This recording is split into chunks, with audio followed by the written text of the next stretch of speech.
welcome to Tales in the Dark. I know many of you love to relax with these videos, so I recommend lowering the volume until my voice is barely audible. This will make everything even more calming. Before closing your eyes, let me know in the comments where you're listening from. Leave a like and subscribe to the channel so you don't miss more relaxing stories. Story 1. The night's quiet embrace was suddenly graced by a distant, ethereal melody that stirred the air. Nestled in my cherished armchair, a woolen blanket draped over my knees and a forgotten cup of chamomile tea resting on the side table, I lifted my gaze from the book in my hands. The notes drifted like delicate snowflakes, barely perceptible yet undeniably present. A piano, I was sure of it, played a tune unfamiliar yet hauntingly familiar, like a whisper of a dream long faded. The house lay shrouded in shadows, the only light emanating from a small lamp casting a warm glow around me. Shadows waltzed on the walls, moving in harmony with the mysterious music.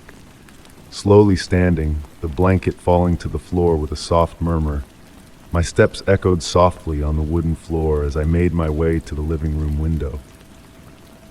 Beyond, the night was serene and silent, the full moon bathing the garden in its silvery luminescence, revealing the gentle sway of trees in the nocturnal breeze.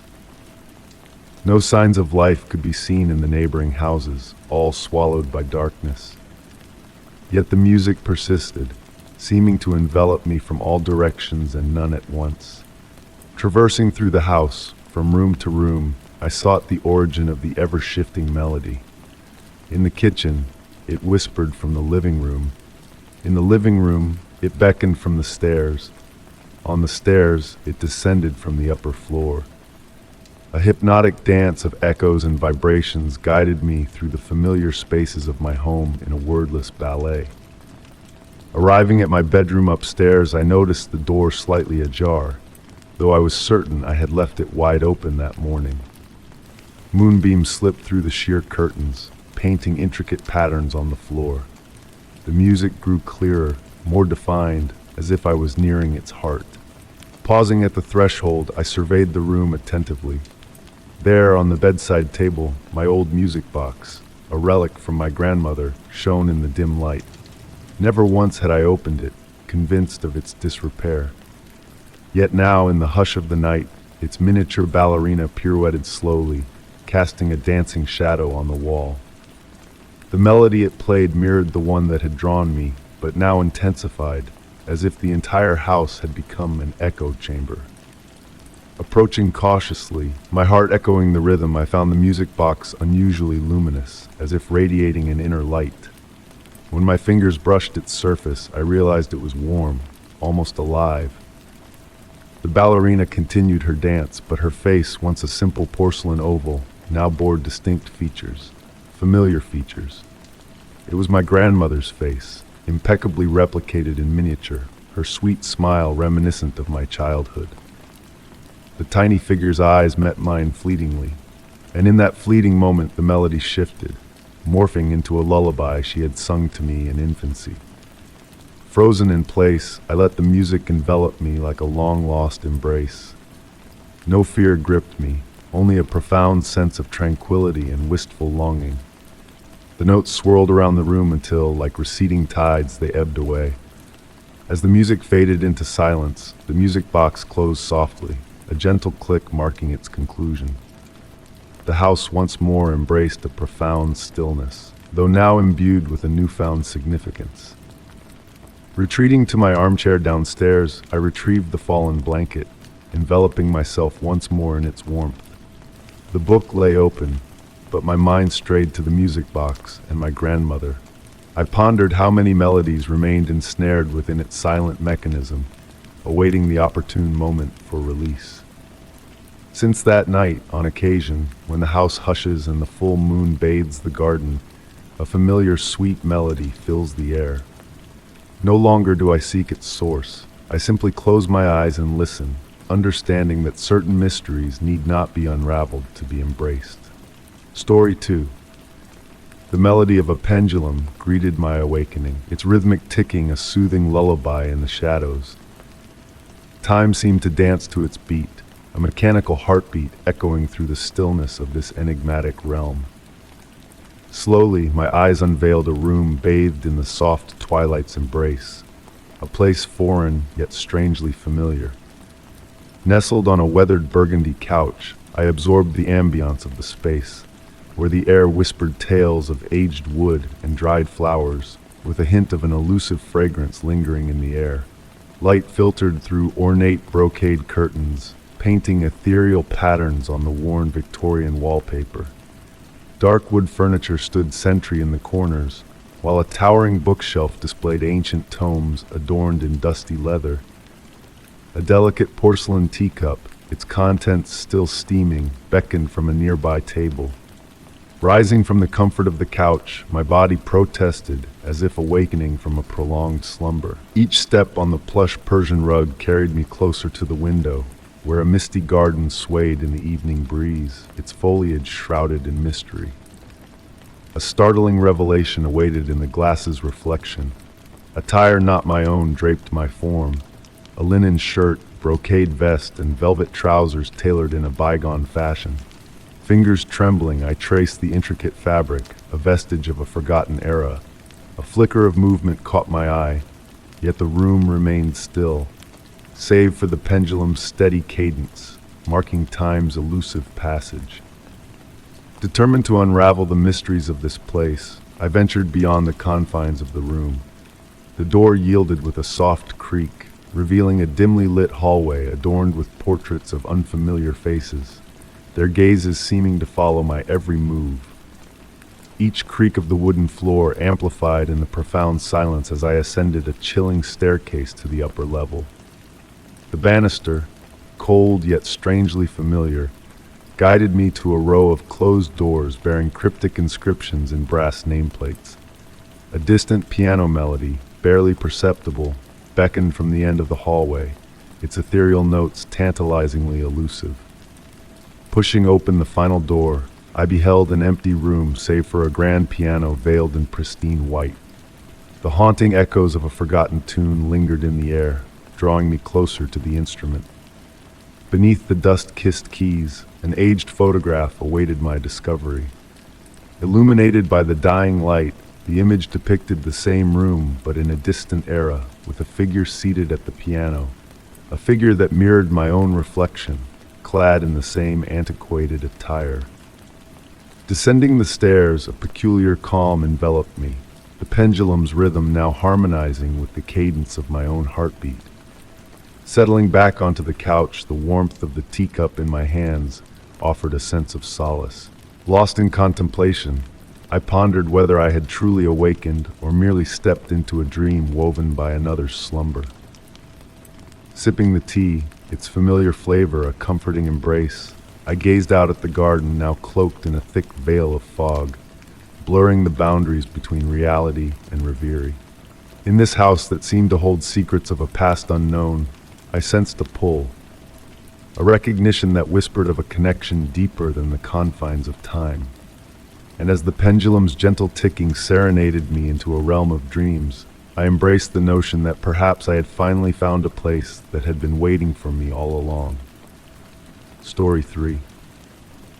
The autumn mist embraced the park in a gentle haze as leaves twirled lazily in the cool evening breeze. I strolled down the pebbled pathway, inhaling the earthy fragrance of the damp ground and relishing the hushed crunch of my own steps. Soft halos of light from the street lamps cast a dreamy glow through the mist, barely revealing the way ahead. And there, amidst the quietude, I spied a dark coat, neatly folded upon a weathered wooden bench. The park was deserted at this late hour, and the garment appeared to have been placed with meticulous precision, as if a deliberate hand had arranged it just so. Intrigued, I drew closer, observing how the woolen fabric absorbed the moisture in the air, still warm as if recently shed by its owner. Not a sense of fear, but rather a curiosity, tinged my spine as I examined this elegant coat, adorned with faintly gleaming mother-of-pearl buttons. I dared to reach for the pockets, hoping to uncover a clue about the mysterious owner, yet they yielded only a solitary bus ticket dated back to 1985. Time seemed to slow its pace as I held this relic in my hands, its yellowed paper a whisper from a bygone era, miraculously preserved. Seated on the bench beside the coat, I let my thoughts drift amidst the thickening fog, the scent of lavender and pipe tobacco lingering in the air, conjuring images of days long past, of faded memories captured in monochrome frames. Upon closer inspection, a subtle detail caught my eye, the initials JM, intricately embroidered in faded golden thread, a ghostly remnant of a forgotten identity. A distant melody, an echo of old music wafted through the mist, as if carried on a breeze from another time, playing tricks on my senses. Rising from the bench, I sought the source of the music, but its origin eluded me, teasingly surrounding me from all directions and none at once. When I turned back to the coat, a subtle shift had occurred, as though it had been moved while I was entranced by the haunting melody. The fold was no longer pristine, and a button caught the light in a different manner. Despite the eerie alteration, I remained certain of my solitude in the park. Time slipped by in a surreal languor, shadows cast by the streetlights swaying gently upon the fallen leaves, the music fading into the mist. Lost in contemplation of the enigmatic JM, I felt a fleeting touch upon my shoulder, a whisper of a caress from an unseen presence. Startled, I whirled around, but found only the swirling fog enveloping me in its ghostly embrace. The coat now bore the weight of age, as if time had hastened its decay, the fabric weathered, the colors fading further into obscurity. Respecting the mysteries of the night, I chose to leave the coat undisturbed, a silent sentinel in the park's shadowed realm. As I departed, the wistful melody briefly crescendoed, the notes of an unfamiliar waltz tantalizingly close, yet just out of reach, stirring a sense of déjà vu within my soul. The following dawn beckoned me back to the park, drawn by an insatiable curiosity to discover the fate of the coat. The bench stood empty, but a fresh bus ticket, dated for that very day, lay upon the dew-kissed wood, marking the spot where the coat had once rested. Even now, on misty evenings, as I pass by that bench, echoes of the haunting melody linger in the air, mingling with the scents of lavender and tobacco. And at times, when the streetlights weave their dance with the fog, a phantom image of a distinguished figure strolling away in the park flickers at the edge of my vision, only to dissolve into the ethereal play of leaves swirling in the evening breeze. Story 4. The night lay hushed, cloaked in a delicate mist that pirouetted through the air like a gossamer veil. Nestled in my cherished armchair, the burgundy velvet one beside the grand antique mirror, I leafed through a book bathed in the gentle glow of a vintage lamp. The pendulum clock's rhythmic ticking wove a hypnotic spell, while the crackling warmth of the fireplace enveloped me in a snug embrace. Amid this serene moment of stillness, a peculiar sensation caught my attention. Initially fleeting, akin to a phantom movement in my peripheral vision, I lifted my gaze from the book to meet the gaze of my reflection in the ancient mirror. The golden frame, adorned with intricate floral motifs, shimmered faintly in the flickering firelight. Yet, as I peered at my mirrored self, a subtle chill traced down my spine. Something felt amiss, almost imperceptibly so. Tilting my head ever so slightly, I observed my reflection mimicking the motion with a slight delay, as if striving to replicate rather than mirror my actions naturally. Seeking to dismiss it as mere fatigue or the flickering firelight toying with shadows, I continued to scrutinize. However, the longer I gazed, the more unsettling the realization grew. Whenever I raised my right hand, the reflection hesitated momentarily before mirroring the gesture. When a smile graced my lips, the reflection's smile followed suit with a barely discernible lag. The crackling of the wood in the fireplace now carried an ominous undertone, as though attempting to convey a message. The atmosphere in the room thickened, charged with a subtle tension that prompted me to breathe in a measured cadence.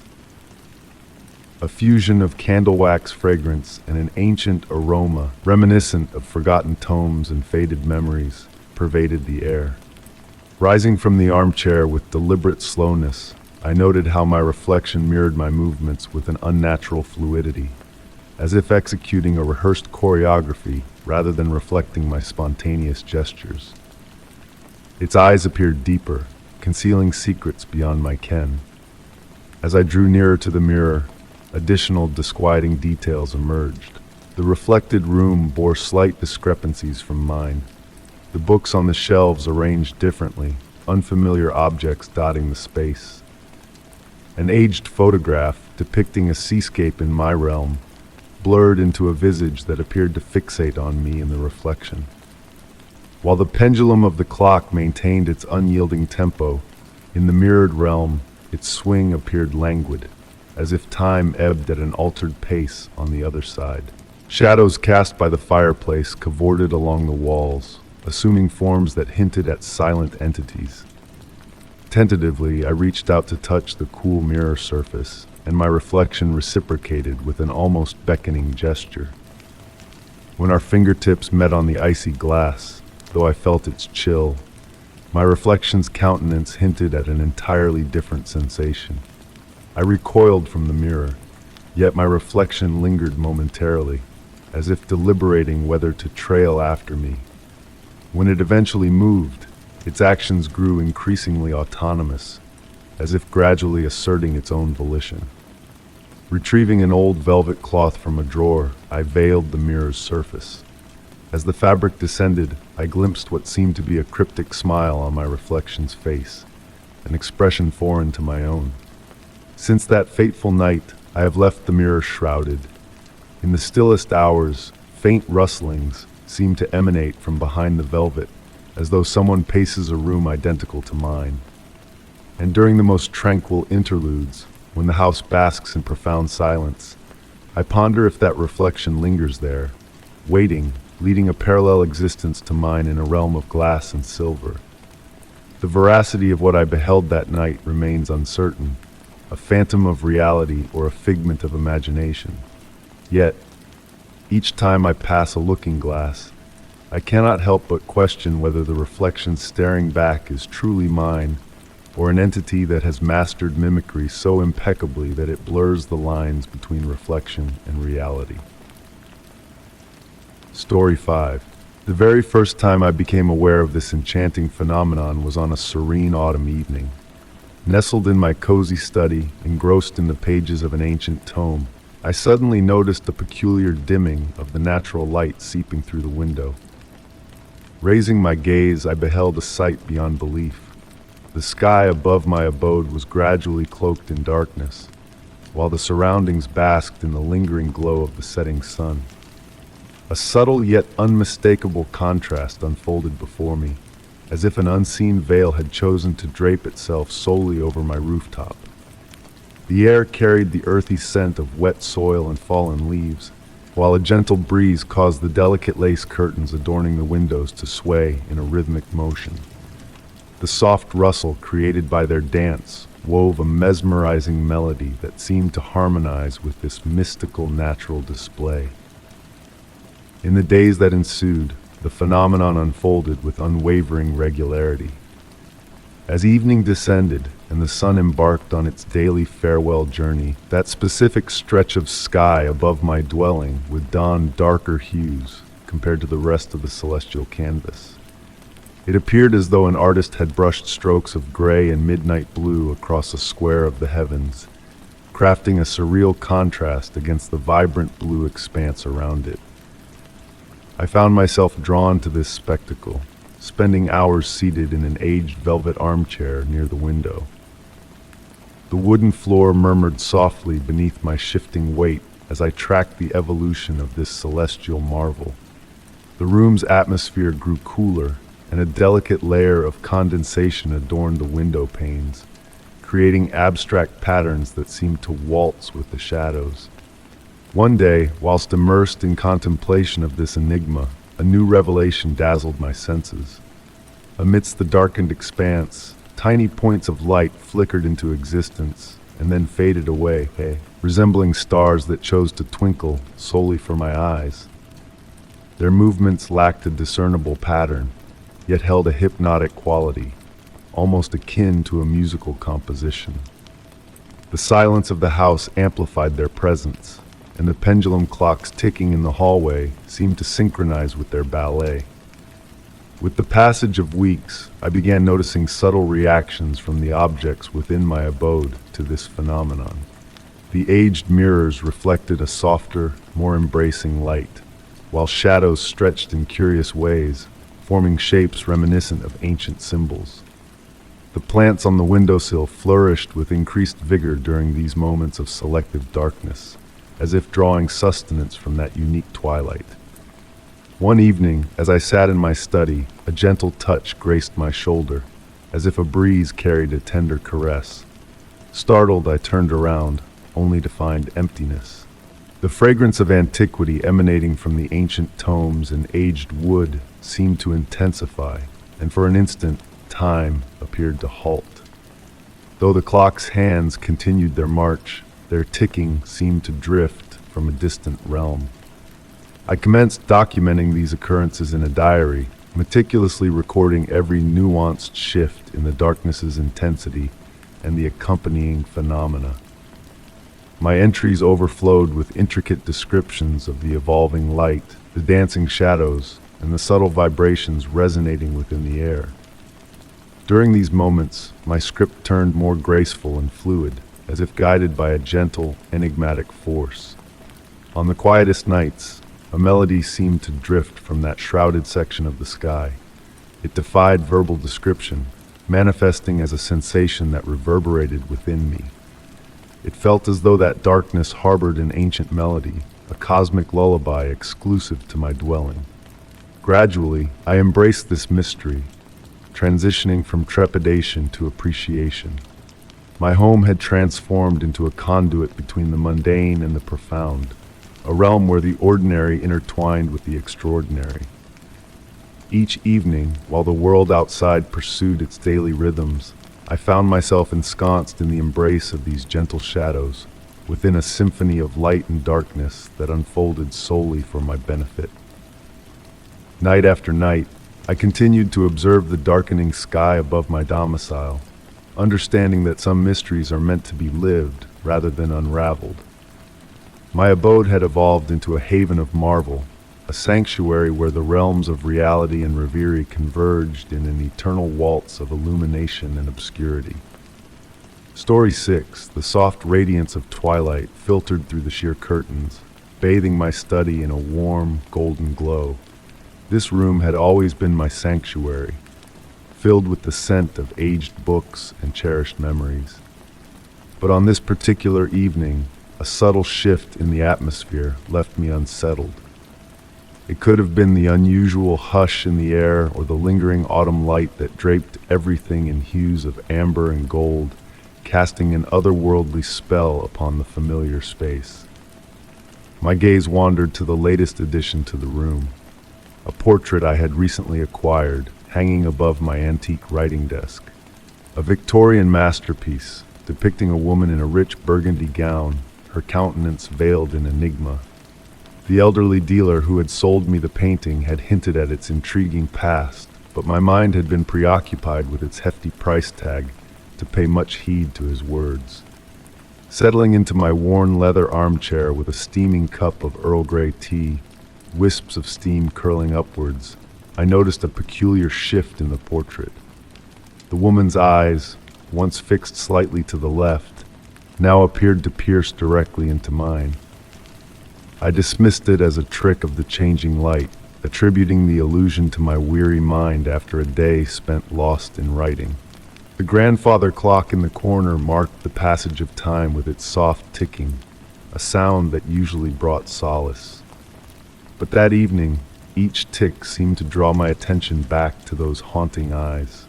Between paragraphs of my work, I found myself stealing glances at the portrait, each time convinced that some subtle change had occurred, a tilt of her head, a curve of her lips, a shift in her gaze.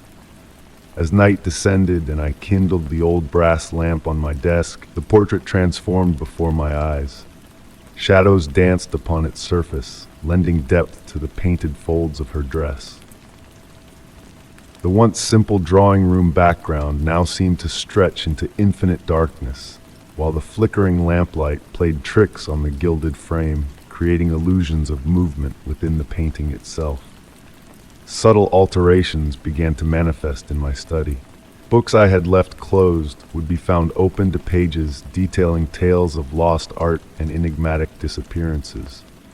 My fountain pen would inexplicably roll across the desk, and the room's temperature would fluctuate, colder near the portrait and warmer as I moved away. One quiet evening, as I prepared to leave my study, a peculiar detail seized my attention. In the background of the portrait, partially obscured by the woman's shoulder, I discerned what seemed to be another canvas on an easel. Stepping closer, squinting in the dim light, I realized the painting within the painting depicted a study uncannily resembling my own. My heart quickened as I leaned in, noticing a tiny desk, a leather armchair, and a figure at the desk. A figure that bore a striking resemblance to me, engrossed in examining a painting. The longer I stared, the more familiar the scene became, until the realization dawned upon me. It wasn't just any figure. It was me, captured in meticulous detail, studying a painting. Retreating, my breath caught in my throat. The woman's expression had shifted, now tinged with knowing amusement. Her eyes tracked my movements across the room, no longer content with the facade of a static image. A faint smile played upon her lips, and I could almost hear a soft whisper of laughter, like the rustle of aged parchment. That night, I firmly shut the door to my study, yet I could sense her gaze trailing me through the house. Lying in bed, thoughts swirled about the previous owners of the portrait, pondering their encounters, their tales. Had they too witnessed these subtle metamorphoses? Had they too felt the weight of those observing eyes? Upon returning to my study the next morning, everything appeared as I had left it, save for one detail. My journal lay open on the desk, adorned with elegant Victorian script foreign to my hand. The words inscribed read, "Art is never truly stagnant, dear observer. Sometimes the boundary between viewer and viewed blurs. Wouldn't you agree?" I chose not to remove the portrait from my wall. Curiosity, my eternal weakness, held me in its thrall. Now, as I pen this narrative in my study, I often catch her watching me, that enigmatic smile lingering on her lips. At times when the light wanes and the house falls silent, I notice subtle changes in the painting within the painting, new details emerging, the scene subtly shifting. The portrait remains an enigma, one I have come to welcome. In the tranquil embrace of my study, as the grandfather clock maintains its steady cadence and evening shadows dance upon the walls, I've come to realize that perhaps we are both, the observer and the observed, intertwined in an eternal waltz of perception and reflection. Story 7. The breeze whispered gently that night, carrying the fragrant essence of night-blooming flowers from the garden. Nestled in my cherished armchair, I watched idly as shadows waltzed across the walls of the living room, painted by the flickering candle's glow. Beside me, my trusty old Polaroid camera lay on the small table, a treasured gift from my grandmother, a relic of bygone days.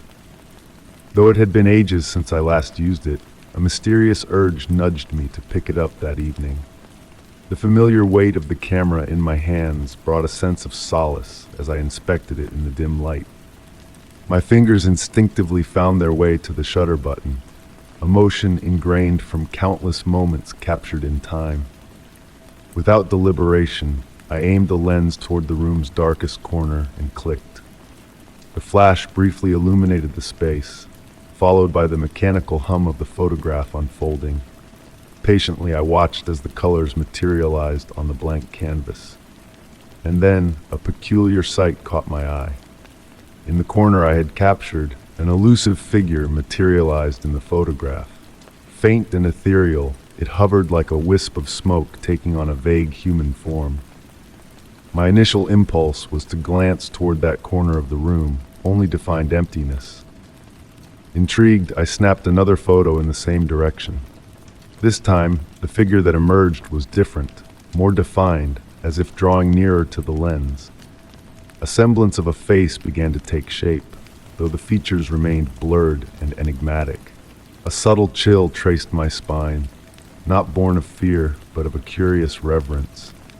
Spellbound, I continued to click away, each photo revealing the figure drawing closer, gaining clarity with each shot. It was as though the entity used the photographs as a conduit to materialize, each exposure granting it more substance in our realm. The indistinct outlines gradually sharpened, unveiling what seemed to be a vintage dress reminiscent of the 1940s. The room's silence deepened, almost tangible. The air grew heavy, pregnant with an unseen presence that I could keenly sense. A faint drop in temperature, the candle flame flickering without a breath of air, signs of an otherworldly communion unfolding. Click by click, I captured the unfolding mystery, savoring each moment of this silent exchange. In the final photo of the night, the figure loomed so close it nearly filled the frame. A gentle smile adorned the woman's face. Her eyes seemed to lock with mine through the glossy surface of the Polaroid. A haunting familiarity washed over me, stirring dormant memories from my past. It was only when I rose to retrieve an old photo album that I noticed my trembling hands. Leafing through the faded pages, I unearthed the revelation. A vintage photo of my grandmother as a young woman, taken with the very same Polaroid. The mirrored smile captured in that last photograph mirrored my grandmother's youthful visage. Arranging the evening's photos on the table, I arranged them in a sequence that told a wordless tale. A bridge bridging two worlds, fashioned through the lens of an ancient camera. I never sought to replicate that eerie encounter, allowing the Polaroid to rest on its shelf once more. Even now, on tranquil evenings bathed in the golden glow of dusk, I revisit those photos. At times, the smile in the image seems to shift subtly, as if my grandmother were imparting a message. In those fleeting moments, the boundary between memory and reality thins, akin to the delicate surface of a freshly developed Polaroid. Story 8. The autumn mist enveloped the streets like a soft gray shroud, casting a mysterious allure over the night. It was a late hour as I made my way home, weary from a long day's work. Amid the fog, a peculiar sight caught my attention. A pair of headlights trailing behind me, unwavering in their distance. A subtle unease crept into my mind, a whisper hinting at the oddity of this persistent pursuit. The car behind me seemed to move in perfect harmony with my own, matching my every speed change with eerie precision. As I navigated the winding roads of the neighborhood, the quiet hum of the engine trailing me felt like a steady heartbeat, a rhythm of unknown intent. The houses stood silent and serene, their windows glowing faintly in the night, a stark contrast to the growing tension within me. Curiosity mingled with apprehension as I decided to deviate from my usual route, the headlights dutifully following my every turn, like a ghostly companion on a nocturnal journey. The sound of rain tapping gently on the windshield added a soothing layer to the unfolding mystery, the droplets tracing intricate patterns on the glass, distorting the view of the shadowy presence behind me. Street after street, the dance persisted, a silent agreement between two strangers bound by an invisible tie. The headlights, like vigilant sentinels, never faltered, never drew too near, their unwavering gaze fixed upon me. At a red light, a fleeting glimpse through the rain-splattered window revealed a motionless figure in the driver's seat of the pursuing vehicle, a silent observer of our nocturnal escapade. With a sense of trepidation, I eventually made my way home, the car's steadfast presence still lingering behind me.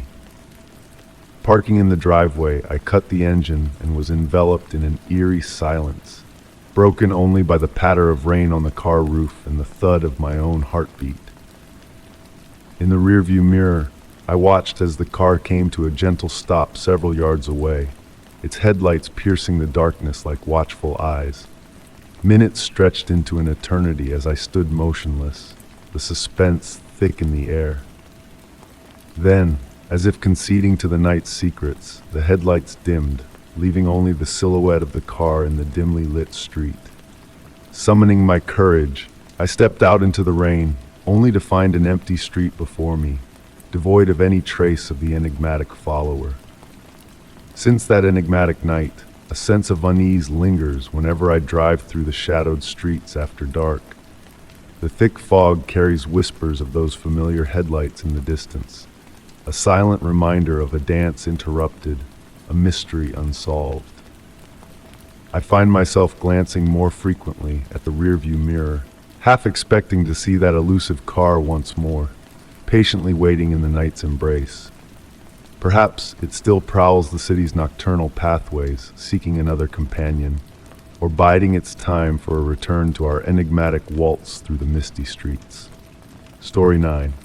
The soft patter of rain against my bedroom window had been my constant companion all evening. I lay in bed, teetering between wakefulness and slumber, when a gentle, steady hum broke through the rhythm of the rainfall. Initially, I brushed it off as the distant hum of a passing car on the nearby road, but as moments slipped by, the sound persisted, an idle engine humming nearby. The digital clock on my nightstand cast a warm red hue across the room, signaling the approach of midnight. Intrigued, I rose from my bed, compelled by an inexplicable urge to peer outside. Through the rain-drenched glass, I glimpsed a shadowy sedan parked across the street. Its headlights were dimmed, yet a faint bluish light glowed from its dashboard, and wisps of exhaust curled lazily into the misty night air. The scene before me seemed suspended in time, frozen in quietness. No movement stirred from within the car, no figures visible through the rain-smeared windows. Yet the engine hummed steadily, a presence that felt both ordinary and unsettling in the hush of the night. Raindrops cascading through the glow of a nearby street lamp created fluid patterns on the car's sleek exterior, giving it an almost liquid appearance in the darkness.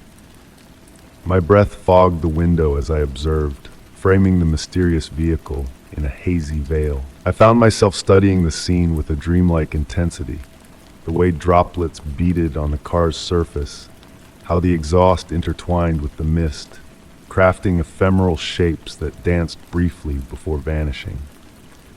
The longer I gazed, the more questions arose in my mind. Who would leave their car running unattended at this hour? Why here, on this ordinary street? As if in response to my thoughts, the engine's tone shifted slightly, descending to a lower register. The sound sent a subtle vibration through the air, a sensation more felt than heard. It dawned on me then that the car's windows were completely fogged, concealing any view of the interior. Yet the opacity hinted at a presence rather than emptiness. My hand hovered over my phone, contemplating whether to alert someone. The authorities, perhaps, though I struggled to pinpoint any wrongdoing. Rational explanations surfaced. A rendezvous between individuals, a tired driver seeking respite, a neighbor prepping their vehicle for a nocturnal journey. But these justifications felt feeble against the backdrop of the scene's peculiarity. Time seemed to stretch as I lingered at the window. The rain serenaded softly, and the car held its silent vigil. I noticed subtle shifts, condensation patterns morphing on the windows, the shapes of exhaust clouds evolving. Yet the car remained unchanged at its core, akin to a photograph flickering to life. Gradually, weariness weighed on my eyelids, sleep beckoning at the edges of my awareness. I retreated from the window, retracing my steps to the bed, yet a whisper compelled me to glance back one final time. The car sat motionless, engine purring, but now I could have sworn I detected a movement beyond those misted windows, a silhouette, a flicker of light dancing in the rain. Sliding beneath my covers, the hum of the engine now amplified, penetrating the walls and glass. As I drifted towards slumber, The sound melded with the rainfall, weaving a peculiar lullaby. My final conscious musing fixated on those foggy windows and the enigma they concealed, observing, awaiting in the nocturnal stillness. When daylight broke, I hastened to the window, half expecting an empty street, dismissing the night's events as mere reverie. Yet there, under the soft dawn's glow, I beheld distinct tire tracks imprinted in the damp pavement where the car had rested. Beside them, a small puddle lingered, mingling with a substance that shimmered in the morning light, perhaps transmission fluid, its iridescent sheen oddly beautiful in the early sun. The car never reappeared, but on tranquil rainy nights, when the world hushes, I catch echoes of what resembles an idling engine in the distance. And I ponder, as I lie awake, how many others are attuned to this sound, peering through rain-streaked windows, yearning to glimpse the mysteries veiled behind those misted panes of glass. Story 10. The weathered leather journal materialized on my nightstand one cold winter morning, its deep burgundy cover basking in the gentle sunlight seeping through the curtains. It sat there, a silent enigma, as if beckoning me to unravel its secrets. The scent of frost lingered in the crisp air, mingling with the distant melody of a wind chime swaying in harmony with the breeze. Running my fingers over the intricate patterns etched on the cover, I felt a strange familiarity in the well-worn leather, smooth to the touch from years of handling, though the origin of that sensation eluded me. With a sense of both trepidation and intrigue, I opened the journal, releasing a delicate blend of lavender and aged paper into the room, a scent that stirred elusive memories just beyond my grasp. The initial pages lay blank, pristine and inviting, whispering of stories yet to be written. But as I turned them, elegant handwriting materialized in the soft morning light, shimmering with a spectral glow. It was my own handwriting, unmistakably so, yet I could not recall penning those words. The entries, dated for future days, unfolded before my eyes, each one a prophecy of events yet to unfold. Simple at first, they described chance encounters, lost treasures found, and ethereal sounds in the night. And with eerie precision, each prediction manifested into reality like gentle ripples spreading across a tranquil pond.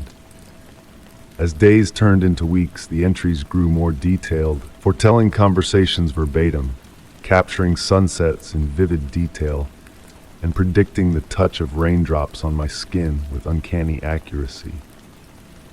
Yet, the revelations held within the journal were never of a sinister nature. Instead, they wove a tapestry of gentle mysteries that made each day feel like a dream unfolding in slow motion. One entry spoke of the aroma of freshly baked bread drifting through my window, followed by a mysterious knock at my door. And when the moment arrived, a basket of warm rolls awaited me outside, a gift from an unseen benefactor. Another entry hinted at a haunting melody I would encounter in the garden, played on an otherworldly instrument whose origin remained a tantalizing enigma. The presence of the journal altered my perception of time, infusing each day with a sense of anticipation and each night with a soothing introspection. I began to notice the intricate dance of shadows on my walls, the subtle shift in the air before a storm, and the myriad shades of silence that enveloped me in the darkness. Pressed flowers, vibrant and impossible, appeared between the pages, remnants of futures not yet lived, their fragrant essence mingling with the perpetual scent of lavender that clung to the journal. And as the weeks drifted by, I observed the entries fading after their fulfillment, dissolving into the cream-colored pages like wisps of morning mist dissolving under the sun's gentle gaze. New prophecies emerged, penned in the same familiar script, striking a delicate balance between enigma and solace. The origin of the journal remained a mystery, a question left unanswered, its allure intertwined with its mystique. It taught me to embrace the unknown with a sense of wonder, to find tranquility in the gradual unfolding of time. On serene nights, when the moon cast its silvery glow through the window, I caught glimpses of words materializing on the pages, letters forming as if ink drops falling into a tranquil pool. I resisted the temptation to read them prematurely, allowing the mysteries of tomorrow to remain veiled until their designated hour. The journal became my steadfast companion, a conduit between past and future, a vessel for the subtle magic that graced ordinary existence. It did not prophesy great tragedies or moments of ecstatic joy, but instead illuminated the enchantment inherent in the quotidian, in the delicate interplay of reality and reverie. As I pen these words, I sense the whispers of tomorrow taking shape in my mind, eager to inscribe themselves on the as-yet blank pages. The journal lies beside me, its cover imbued with a comforting warmth, poised to unveil a new day's worth of gentle enigmas. Outside, the wind chime resumes its ethereal melody, a reminder of the harmonies foretold in the journal's pages, in script both familiar and foreign, in a narrative that dreams of tomorrows yet to dawn. Story 11, The Whispering Night Train. The night enveloped the world in a cloak of silence, broken only by the gentle rhythm of the train wheels caressing the tracks. Nestled in the final carriage, I found myself immersed in a soft, dim glow emanating from the delicate fixtures overhead. The air held a comforting warmth, and the train's steady motion wove a spell of tranquility around me. Peering through the window, I watched as the mist outside pirouetted lazily in the darkness, morphing into fleeting shapes that vanished into the night.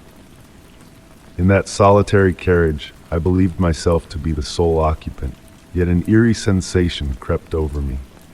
My reflection in the glass intertwined with the outside obscurity, conjuring the illusion of an enigmatic presence observing me from beyond. The symphony of the rails bore a hypnotic quality, akin to a mechanical lullaby coaxing me towards slumber. It was then that a peculiar anomaly caught my eye within my reflection on the window pane. A shadow loomed behind me, a figure seated a few rows distant. I had not witnessed anyone boarding, yet there they sat now, a silent sentinel in the carriage. The train pressed onward through the night, the ceaseless whisper of the wheels murmuring ancient forgotten tales. With cautious deliberation, I pivoted to steal a glance. Amber light bathed the carriage, casting elongated shadows across vacant seats. The enigmatic figure I had glimpsed in the glass remained motionless, shrouded in a dark garment, their countenance concealed beneath a broad-brimmed hat. Time ebbed languidly as I scrutinized that silent specter. The atmosphere within the carriage thickened, saturated with memories foreign to me. The passenger made no gesture, uttered no word, as though seamlessly melded with the train itself. Summoning resolve, I rose, feigning a trip to the rear lavatory. Drawing near the mysterious presence, I noted their cloak, a fabric that devoured light rather than reflecting it. A chill pervaded the air around them, carrying a faint perfume of lavender and aged tomes. Passing the seat occupied by the enigmatic passenger, I felt time halt momentarily. The clatter of the rails receded to a distant murmur, as if from another realm. It was then I espied a disquieting detail. Beneath the somber cloak, there was no indication of life, no visible hint of breath. Reaching the carriage's terminus, I hesitated, torn between advancing to the next carriage or retracing my steps.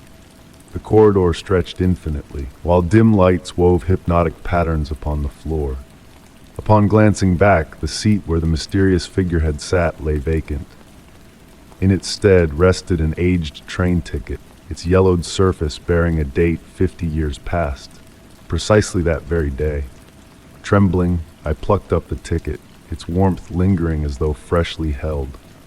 Returning to my seat, I clutched the ephemeral artifact. The train continued its nocturnal voyage, the wheel's cadence a reassuring constant. Beyond the fog-draped window, indistinct figures seemed to stride parallel to the train, as if accompanying its enigmatic journey. As weariness draped over me, I pondered how many others had crossed paths with the mysterious passenger aboard the final train of the night. The ticket I clutched stood as sole tangible proof of that surreal encounter, yet even it began to wane, akin to a dream dissipating at dawn. The train forged ahead through the night, bearing its enigmatic secrets and ethereal passengers. Drifting towards slumber, I fancied catching a trace of lavender upon the air and the echo of fading footsteps retreating down the carriage's corridor. Story 12.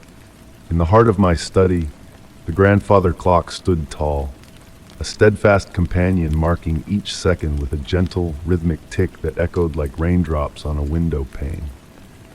But on this particular morning, as I sat amidst my old papers, a subtle shift in the air caught my attention. The familiar cadence of the clock, usually a comforting backdrop to my morning routine, felt askew, as if time itself had decided to take a breath. Initially, I brushed it off as a trick of the mind, the kind of mystery one chooses to ignore in the face of the inexplicable. The soft morning light filtered through heavy curtains, painting my wooden floors in a warm, golden hue. All seemed normal. My cup of tea steamed gently next to my leather-bound journal, and outside, the autumn breeze whispered through the leaves. Yet, when I reached for my pocket watch to confirm the time, a strange heaviness enveloped my hand, as if I moved through water. The watch's second hand quivered between two marks, refusing to progress, hovering in a perpetual state of anticipation. Blinking in disbelief, I watched as the dust motes in the sunbeams remained suspended, frozen in their delicate dance. The tendrils of steam from my tea hung still in the air, creating a ghostly sculpture of tranquility. Even the curtains stood motionless, captured mid-sway by an unseen force that held time in its gentle grip. The silence that followed was not oppressive, but rather profound, a sacred stillness that blanketed the room in serenity. As I traversed my study, each step sent invisible ripples through the air, like pebbles disturbing a glassy pond. At the window, the world outside appeared frozen in a living tableau. A bird hung mid-flight, wings outstretched against a backdrop of clouds. Below, autumn leaves hovered in their descent, creating a suspended masterpiece in nature's gallery. A neighbor's cat perched on the garden wall, tail curved in a graceful arc that would never complete its motion. Instead of fear, a sense of wonder overtook me in this suspended reality. I roamed through my home, observing the intricate details that often escape notice in the hustle of everyday life. Water droplets from a leaky faucet formed perfect orbs in the air, and every clock in the house stood still, yet I felt no urgency to restore the flow of time. In the kitchen, the morning paper lay motionless, its headlines speaking of distant events that seemed inconsequential in this timeless realm. Upon returning to my study, a subtle chill ran down my spine as I noticed a peculiar detail. While everything else remained frozen, my reflection in the antique mirror above the fireplace moved in perfect harmony with me.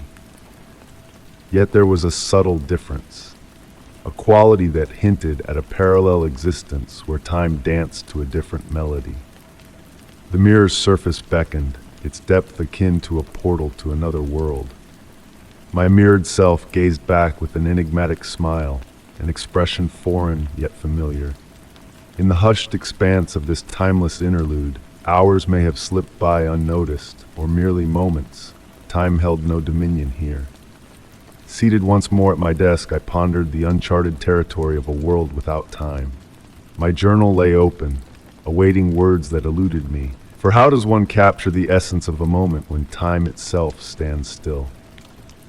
Gradually, almost imperceptibly, the world around me began to stir. Dust motes quivered, heralding a return to motion.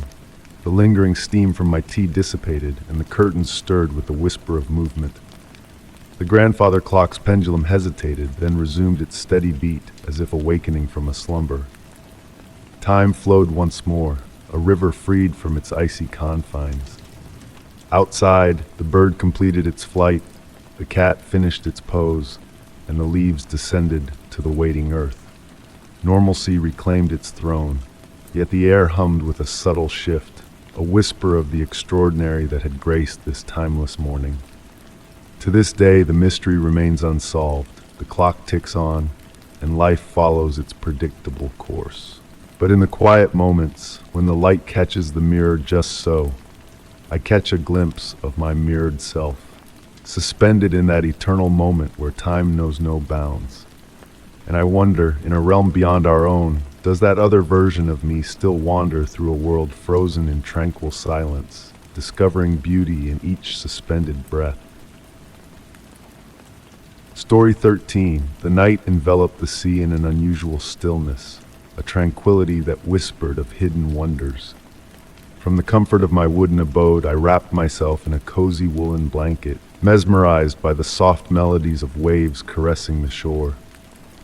The full moon cast its ethereal glow upon the water, painting a shimmering silver pathway that beckoned me to venture into the unknown depths of the horizon. Amidst this serene contemplation, a peculiar sight captured my gaze, a luminous green hue, almost mystical in its essence, swaying gracefully amidst the gentle undulations of the waves near the shore. Slowly, I rose from the creaking rocking chair, the salty breeze tenderly brushing against my face as I descended the weathered steps to the sandy shore. Despite the late hour, the warmth of the sand welcomed my bare feet, a sensation both comforting and eerie. Approaching the water's edge, where the tide playfully kissed the land, the enigmatic green glow grew more defined. There, nestled among the waves, lay an ancient glass bottle, its elegant form holding a yellowed parchment within. With cautious hands, I retrieved the bottle, its weight surprising me, its surface adorned with a salty patina that obscured its contents in places. The moonlight danced through the glass, casting hypnotic reflections that captivated my senses. The cork stopper, sealed with weathered black wax, bore the marks of time, yet remained intact. Upon closer inspection, I noticed the glass held within it tiny crystalline specks, shimmering like celestial bodies trapped in a suspended dance. Returning to the shelter of my porch, illuminated by the gentle glow of an oil lamp, I placed the bottle on the time-worn table, settling into the embrace of my favorite armchair. As the symphony of the sea serenaded me, a melody laden with untold secrets, I embarked on the delicate task of unraveling the mysteries held within the ancient vessel. The seal yielded to my touch, crumbling like ancient memories, revealing a well-preserved cork stopper. With bated breath, I extracted the stopper, releasing an intoxicating fragrance, a symphony of seaweed, aged ink, and elusive whispers that lingered in the air. Within, a parchment lay delicately rolled, bound by a faded blue silk ribbon. With trembling hands, I untied the knot, revealing a surprisingly resilient paper, its sepia-toned ink narrating a tale of forgotten truths. The words, though familiar, danced upon the page, their meanings veiled in a shroud of mystery. Elegant script intertwined with distorted letters, hinting at a narrative wrought in turmoil. Amidst the faded script, fragments of phrases emerged. Time flows differently here, and the light is never the same. Sketches of unfamiliar constellations and lunar phases adorned the margins, weaving a tapestry of enigma. Yet, it was a perfect spiral at the page's end that held me transfixed, its subtle movement captivating my gaze. As I delved deeper into the cryptic message, the oil lamp flickered erratically, casting elongated shadows that danced to the rhythm of the whispering waves. The sea's melody shifted, evolving into a rhythmic chant in a language long forgotten. Time itself seemed to languish, thickening the air around me, as if the world held its breath in anticipation. The final paragraphs, etched with clarity as if untouched by time, spoke of a realm where dreams intertwined with reality, where time ebbed and flowed like a river of memories. A chilling realization gripped my heart as the message concluded with an ominous decree. If you are reading these words, it means you too have been chosen. Look upon the sea tonight. It is forever changed. Lifting my gaze from the parchment, I beheld a moon swollen with mystery, casting a geometric luminescence upon the waters below. The bottle on the table pulsed with the same verdant light that had ensnared my attention, its rhythm akin to a slumbering heartbeat. Carefully reassembling the message, I returned it to its glass confines, leaving the cork abandoned. Lost in contemplation, I pondered the fathomless depths of the ocean, wondering if others had unearthed similar relics, if they too had felt the siren call of the sea's secrets. The night waned on, a silent witness to the shifting tides of fate. Perhaps it was the stars reflecting upon the tranquil waters, or perhaps it was a newfound perception that altered my very being. As dawn approached, painting the sky in hues of awakening, the bottle's emerald glow dimmed, fading into obscurity. The meaning of the enigmatic message eluded me, yet a profound transformation stirred within my soul. On nights when the full moon graces the sky, I still glimpse that ethereal green glow amidst the waves, a silent invitation to unearth mysteries best left undisturbed in the ocean's embrace. Story 14. The grandfather clock in the hallway chimed midnight, its resonant tones enveloping the ancient house in a soothing melody. Nestled in my beloved armchair, cocooned in the warm caress of a woolen blanket, I listened to the winter wind whispering through the window crevices. The soft light of my reading lamp cast a cozy aura, while the room's corners remained draped in comforting shadows. Reading before bed had evolved into a cherished nightly ritual, especially during the long winter hours. The house settled into its familiar symphony of subtle creaks and sighs, akin to an old friend murmuring in slumber. However, tonight, a subtle shift in the usual silence caught my attention. Lowering my book, I raised my head, allowing my awareness to expand beyond the lamplight's circle.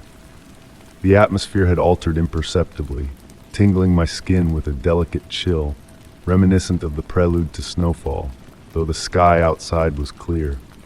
My gaze drifted naturally towards the partially open hallway door, positioned to catch the comforting tolls of the clock. The door stood as I had left it, slightly ajar, casting a wedge of darkness beyond. Yet as I observed, a peculiar density seemed to cloak that slice of shadow. It appeared thicker than normal, as if the darkness had coalesced into a tangible form. The radiator hummed softly, circulating warmth throughout the room, yet it hesitated near that specific corner, as if redirected by an unseen force. Intrigued, I leaned forward in my chair, not out of fear but captivated by a tranquil curiosity. The shadow seemed to respond to my attention, growing more distinct yet remaining elusive, like a word on the tip of the tongue. Marking my place in the book with a silk ribbon, I set it aside. The leather chair murmured softly as I shifted, but I remained seated, allowing my eyes to adjust fully to the interplay of light and shadow. As I observed, the darkness behind the door acquired a gentle motion, akin to curtains swaying in a subtle breeze, though the air in the room remained still. The grandfather clock maintained its steady beat, its ticks now harmonizing with the shadow's subtle transformations. I noticed my breathing had synchronized with this peaceful rhythm. The shadow swayed delicately, as if breathing, creating mesmerizing patterns reminiscent of sunlight dancing beneath water's surface. A soothing warmth permeated the room, distinct from the radiator's heat, akin to the comfort of a dozing cat nearby.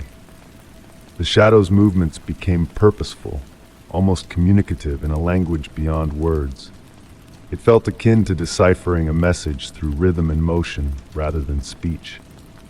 In this altered sense of time, the shadow and I engaged in a tranquil exchange of observation and response. It reached out, retracting tendrils of darkness with grace, forming intricate patterns that defied normal darkness. These ephemeral shapes felt like gifts, shared secrets in the language of shadows and silence. When the grandfather clock struck 1, a subtle shift rippled through the air. The shadow began to recede, not vanishing but fading, like a friend bidding farewell after a serene visit. As the shadow dissipated, the room felt subtly transformed, imbued with a significance that transcended the physical. The door remained ajar, framing ordinary darkness. Resuming my book, I sat in the warm glow of the lamplight, savoring the tranquil essence left by the shadow's presence. Sleep crept over me, welcomed with the assurance of dreams enriched by the memory of that fluid darkness, breathing like a companion. Since that night, I leave my door slightly open, inviting that familiar shadow to return. On quiet evenings, I glimpse its comforting presence behind the door. I smile, settling deeper into my chair, prepared to share another serene hour with my gentle visitor from the depths of shadow. Story 50. In the quiet embrace of sleep, I awaken to a world that feels both familiar and strange. A weight hangs over me, like a shroud of lead, as I find myself in a room suffused with a gentle, pearlescent light that seems to emanate from nowhere and everywhere all at once. The walls shift in hue, ever-changing when I avert my gaze, casting an ethereal aura upon the space. Above, the ceiling soars to heights beyond the norm, disappearing into a velvety darkness reminiscent of a starless night sky. Upon the bed, I lie enveloped in softness, the silk sheets whispering across my skin with a hypnotic murmur as I shift. A sweet, elusive fragrance lingers in the air, evoking memories that slip through my grasp like sand. Perhaps it is the scent of lavender, or maybe vanilla, but its essence eludes my grasp, morphing with each attempt to capture it. Time here dances to an enigmatic rhythm, shadows elongating and receding as if imbued with a life of their own, pirouetting upon the walls in a slow, mesmerizing cadence. The silence is never absolute, a faint undercurrent of sound, reminiscent of deep slumber, or perhaps the echo of my own heartbeat, pervading the empty expanse. Stepping onto the plush carpet, my bare feet sink as if treading on clouds.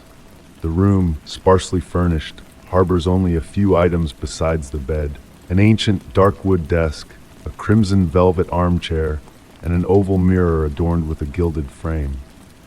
The mirror's surface remains misted, as though veiled by steam from a recent shower, though no bathing chamber lies in plain view.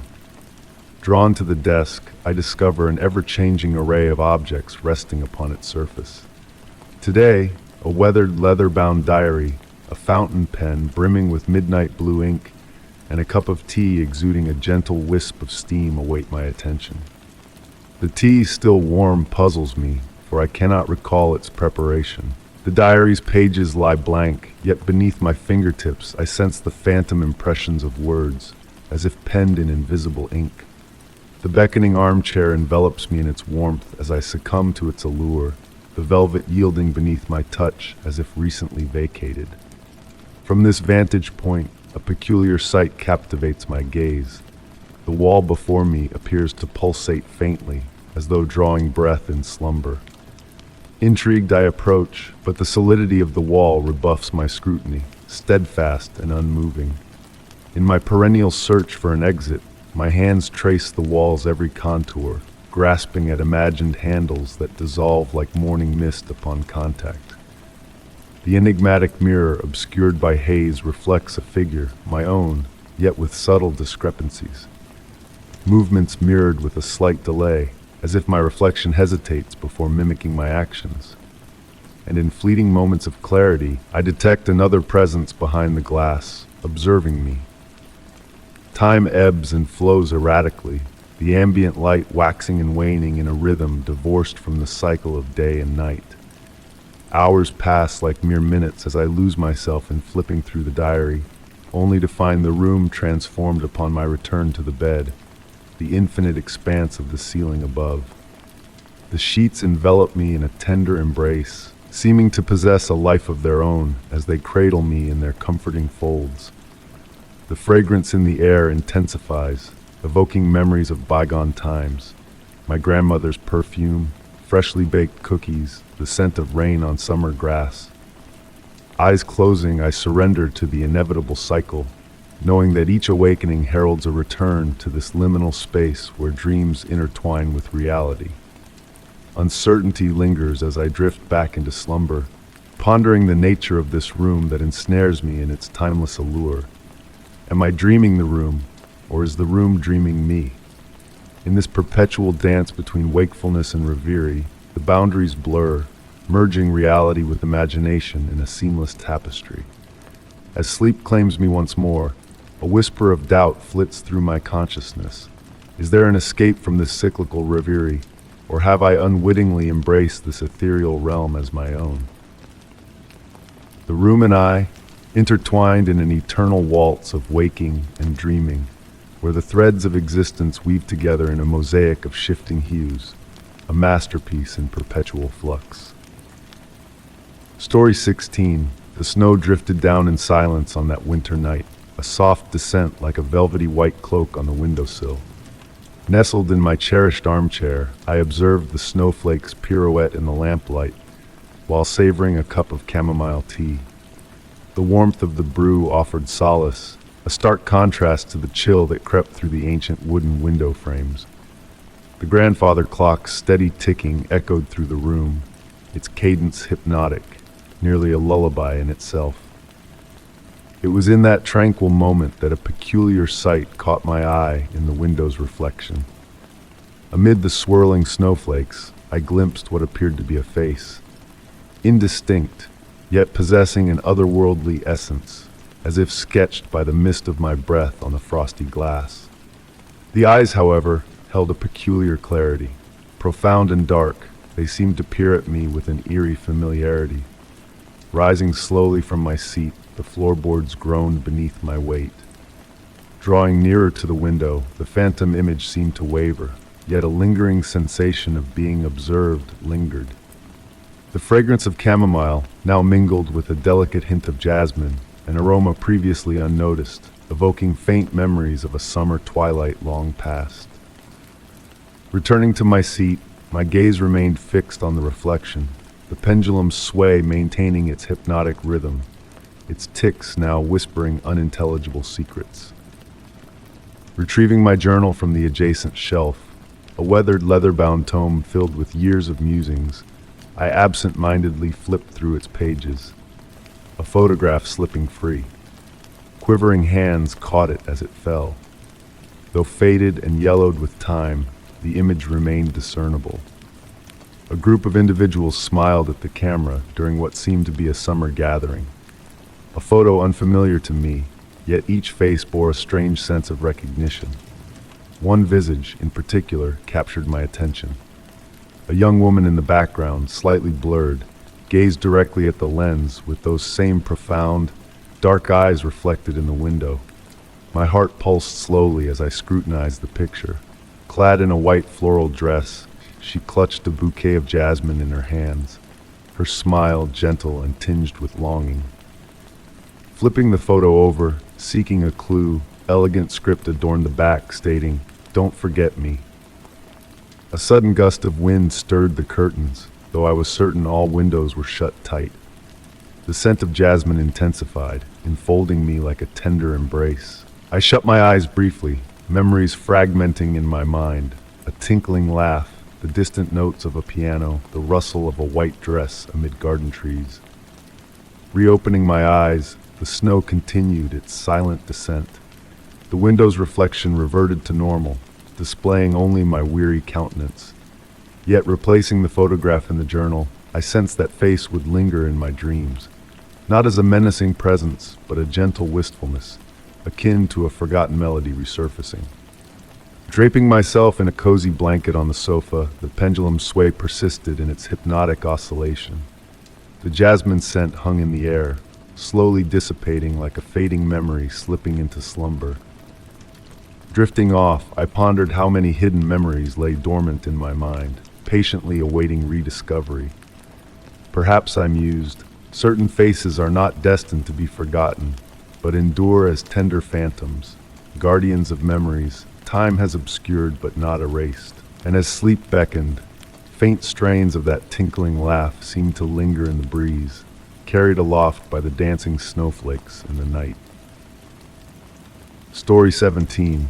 The night draped the house in a shroud of profound tranquility, broken only by the soft tap of raindrops on the window panes. Nestled in my cherished armchair, I observed the shadows waltz on the walls, in harmony with the flickering firelight. The warmth enveloped me like a snug embrace, while the fragrance of burning wood intertwined with the delicate scent of vanilla tea cupped in my hands. It was within this moment of absolute peace that I discerned something peculiar in my niece's playroom, peeking through the slightly ajar door. An ancient porcelain music box, a keepsake from Grandma, appeared to emit a faint bluish radiance.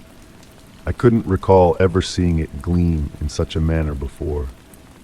Slowly, I stood up from the armchair, placing the teacup on the wooden side table. Each step on the floor elicited a gentle creak, blending with the rhythm of the rain to create an almost hypnotic melody. Drawing nearer to the door, the glow intensified yet remained soft, akin to moonlight caressing tranquil waters. The playroom was a haven of memories and enchantment. Wooden shelves displayed porcelain dolls donned in Victorian attire, vibrant toy trains, and plush animals with gentle expressions. The music box occupied a central spot on the shelf, encircled by tiny crystals collected by my niece during her garden strolls. The porcelain ballerina atop the music box, typically frozen in her eternal pose, swayed ever so slightly, as if touched by an unseen breeze. Moving closer, I noted the room's temperature was notably cooler than the rest of the house. My breath materialized into wisps of vapor in the air, while the crystals encircling the music box seemed to react to its luminance, casting miniature rainbows on the walls. The ballerina continued her subtle movements, and I could almost hear a faint melody in the distance, a musical whisper from another era. Extending my hand towards the music box, the blue light pulsed gently at that instant. The other dolls on the shelf seemed to have shifted their gaze towards me, but in the blink of an eye, they returned to their original positions. The melody grew clearer. It was Grandma's cherished lullaby, a tune I believed I had long forgotten. The music box started to rotate on its own, unhurriedly. The ballerina pirouetted with an otherworldly elegance, her motions fluid like those of a living dancer. The crystals now cast intricate patterns on the ceiling, weaving designs that seemed to narrate tales of eras long gone. The room's atmosphere thickened with memories, as if time had condensed around that small, enchanting object. I stood transfixed, spellbound by the spectacle unfolding before me. The music from the box intertwined with the rain's cadence, crafting a symphony that spoke of yearning and concealed mysteries. The shadows in the room appeared to sway to the music's tempo, and for a fleeting moment, I sensed I wasn't alone in witnessing this private exhibition. Gradually, the melody began to fade, slipping away like a dream upon awakening. The blue glow of the music box dimmed to a barely perceptible shimmer, and the ballerina slowed her dance until she stilled completely. Silence descended upon the room, but it was a different silence, laden with significance and enigma. Returning to my armchair, I raised my tepid tea. As I observed the final embers in the fireplace, thoughts of Grandma and her fondness for objects imbued with tales crossed my mind. I pondered whether she had ever encountered something akin to this, if the music box had always harbored that magic, or if it was a special gift reserved for particular moments and viewers. Since that night, whenever I pass by the playroom, I steal a glance at the music box. Sometimes I believe I catch a fleeting blue gleam or hear the initial notes of that forgotten lullaby. Yet perhaps it's merely memories pirouetting in my mind, akin to that porcelain ballerina on that rainy eve. Story 18. The night held its own whispered symphony, a delicate harmony of soft sounds mingling with the gentle percussion of raindrops on the rooftop. Stirred from slumber once again by the nocturnal spell, I found myself in a moment unlike any before. A mysterious presence beckoned from the nightstand, bathed in the ethereal glow of moonlight seeping through the veiled curtains. An ancient brass key lay there, adorned with intricate embellishments tracing its elegant silhouette. Although unfamiliar to my memory, it exuded a curious sense of familiarity, as though it had always been intertwined with the tapestry of my existence. Running my fingers along its icy surface, a subtle tremor coursed through me, the weight of the key defying its modest dimensions, and the aged patina bearing witness to the passage of time. Its design, a departure from the conventional, lacked the jagged edges of contemporary keys or the ornate engravings of antiquity. Instead, its smooth contours hinted at a history weathered by centuries, adorned with floral motifs interwoven with cryptic symbols reminiscent of a forgotten lexicon. Compelled by an inexplicable urgency, I rose from my bed, drawn into the enigmatic allure of the night. The house, cloaked in shadows, appeared transformed, as if the darkness held the power to reshape familiar realms. Guided by the faint azure radiance emanating from the key, I traversed the rooms, the wooden floor whispering beneath each tentative step, while the air carried the scent of ancient timber and faded parchment. At each threshold, I instinctively brought the key near, though I knew it was not meant for any mundane lock. Yet with each approach, a subtle resonance echoed through my fingertips, as if the key sought an intangible connection. It was within the sanctum of my study that the key's purpose began to unravel. The ancestral bookcase bequeathed by my grandfather seemed to resonate in harmony with the key's energy. As I drew closer, the key's luminance intensified, casting a rhythmic pulse that danced across the walls, casting spectral shadows from the shelves. Tracing the key along the bookcase's edge, a haunting melody, akin to a forgotten sonata, reverberated in the air. The key's vibrations intensified, eliciting a response from the wood itself, as if the bookcase harbored a secret yearning. In a suspended moment, time seemed to falter, the atmosphere thick with an ancient aura. The shadows twisted, imbued with a newfound sentience, as the key's glow pulsed in tandem with an unseen heartbeat. Illuminated patterns emerged from the wood's surface, unseen until that moment, guiding my hand to press the key against the heart of the bookcase. Without a visible crevice, the key met the wood, triggering a deep sigh that resonated through the room. The polished surface undulated like disturbed waters, revealing fleeting glimpses of faces and places lost to time. With the dawn's arrival, I found myself seated at my desk, the key clenched in my grasp. The light of day dispelled the night's mysteries, yet the echoes of that profound encounter lingered. The bookcase stood stoic, unchanged in its ancient grace, but a subtle shift had taken root. In the days that followed, the key, now devoid of its mystical glow, retained its enigmatic weight.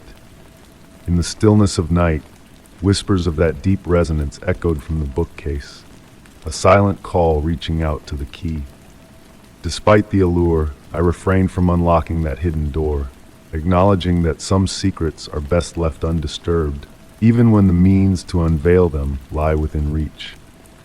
Perhaps it was the key that had sought me out, rather than the other way around, prompting contemplation of the untold mysteries harbored by a key without a lock.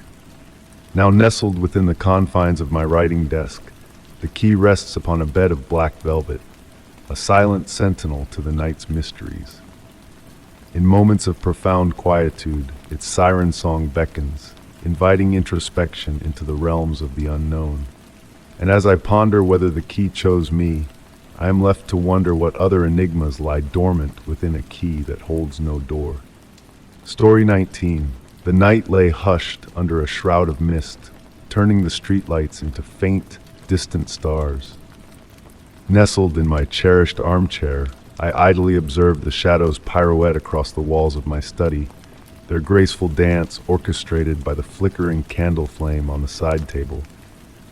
The aged wooden floor exuded a familiar, lived-in aroma, while the only sound to break the silence was the steady tick-tock of the pendulum clock. In a moment of quiet contemplation, a peculiar sight caught my eye. Amid the usual shadows that swayed in harmony with the flame, there was one that moved to its own mysterious rhythm. While the others followed the dance of light, this particular shadow seemed to possess a will of its own, exploring the wall's surface with intent. Initially, I dismissed it as a trick of my fatigued mind. After all, long hours of work often played tricks on my tired eyes. Setting aside the book resting in my lap, I rose to investigate this enigma further. As if sensing my scrutiny, the shadow hesitantly retreated to the room's shadows. I approached the wall, scrutinizing its textured surface. While the natural irregularities cast small shadows, the one that intrigued me stood out, denser, more defined, as if composed of substance rather than absence. Reaching out, I touched the wall where the shadow had lingered. The spot felt chillingly cold, unlike the rest of the wall's warmth. In the days that followed, more peculiarities emerged. The shadow appeared sporadically, always in my solitary moments and under just the right dim light, neither too bright to banish shadows nor too dark to erase them entirely. It manifested in the hallway, in the kitchen, displaying a curious, almost bashful demeanor. One evening, while engrossed in writing at my desk, a presence brushed against my senses. Not an eerie sensation of being watched, but a subtle awareness akin to a cat's silent observation. Turning slowly, I beheld the shadow projected onto my study's closed door. This time it held its ground, seemingly studying me in return. That's when I noticed a detail that had eluded me before. The shadow had no discernible source. Every shadow we know stems from an object, a person, an animal. Yet this shadow stood alone, independent, almost a sentient entity in itself. I began a silent dialogue with it, through gestures and movements. It responded in kind, dancing upon the wall, shaping forms that hinted at letters, vanishing before comprehension. Sometimes a message seemed to materialize, other times they dissolved into meaningless swirls. With time, its presence grew familiar, almost comforting. On restless nights, I sought it out, anticipating its distinctive movements amidst the ordinary shadows, a silent companion, a guardian of nocturnal hours. The shadow's origins eluded me, despite my research, consultations with experts, and perusal of ancient tomes. Theories abounded, physical anomaly, residual energy, but none encapsulated its enigmatic essence. Now, as I sit in my armchair penning these words, I glimpse the shadow's gentle sway in my peripheral vision. It has woven itself into my daily existence, a mystery accepted though not understood. I ponder if it too contemplates my nature, finding me as enigmatic as I find it. The candle nears its end, and soon the shadow will dissolve into darkness, returning with the birth of new light. I will wait, as always, engaged in this silent discourse between a man and a formless shadow. Story 20. The ancient house had always spoken to me in hushed tones, but on that winter night, a peculiar shift occurred. Outside, the snow fell gracefully, each flake shimmering under the gentle moonlight before joining the blanket of white on the ground. Nestled in my reading chair, cocooned in a weathered woolen throw, I found solace in the soft crackle of the fireplace. The usual sounds of settling timber and creaking floorboards, like old friends, had taken on a new quality, carrying murmurs that beckoned my attention. Initially faint, a mere whisper riding the draft through the time-worn walls, the sound urged me to pause, to truly listen. It came again, akin to distant conversations muffled by heavy velvet drapes. Though the words eluded me, the rhythm bore a familiar human cadence. Placing my hand against the wall beside me, I ran my fingers over the textured vintage wallpaper, sensing a subtle vibration, akin to a contented cat's purr. The wall exuded an unexpected warmth, defying the winter chill that seeped through the rest of the house. Leaning in, I closed my eyes, tuning into the enigmatic sounds within. The voices, though still indistinct, grew clearer, meandering through the walls like subterranean streams shifting from room to room.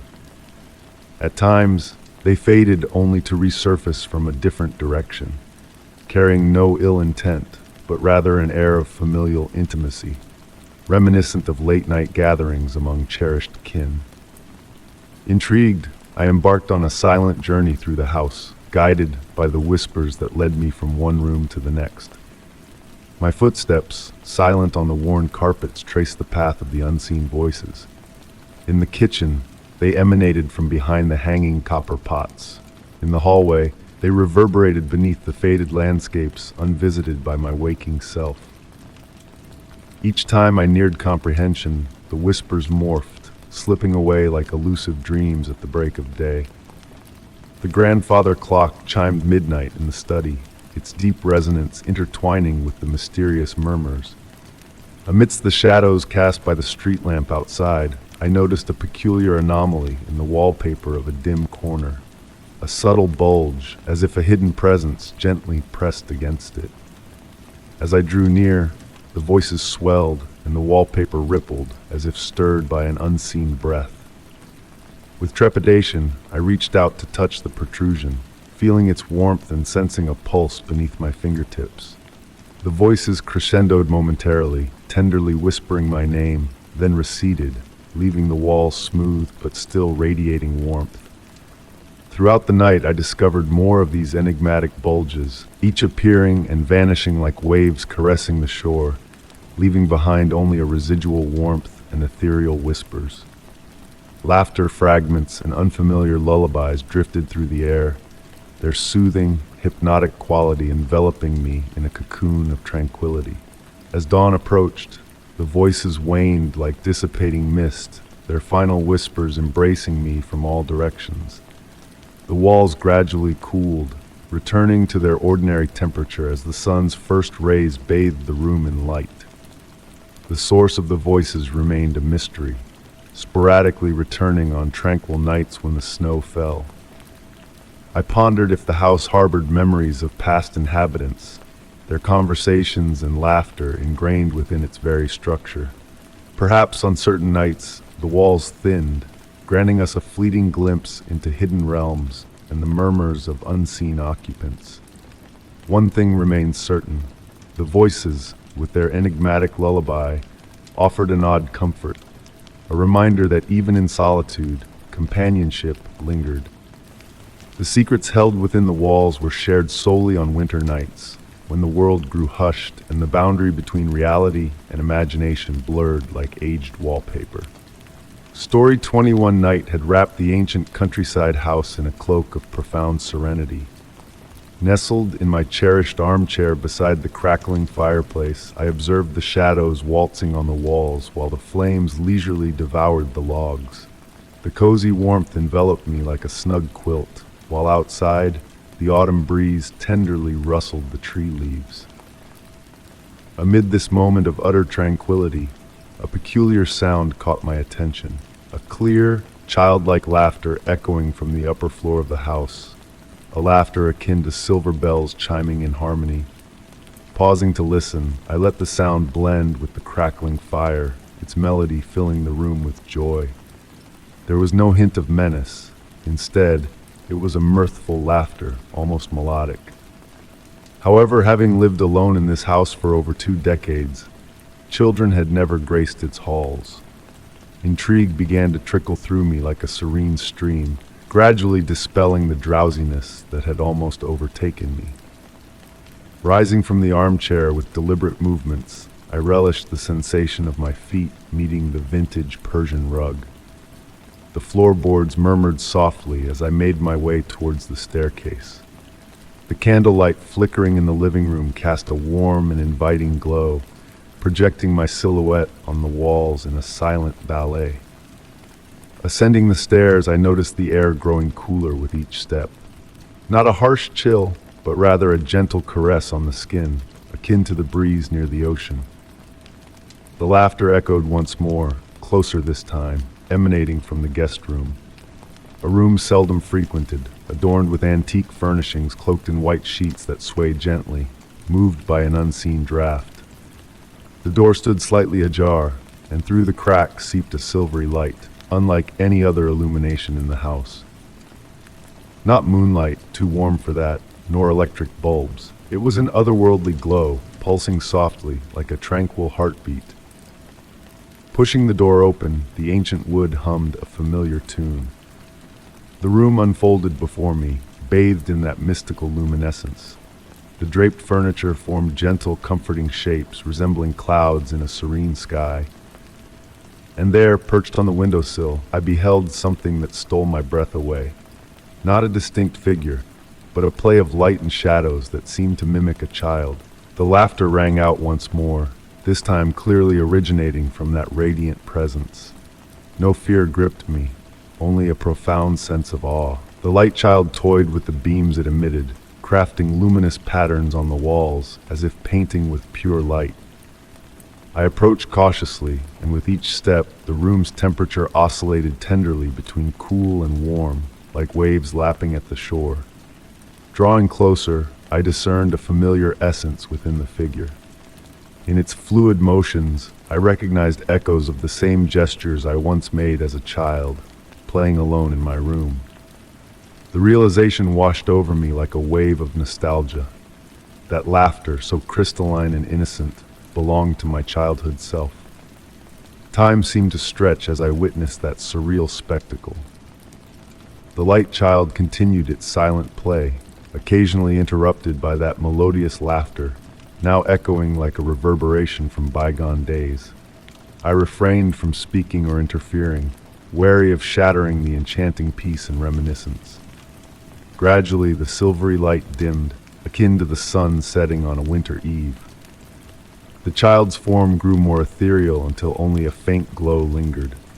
The final laughter I heard was almost a whisper, a tender farewell before dissolving into darkness entirely. I lingered in the room for what felt like an eternity, enveloped in a comforting silence. The draped furniture ceased its sway, and the air resumed its usual temperature. Yet something had shifted. The guest room, once a repository of dusty memories, now harbored a precious enigma. Returning to my armchair by the hearth, where the fire smoldered gently, I settled amidst the cushions. It dawned on me that I would never unravel the truth of that night. Was it a dream, a recollection, or perchance a deeper revelation, a message from the past manifested through a child's laughter in the shadows?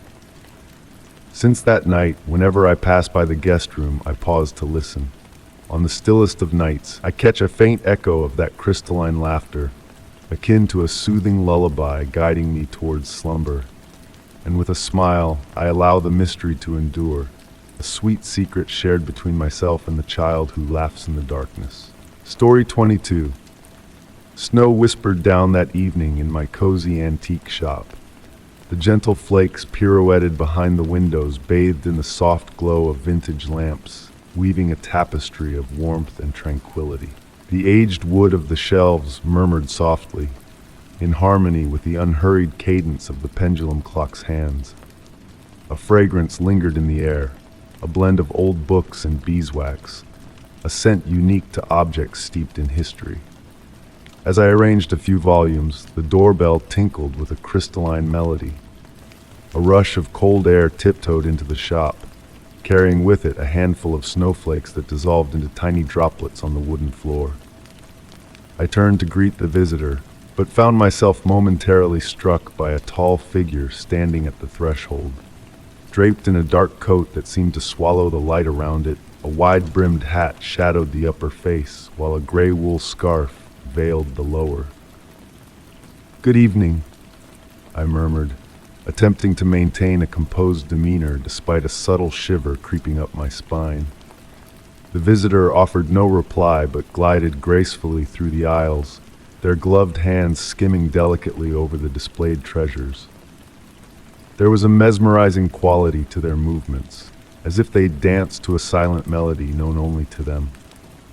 I found myself entranced, captivated by every gesture, noting how light seemed to behave oddly in their presence. Shadows clung deeper, thicker, possessing a life of their own.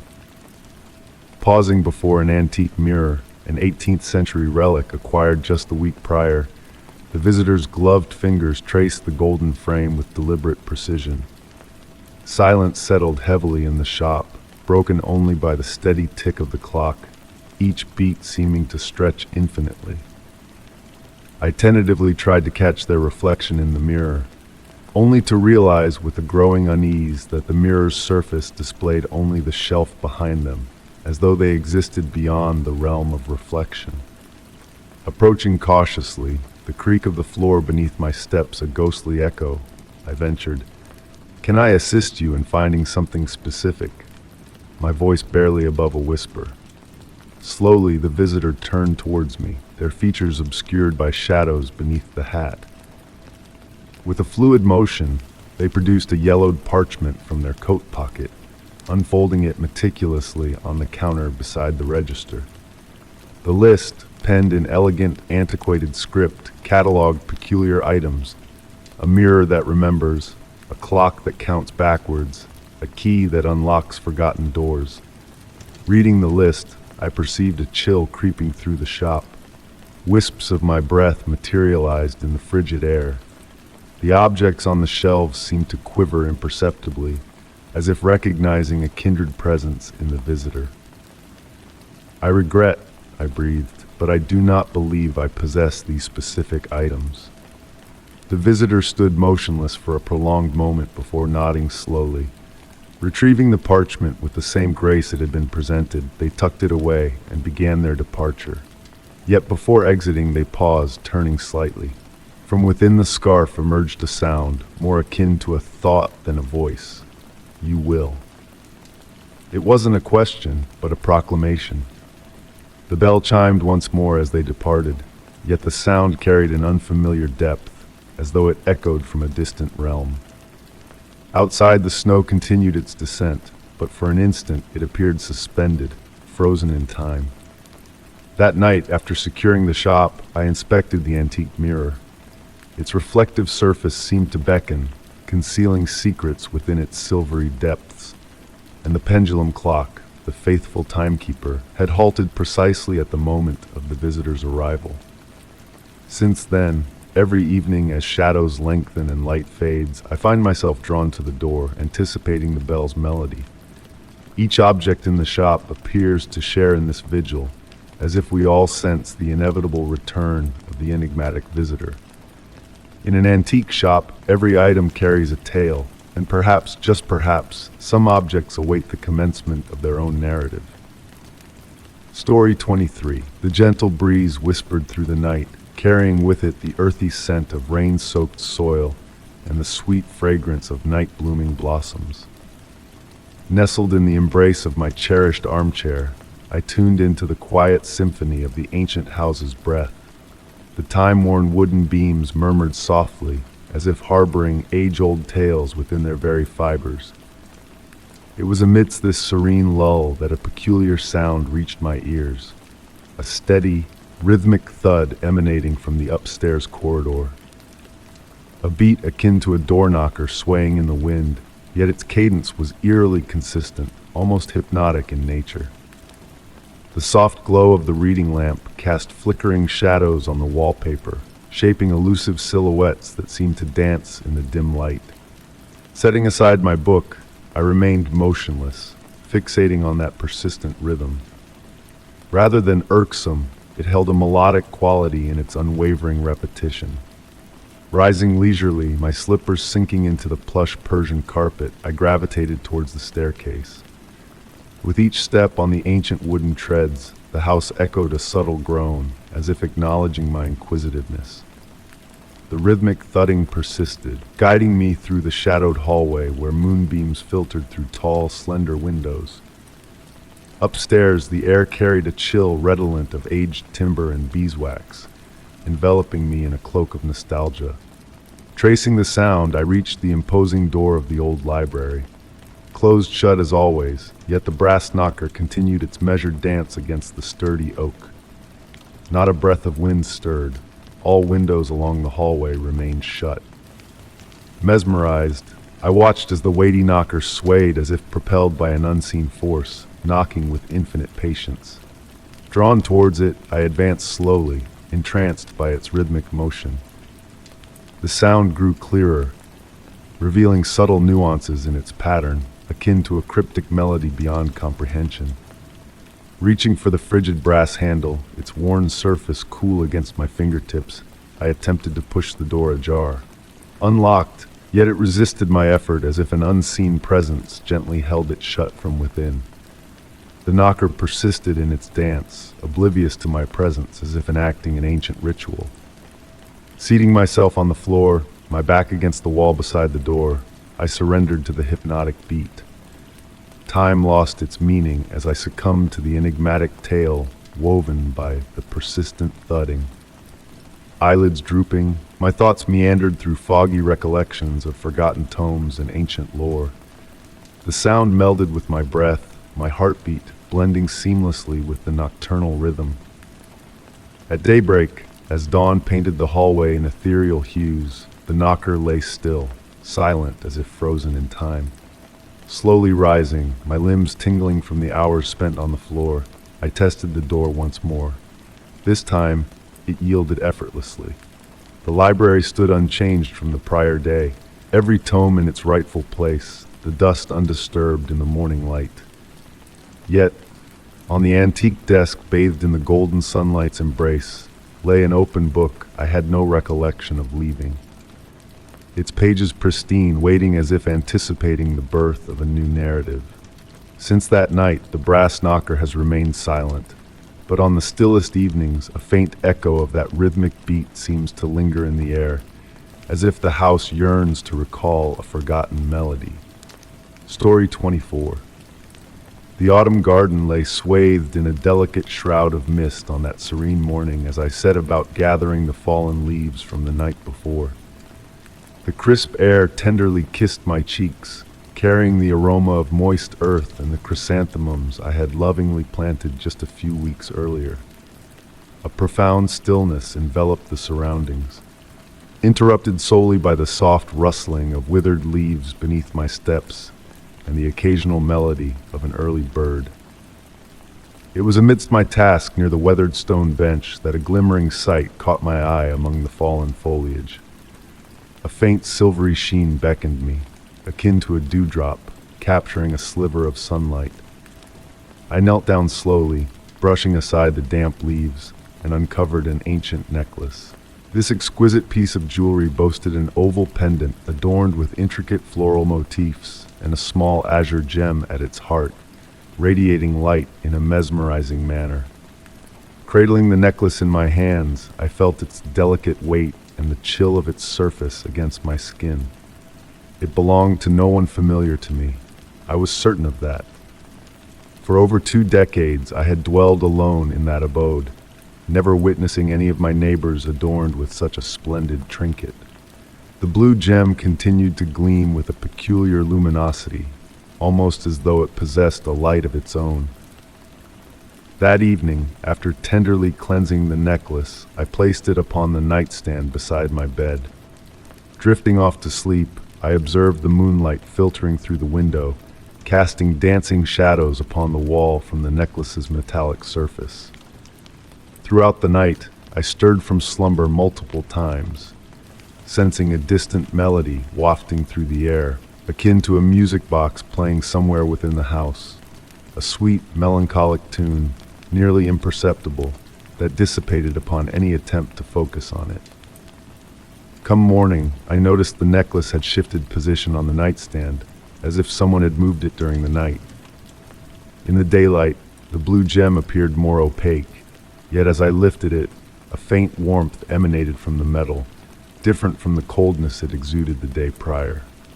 Curiosity piqued, I resolved to delve into its origins. In the ensuing days, subtle alterations within the house began to manifest. Objects on the kitchen table seemed displaced come morning, as though scrutinized during the night. The family photographs adorning the hallway appeared tilted in varying angles each day, and the nocturnal melody persisted, growing clearer, more recognizable, yet still untraceable. One evening, while engrossed in a book within my armchair, with the necklace resting upon the adjacent side table, I distinctly discerned the sound of delicate footsteps emanating from above. Soft, almost imperceptible steps, akin to a child tiptoeing. Rising cautiously, I ascended the staircase, striving to make minimal noise, only to find no one.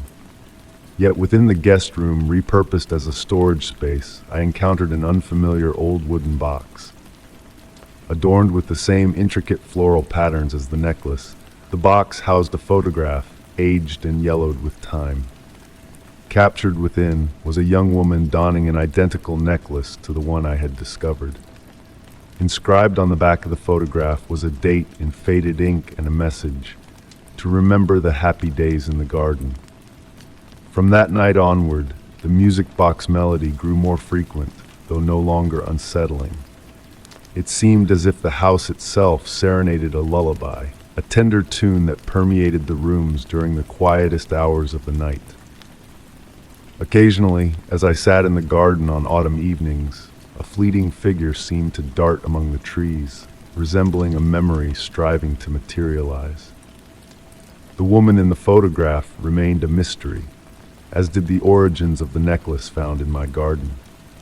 I've come to embrace this enigma in my life, akin to the ebb and flow of seasons or the passage of time. The necklace still rests upon my nightstand, and on the most tranquil nights, when the moon is full and the breeze whispers through the leaves, faint laughter intertwines with the music box melody, like a reverberation of joyous days forgotten by time. Story 25, The Whispering Rain. The gentle rain fell that evening, a soft symphony of droplets creating a glistening sheen on the pavement beneath the glow of the street lamps. It was a tranquil night, the air thick with the earthy scent of rain and the soothing rhythm of water tapping on rooftops. As I made my way home from a long day at work, my senses welcomed the serenity of the rainy night. Amidst the quiet patter of rain, a mysterious sight caught my eye. A small book, its dark cover untouched by the rain, lying abandoned on the sidewalk. It beckoned to me, as if waiting to reveal its secrets. Without hesitation, I stooped to pick it up, feeling the supple texture of its leather cover beneath my fingertips. There were no markings on the book, no hint of its origins except for a black satin ribbon marking a place within its yellowed pages. Curiosity tugged at me as I opened the book, seeking shelter under a nearby balcony from the rain's gentle caress. The elegant script, written in fresh black ink on aged paper, transported me to another time. The date inscribed at the top of the page was the present day, yet the year marked was 1887. The first words penned on the page drew me in with a whisper of intrigue. I have uncovered something that defies reality. Shadows have taken on a life of their own, and time dances to a different tune. I must chronicle these events before all is lost. A chill of fascination, not fear, coursed through me as I turned the page, each word unraveling a tapestry of enigmatic occurrences. The author spoke of elusive moments, objects shifting mysteriously in the night, and mirrors reflecting images with a delayed echo. Lost in the narrative, I became aware of a new melody in the rain, a rhythmic harmony that seemed to echo the author's tale. Looking up, I discovered the empty street around me, bathed in the soft glow of streetlights casting intricate patterns on the wet pavement. The diary's words resonated with the world around me, revealing hidden symmetries and patterns that eluded ordinary perception. The author's journey began with the discovery of an enigmatic brass key, its cryptic engravings unlocking a realm beyond the mundane. As I read on, engrossed in the unfolding mystery, a metallic glint in my pocket drew my attention. Retrieving a key I did not recall possessing, I beheld its antique brass surface adorned with the same cryptic symbols described in the diary. A subtle thrumming pulsed through me as I gazed at the key, its significance palpable in the night. The diary's pages unveiled a tale of a door unlike any other, a gateway between realms visible only through the interplay of light and shadow. The key, it seemed, held sway over the fabric of reality itself, guiding those who possessed it into uncharted territories of perception. As I paused to absorb the surreal tableau before me, the shadows cast by the streetlights twisted and contorted, forming intricate patterns that seemed to whisper ancient secrets. The rain's lullaby grew more enchanting, a melody woven with threads of mystery and wonder. On the final page of the diary, a solemn warning echoed through the night. If these words find you, know that fate has led you here. There are no coincidences in this realm. The key will reveal truths, but beware. Some doors once opened cannot be closed. With a sense of reverence, I closed the diary, feeling the weight of the key in my pocket as the rain continued its nocturnal song. The world around me shimmered with an otherworldly allure, blurring the lines between waking and dreaming. As I journeyed homeward, the diary clutched to my chest and the key a silent companion, I pondered the legacy of those who had come before me. Shadows danced on the walls of buildings, shaping an ethereal door that beckoned with unseen promise. Standing before this spectral threshold, the key in my hand seemed to pulse with recognition, a silent guardian of mysteries untold. The rain whispered its secrets, weaving a tale of beginnings and endings, of thresholds crossed and destinies embraced. The diary had found a new custodian, and with it, a new chapter awaited in the shadows of the night. But that tale, veiled in mystery and magic, was reserved for another night, another moment suspended between the realms of reality and dream. Story 26. The gentle rustling of paper as it glided through my fingers created a soothing melody in the tranquil attic. The fading light of the setting sun filtered through a small dusty window, casting shimmering golden beams that danced gracefully in the stillness of the room. Amidst the collection of old family documents, my eyes fell upon a weathered envelope, its once vibrant red wax seal now faded to a soft hue. My name, elegantly scripted on the rough surface, puzzled me as I couldn't place the unfamiliar handwriting. Settling into an aged wooden chair that creaked softly beneath me, the scent of ancient books and worn wood enveloped me, carried by a light breeze that rustled the leaves of a grand tree just beyond the window. The envelope felt weighty in my hands, hinting at secrets beyond its yellowed pages. With care, I broke the seal, the gentle crackling of the wax echoing in the hushed room. Inside, delicate pages awaited, as thin as veils, adorned with the same elegant handwriting. The date at the top transported me 50 years back, long before my time. The opening lines seized my attention instantly. My dear future grandchild. As I delved into the contents, the room gradually dimmed, yet I felt no urge to illuminate the space. The words on the pages seemed to emit a soft, ethereal glow of their own. The letter unfolded the tale of a woman unknown to me, my grandmother, who possessed a rare gift that transcended generations, surfacing only under specific celestial alignments. She spoke of nights when the full moon reigned and the northern winds whispered, granting some in the family a glimpse beyond the veil of time. Not crystal clear visions, but fleeting sensations and blurred images akin to reflections on rippling waters. In her words, my grandmother painted a portrait of my existence, recounting how she had foreseen me in that very attic, reading her letter. A chill traveled down my spine as I continued reading. Her narrative grew more intimate, unveiling her attempts to wield this gift for the family's protection, a guiding light through turbulent times. Yet each glimpse into the future exacted a toll, sapping morsels of her life force. Within the attic's silence, time seemed suspended, shadows stretching across the walls, waltzing with the memories enshrined in those aged pages. The letter unraveled forthcoming events in my life, some already familiar, while others awaited their turn to unfold. As I progressed, the handwriting subtly shifted, wavering with each stroke, as if every word demanded greater effort. The final page, cloaked in uncertainty, bore my grandmother's testament of an imminent choice I would confront, a pivotal moment when the ancestral gift would awaken within me. Pausing, I lifted my gaze to the window now veiled in darkness, the full moon peeking through ominous clouds. A gust of wind rattled the glass, heralding the impending rain. Returning to the concluding words, etched with a newfound clarity, my grandmother's voice resonated. When you hear the call, you will know what to do. The gift is not a curse, but a sacred duty. As I have done for you, you must craft a letter never to be sent, yet destined to reach its recipient when the stars align. I carefully folded the pages, nestling them back into the envelope. The wind intensified, coaxing the floorboards to murmur beneath me. Rising from the chair, drawn to the window, my reflection intertwined with the moon's glow, conjuring an illusion that momentarily froze me. A fleeting image of an elderly woman, her gentle smile etched in the glass, dissolved as quickly as it appeared.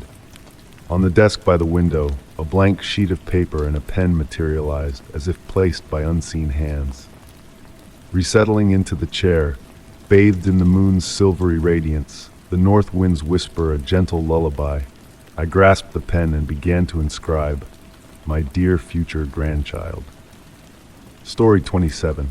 The night had enshrouded the ancient house in a velvety hush, broken solely by the soft patter of autumn rain tapping against the window panes.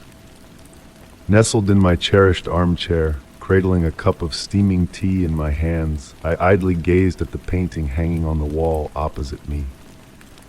It was an heirloom from my grandmother, portraying a woodland scene at dusk. Though not of great value, it never failed to draw me in with its melancholic tranquility. That night, as the golden glow of the floor lamp cast flickering shadows around the room, I noticed something peculiar.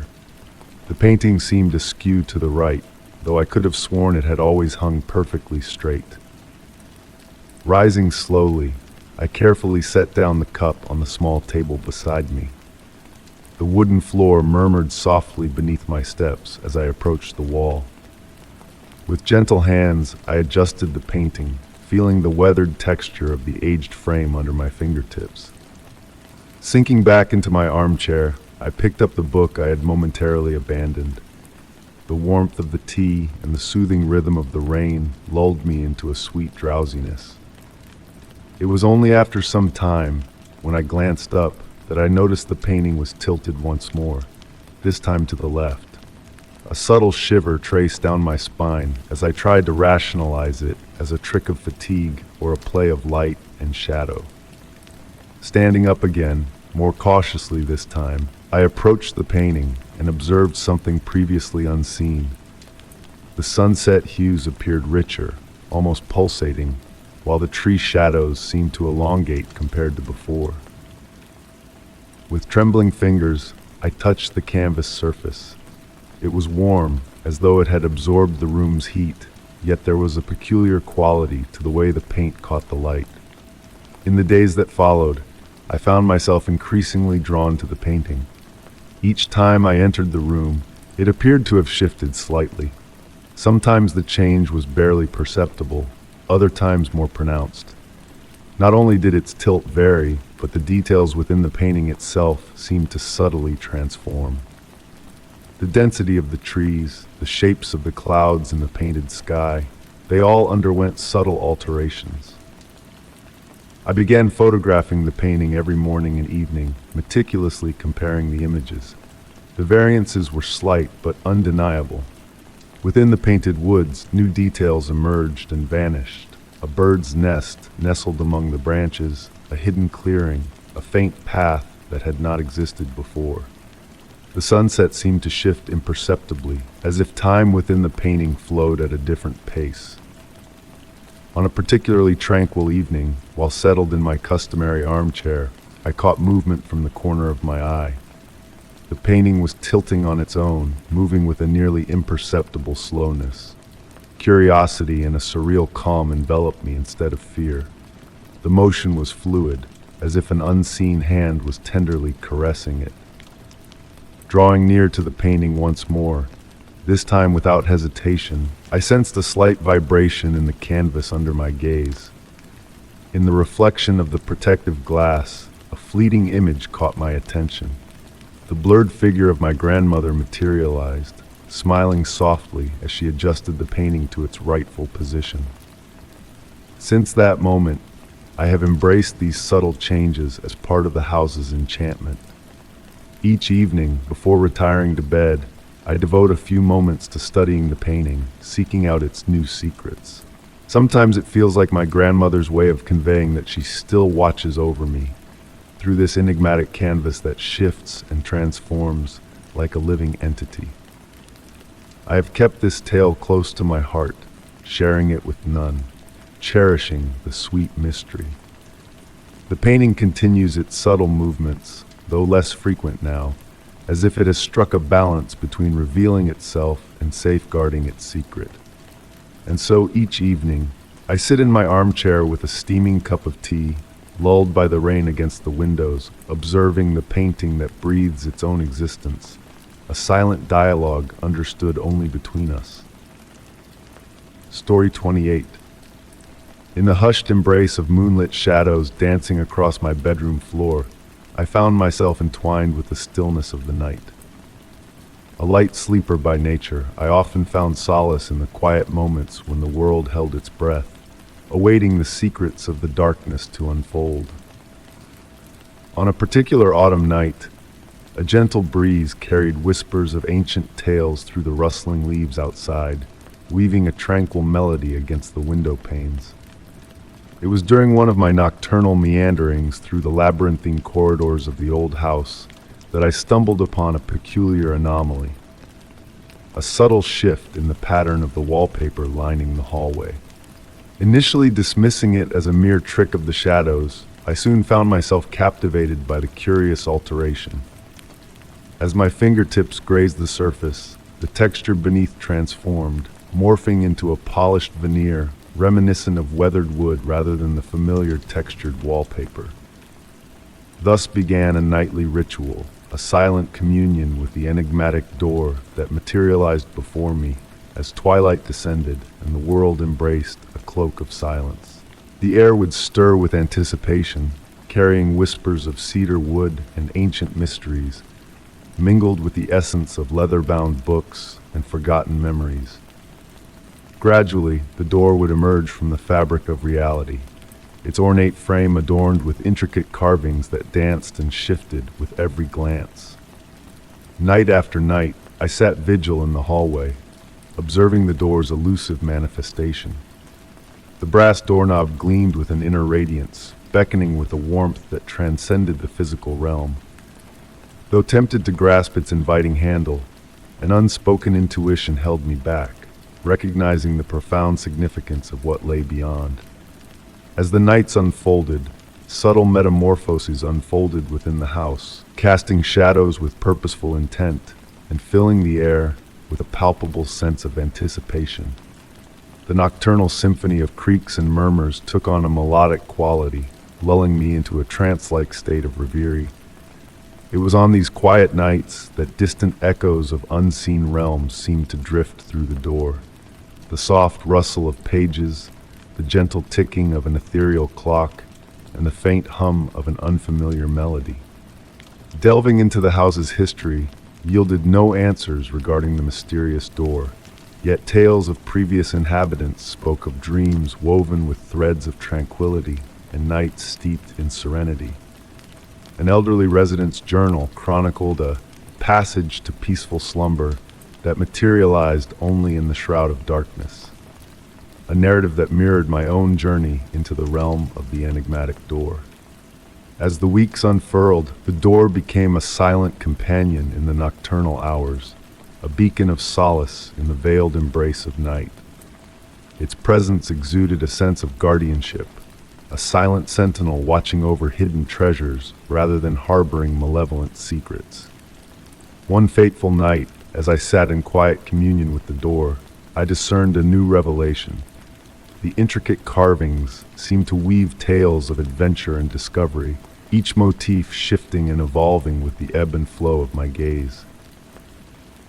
Years drifted by, marked by the silent vigil of the door and the unbroken bond of respect that restrained my hand from its beckoning handle. The door stood as a testament to the beauty of unanswered questions and the allure of uncharted mysteries. On sleepless nights, I found myself drawn to the hallway, a cup of chamomile tea in hand, where the door unfailingly materialized, enveloping me in its familiar embrace of warmth and comfort. In the gentle luminescence that bathed the hallway, I came to realize that perhaps the true essence of the door lay not in its unveiling, but in the tranquility it bestowed upon those who cherished its nocturnal presence. With the break of dawn, as sunlight bathed the room and the door faded into mundane wallpaper, a fleeting doubt would sometimes whisper its skepticism. Yet as night descended once more, ushering in the ethereal shift in reality, I knew that some enchantments of this world were reserved for those who dared to linger in the shadows, awaiting the magic that dwelled within the veiled mysteries of the night. Story 29. The rain softly tapped against the windows of my study, a gentle rhythm that harmonized with the crackling fire. Nestled in my beloved armchair, I found myself captivated by the latest addition to my collection, a vintage painting portraying an autumn scene. Discovered in a quaint antique store, its rich hues and enigmatic aura had drawn me in. Despite the weather brewing outside, I couldn't tear my gaze away from the artwork. The golden frame, weathered by time, glistened in the flickering firelight, casting ethereal reflections around the room. On that stormy evening, a peculiar sensation gripped me as I observed the painting. The leaves in the artwork appeared to sway ever so slightly, as if brushed by unseen fingers. Initially, I attributed it to the play of shadows from the fire, but the longer I peered, the more I realized a subtle shift had taken place. The colors seemed to deepen, growing more vibrant than my memory served. The path winding through the painted landscape now meandered beyond the confines of the canvas, elongated and twisting in a way that defied logic. Standing up from my chair, I approached the painting, sensing an unusual chill in the air that contrasted sharply with the warmth of the hearth. Running my fingertips over the canvas, I discovered a texture unlike any typical oil painting, smooth, almost silky to the touch. A scent of damp earth and wet foliage wafted from the frame, so realistic it blurred the line between art and reality. As I pondered these anomalies, movement in the upper corner of the painting caught my eye. Amidst the branches of an ancient tree, something stirred. It wasn't a mere trick of light. A deliberate motion unfolded, hinting at a hidden presence among the painted leaves. My heart fluttered, not from fear, but from an insatiable curiosity that welled within me. Retreating a few steps for a clearer view, I noticed the brushstrokes shifting on their own accord, crafting new pathways and forms within the landscape. The trees swayed as if responding to an invisible breeze, and in the distance, a faint outline materialized, a small stone building emerging from the mist. The rain outside murmured like a secret, echoing the enigmatic dance of the painting. Seated once more in my armchair, I became wholly entranced by the unfolding spectacle before me. The room expanded, deepened, as though the painted world encroached upon reality. Through the night, the painting metamorphosed gradually. Autumnal hues intensified and waned in a mesmerizing cycle, unveiling shades unseen by daylight. The distant stone house came into sharper focus, its chimney billowing smoke and windows aglow with a golden light. I pondered if inhabitants dwelled within that painted abode, if they glimpsed me from their side of the magical window disguised as a canvas. Surprisingly, the notion didn't unsettle me. Instead, a profound tranquility settled over me, as if I had stumbled upon a hidden passage where truth and fantasy intermingled harmoniously. Hours drifted by, the painting divulging its mysteries with delicate patience.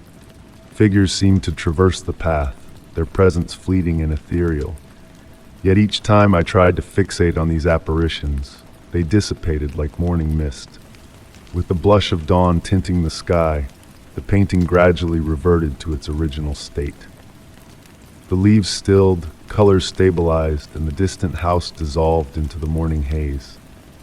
Only the lingering scent of damp leaves remained, a whisper of the nocturnal revelations. Since that fateful night, I returned to my armchair each evening, awaiting the painting's whims.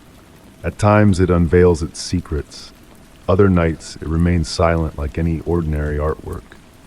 But deep down I know beyond that canvas lies an entire realm, awakening only when the world slumbers, for those patient enough to observe in the quietude of night. Story 30. The grandfather clock in my study tolled midnight with its deep, familiar resonance, each chime echoing through the stillness like gentle ripples on a pond. Nestled in my worn leather armchair, an ancient book cradled in my lap, I listened to the soft patter of rain dancing against the window panes. The old house sighed around me, its time-worn wooden frame settling into the hush of the night. My gaze drifted to the hallway door, bathed in the warm glow of my reading lamp, its dark wood standing out against the shadowed corridor. Tonight, it bore a subtle difference, a shift that eluded my grasp. Perhaps the brass handle gleamed a touch brighter, or the grain of the wood whispered of unseen changes. Despite 15 years within these walls, the door now felt like a stranger in my midst. Rising from my seat, I marked my place in the book with a delicate silk ribbon. The floor beneath me was cool, seeping through my slippers with a ghostly chill. Each step toward the door carried me into a pocket of cold air, as if winter had encroached upon this singular spot in my home. My fingers brushed the handle, and to my surprise, it radiated warmth, a stark contrast to the surrounding coolness. The door swung open smoothly, revealing the familiar hallway bathed in the soft glow of moonlight. Everything appeared unchanged, the faded wallpaper, the worn carpet, the photographs adorning the walls. Closing the door, I dismissed my fanciful thoughts as mere figments of an overactive imagination.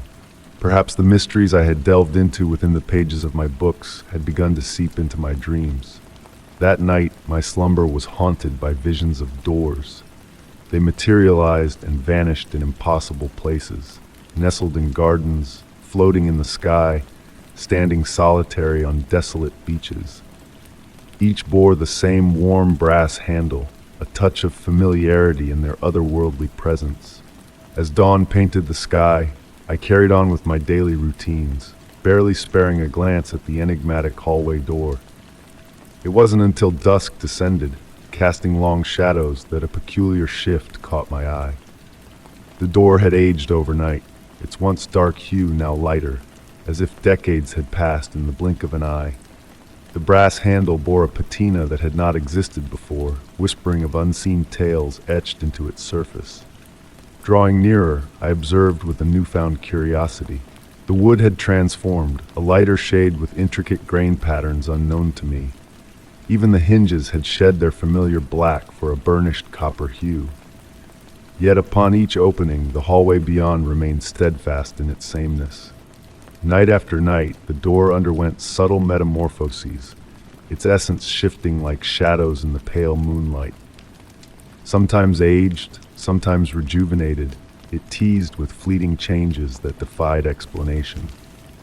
With a scholar's precision, I chronicled each transformation in a journal, capturing the nuances in careful sketches and meticulous descriptions. The door's alterations eluded my watchful eye, unfolding in the deep silence of the night when the house slumbered and my attention wandered elsewhere. Determined to unravel its mysteries, I embarked on a vigil one night, anchored in my armchair, a pot of steaming tea by my side. The grandfather clock ticked away the hours as I fixed my gaze upon the door. At 3:17 a.m., a flicker of the lights heralded a shift in the room's atmosphere. In that ephemeral darkness, a new vision materialized before me. The oak door transformed into rich mahogany, silver inlays dancing across its surface like whispers of forgotten tales. Intrigued, I reached for the handle, now a carved crystal, its delicate beauty beckoning me closer. Yet a humming energy permeated the air, a subtle vibration that stirred the depths of my soul. And then a revelation struck me. The door bore no keyhole, a detail that had eluded my memory until that moment. In a fevered search through my journal, I found no mention of the keyhole, casting doubt upon my own recollections. Had I overlooked such a fundamental detail, or was a deeper mystery at play, veiled in the shadows of my perception? The unanswered question lingered on my mind, a tantalizing enigma begging to be unraveled. Now each evening finds me seated in my study, lost in contemplation of that enigmatic door and its nightly transformations. At times I glimpse fleeting images of unfamiliar hallways beyond its threshold, beckoning with their unknown secrets. Yet upon each opening, my own hallway remains unchanged, a tableau of familiarity amidst the shifting tides of the unknown. The door continues its silent dance of metamorphosis, a silent guardian of secrets untold. I ponder the nature of its transformations, questioning whether it is the door that changes or my perception that shifts with each passing night. Perhaps both truths hold sway, or perhaps neither captures the essence of this mysterious phenomenon. In the quiet hours before dawn, as the rain whispers against the window panes and the grandfather clock tolls midnight, I find solace in the anticipation of what new form the door will assume, what mysteries it may unveil or conceal within the veiled realms of night. Story 31. The autumn wind whispered softly through the leaves as I meandered down the rural road, the sunset casting a mesmerizing palette of orange and purple across the sky. The GPS had given up its guidance a few miles back, but I felt no urgency in its absence. Familiar with these lands, or so I believed, I continued my journey.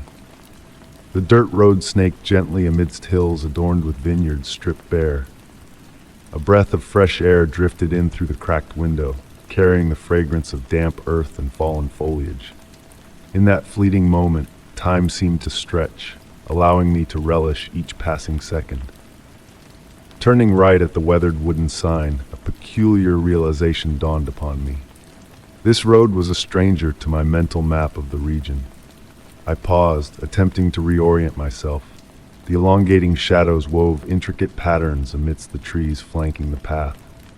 The road beneath my car's wheels was unexpectedly pristine, void of potholes or imperfections, a seamless stretch of asphalt vanishing into the encroaching dusk. Dead leaves pirouetted lazily in the air, as if time itself had slowed in this secluded realm. Pressing forward at a leisurely pace, my curiosity heightened with each passing moment. The trees lining the road appeared ancient and twisted, their canopies intertwining above like a natural cathedral ceiling filtering the fading light. In the distance, faint lights flickered, akin to out-of-season fireflies. They danced gracefully among the tree trunks, ephemeral and elusive. The silence enveloped me, broken solely by the gentle hum of the engine and the rustling of leaves stirred by the wind. As I advanced, subtle shifts in the environment unfolded. The road's contours blurred, as if softened by an unseen hand. The shadows deepened, yet not menacingly so, but rather in a manner that softened reality's edges. Abruptly, a sight caught my eye. An ancient brass mailbox stood at the roadside, its pristine condition defying its age. Adorned with an intricate compass rose engraving, it bore no name or number. When I reached out to touch it, a faint warmth seemed to emanate from the metal, a stark contrast to the evening chill. The road continued its gentle meander, revealing increasingly peculiar details. Small milestone stones along the verge emitted a faint glow, as if imbued with an inner luminescence. The sky above me adopted an indescribable hue, a shade seemingly unique to this forgotten enclave. Stars timidly emerged, yet appeared different, as if plucked from another era or dimension. After what could have been hours or mere minutes, I crested a hill, unveiling a small circular clearing paved with ancient stones. In its center stood an aged lamppost, casting a warm, beckoning glow. I halted, stepping out of the car. The air hung eerily still, as if time itself held its breath. From my vantage point, the distant city lights shimmered like a distant memory, separated from this reality by an imperceptible veil. Surveying the panorama, I noticed the road behind me had transmuted. No longer the modern asphalt I traversed moments ago, it now lay as an ancient stone pathway, weathered by countless footsteps. Yet, I remained certain of the road's contemporary surface until just moments prior. Returning to my vehicle, I retrieved the road map from the glove compartment. Illuminated by the lamppost's glow, I scrutinized every detail with care. As suspected, this enigmatic road remained absent from the map. as if a figment of a dreamlike space. Folding the map, a gust of wind caused it to quiver in my grasp. For a fleeting moment, golden lines seemed to materialize on the paper, tracing a faintly glowing path before dissipating. I blinked, and the vision vanished. Remaining in that surreal sanctuary a while longer, I absorbed the tranquility it exuded. When the time came to depart, I noticed the lamppost had quietly extinguished. The road ahead now shrouded in darkness, yet an unspoken assurance guided me homeward. Driving back towards the city, I glanced repeatedly in the rearview mirror. The lamppost had rekindled its light, its glow diminishing as I distanced myself. A shimmering golden radiance danced in the air, akin to stardust scattered upon a road that eluded the confines of the map. In the days that ensued, I embarked on numerous quests to rediscover that mystical road. Hours spent traversing the countryside, exploring each fork and byway, proved futile. The road with its solitary lamppost and luminous stones had vanished like a mirage upon waking, leaving behind solely a faint golden trace on my aged map, revealed only when light struck it just so, a concealed secret awaiting reawakening. Story 32. The weariness of a long day's toil lingered as I entered my study sanctuary. The desk lamp bathed the room in a soft amber light, casting gentle shadows on the book-filled shelves. The familiar scent of aged paper and ink embraced me, a soothing presence as I sank into my well-loved leather armchair. Resting on the polished desk was my treasured old diary, a gift from my grandmother, its brown leather cover and yellowed pages holding my innermost thoughts. To my surprise, the last page I had penned was no longer blank. Delicate handwriting, different from my own, adorned the page with words I did not recall writing. The ink appeared fresh, as if just set down by an unseen hand. Intrigued, I leaned in, my breath slowing. The words painted a vivid picture of an autumn evening, detailing the very room I now occupied. The gentle patter of rain tapped against the window, weaving a hypnotic melody with the soft rustle of pages fluttering in a non-existent breeze. The lamp's glow flickered, casting dancing shadows around me. Enthralled, I read on, drawn into the mysterious narrative that seemed to anticipate my every move. Curiosity urged him to turn the page, the text beckoned, and as if compelled, my fingers obeyed, flipping to a fresh sheet. My heart quickened as new words materialized before me, as though an invisible hand scripted in real time. The ink flowed effortlessly, capturing my sensations, the warmth of the lamp, the weight of my breath, even the subtle chill down my spine with eerie accuracy.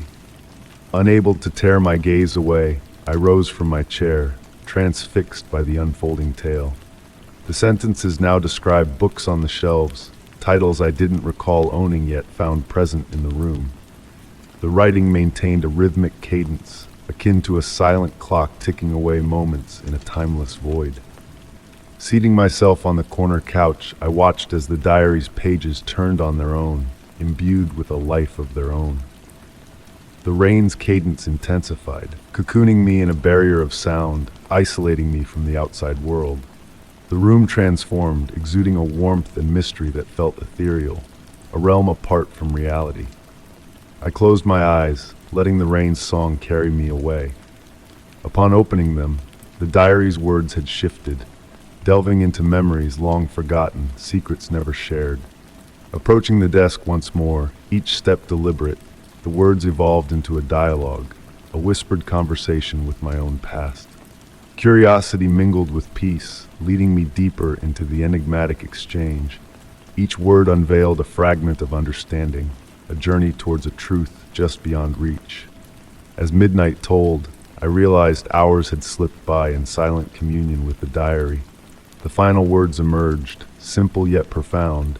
Some mysteries don't need solving to be understood. Gently closing the diary, I felt the familiar leather under my fingertips. The rain's symphony outside felt more like a companion than mere background noise. Preparing for slumber, I stole a final glance at the study. The diary lay innocently on the desk, a silent witness to the inexplicable. Something had shifted, not in the external world but within me. Those self-scripting pages had unveiled a glimpse of a truth I couldn't wholly grasp. Night enveloped the study in quiet shadows, the lamp's glow a steadfast sentinel to a mystery shrouded in uncertainty. Closing the door, I pondered the value of unsolved enigmas. Perhaps I mused, some mysteries held more significance when left untouched, their secrets preserved in the whispers of the night. Story 33. The wooden floor whispered beneath my feet as I wandered down the hallway bathed in the soft glow of twilight. Grandma's house had a way of speaking, each creak and groan a tale untold. The air held hints of lavender and aged wood, a comforting aroma that had lingered through all my childhood summers. But on this particular evening, a shift stirred the familiar stillness. Pausing before the weathered attic door, a newfound detail beckoned me closer. The white paint, worn and marked, bore strange symbols etched into its surface. These were no random scratches of time but deliberate strokes, weaving a cryptic message from within. As the sun dipped low, casting amber ribbons through the windows, elongated shadows danced along the walls. The only sounds, the steady heartbeat of the grandfather clock below, and the rustle of leaves outside, stirred by the wind's gentle touch. Tracing the marks with cautious fingertips, I felt the story they sought to tell. Methodical and almost geometric, some etchings ran deep while others barely grazed the wood, as if woven at different moments in time. How many times had I passed this door without noticing its silent plea? Grandma had never spoken of strange occurrences from the attic, yet her avoidance of those stairs now echoed in my mind. A chill brushed my neck, sending a shiver down my spine. The hallway stretched on, shadows thickening around me. Retrieving the heavy brass key from its place, its cool touch hinted at secrets long held. Inserting it into the lock, a subtle resistance met my turn, accompanied by a faint exhale, as if the door itself drew breath on the other side. My heart quickened, pausing as the house fell into hushed anticipation. With trembling hands, I illuminated the door with my phone's light, revealing hidden intricacies in the carved surface. The circular pattern of scratches spiraled inward, leading to a center where delicate numbers emerged, almost imperceptible. A memory stirred within me of Grandma's elusive diary, safeguarding family mysteries. The wind outside crescendoed, windows moaning in protest, while shadows swayed to an unseen melody. A connection formed in my mind between those etched numbers and the hidden diary, yet something cautioned me from opening that door. Was it instinct or ancestral wisdom that stayed my hand? Stepping back, a soft scratching echoed from the attic, gentle and rhythmic, as though a secret script unfolded within. Glancing back, the door seemed to pulse with a faint luminescence in the fading light. That night, beneath my covers, I transcribed the numbers into my journal, vowing to return and unravel their meaning. But come morning, the attic door bore no trace of the cryptic message, only the brass key gleaming with a silent promise yet unfulfilled. Since that day, each visit to Grandma's house finds me pausing at the attic door. Sometimes in the dimness the scratches reappear, or a subtle breath stirs from beyond. Yet I've never ventured to unlock its mysteries again. Some enigmas, it seems, are best left undisturbed, cradled in the quiet of an ancient house and in the memories of those attuned to its whispers. Story 34. The gentle patter of rain on the rooftop tiles serenaded me as I readied myself for the night ahead. Droplets cascaded down the window, casting whimsical shadows across the walls of my study. The remnants of a long-extinguished fire still lingered in the air, a subtle reminder of past warmth. A soft glow from the desk lamp enveloped the room in a soothing embrace, inviting tranquility to settle within the space. In the hush of that serene moment, a sound pierced the stillness, a ring that defied logic. The old rotary phone on the shelf, long disconnected in favor of modern technology, echoed with a crystalline tone that hung in the air, undeniable and surreal. Setting aside my book, I rose from the plush armchair, the plush Persian rug absorbing the sound of my footsteps as I approached the antique phone. The black telephone, a relic passed down from my grandmother, gleamed faintly in the dim light, a silent sentinel of bygone days. Its ring ceased as I extended my hand towards it, the receiver cool to the touch, evoking memories of childhood and simpler times. Dismissing the inexplicable event as a trick of exhaustion, I turned away only to be startled as the phone rang once more. The second ring seemed to resonate with a newfound urgency, demanding attention. Intrigued yet unsettled, I watched as the receiver trembled almost imperceptibly with each ring, capturing the lamplight in a dance of shadows. Counting each chime, I hesitated momentarily before yielding to an impulse and lifting the receiver on the fifth ring. A profound silence followed, broken only by the persistent rhythm of raindrops against the window pane. Bringing the receiver to my ear, I encountered not the expected dial tone, but a void of sound that felt almost palpable. And then a breath, slow, steady, and distant, as though a presence lingered on the other end, waiting patiently. The cadence of that breath stirred dormant memories, reminiscent of my grandmother's nighttime rituals with the phone by her side. "Hello?" I ventured, my voice a mere whisper amidst the rain's percussion. The breath paused as if contemplating, before morphing into a protracted sigh brimming with a poignant melancholy that tugged at my heartstrings. Immobile, I stood with the receiver pressed to my ear, the enigmatic breath now mirroring the rain's tempo. Rather than fear, a peculiar sense of tranquility mingled with nostalgia enveloped me. It felt as though this suspended moment between reality and reverie was conveying a tale beyond words. The breathing persisted, punctuated by pregnant pauses, pregnant with unspoken significance. Surrendering to the ethereal ambience, I closed my eyes, allowing the sound to envelop me like a familiar shroud. Time seemed to lose its hold as I surrendered to the embrace of the mysterious breath. When I finally opened my eyes, the room had undergone a subtle transformation. The lamplight exuded a more intimate warmth, suffusing the air with a hint of lavender, my grandmother's favorite fragrance. Reluctantly, almost reverently, I returned the receiver to its cradle. Though silent, the phone exuded a newfound sense of solace, as if it had imparted its silent message. Reclining back into the armchair, I gazed at the antique instrument bathed in the dim glow. The rain persisted outside, weaving a tapestry of melody intertwined with memories. Since that enigmatic night, the phone has remained silent. Yet on rainy evenings when silence descends heavily, a distant breath, a familiar sigh from a bygone era, seems to echo through time. In those fleeting moments, a smile graces my lips, a silent acknowledgement that certain connections transcend the physical realm. Some bonds, it seems, cannot be severed by the mere act of unplugging a cord from the wall.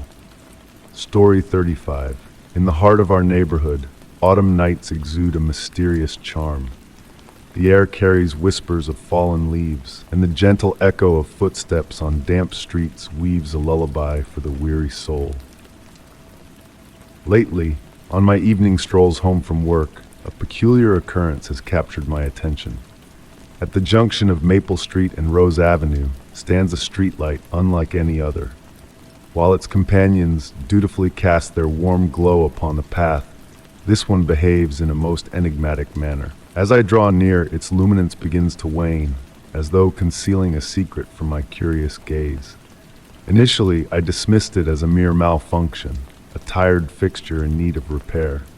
But a deeper curiosity stirred within me.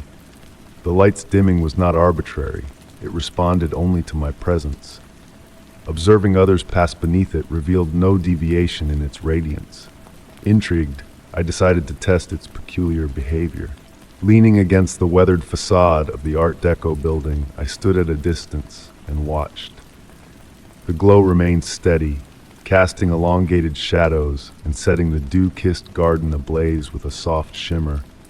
With each step toward the light, its brilliance faltered, almost as if it held its breath in anticipation.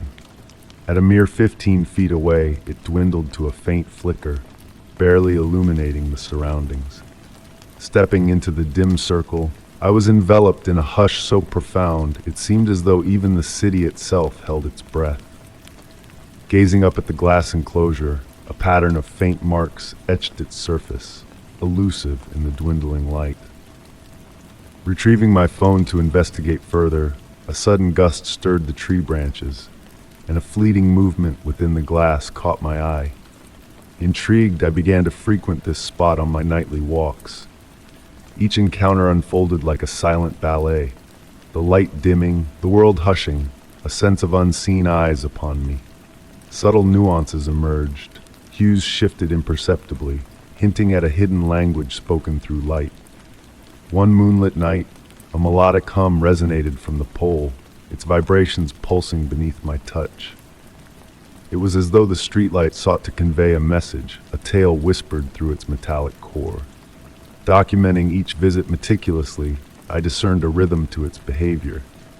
The dimming correlated with lunar phases, waxing and waning in sync with the celestial dance. And after I passed, the light always returned to full brilliance in precisely 23 seconds.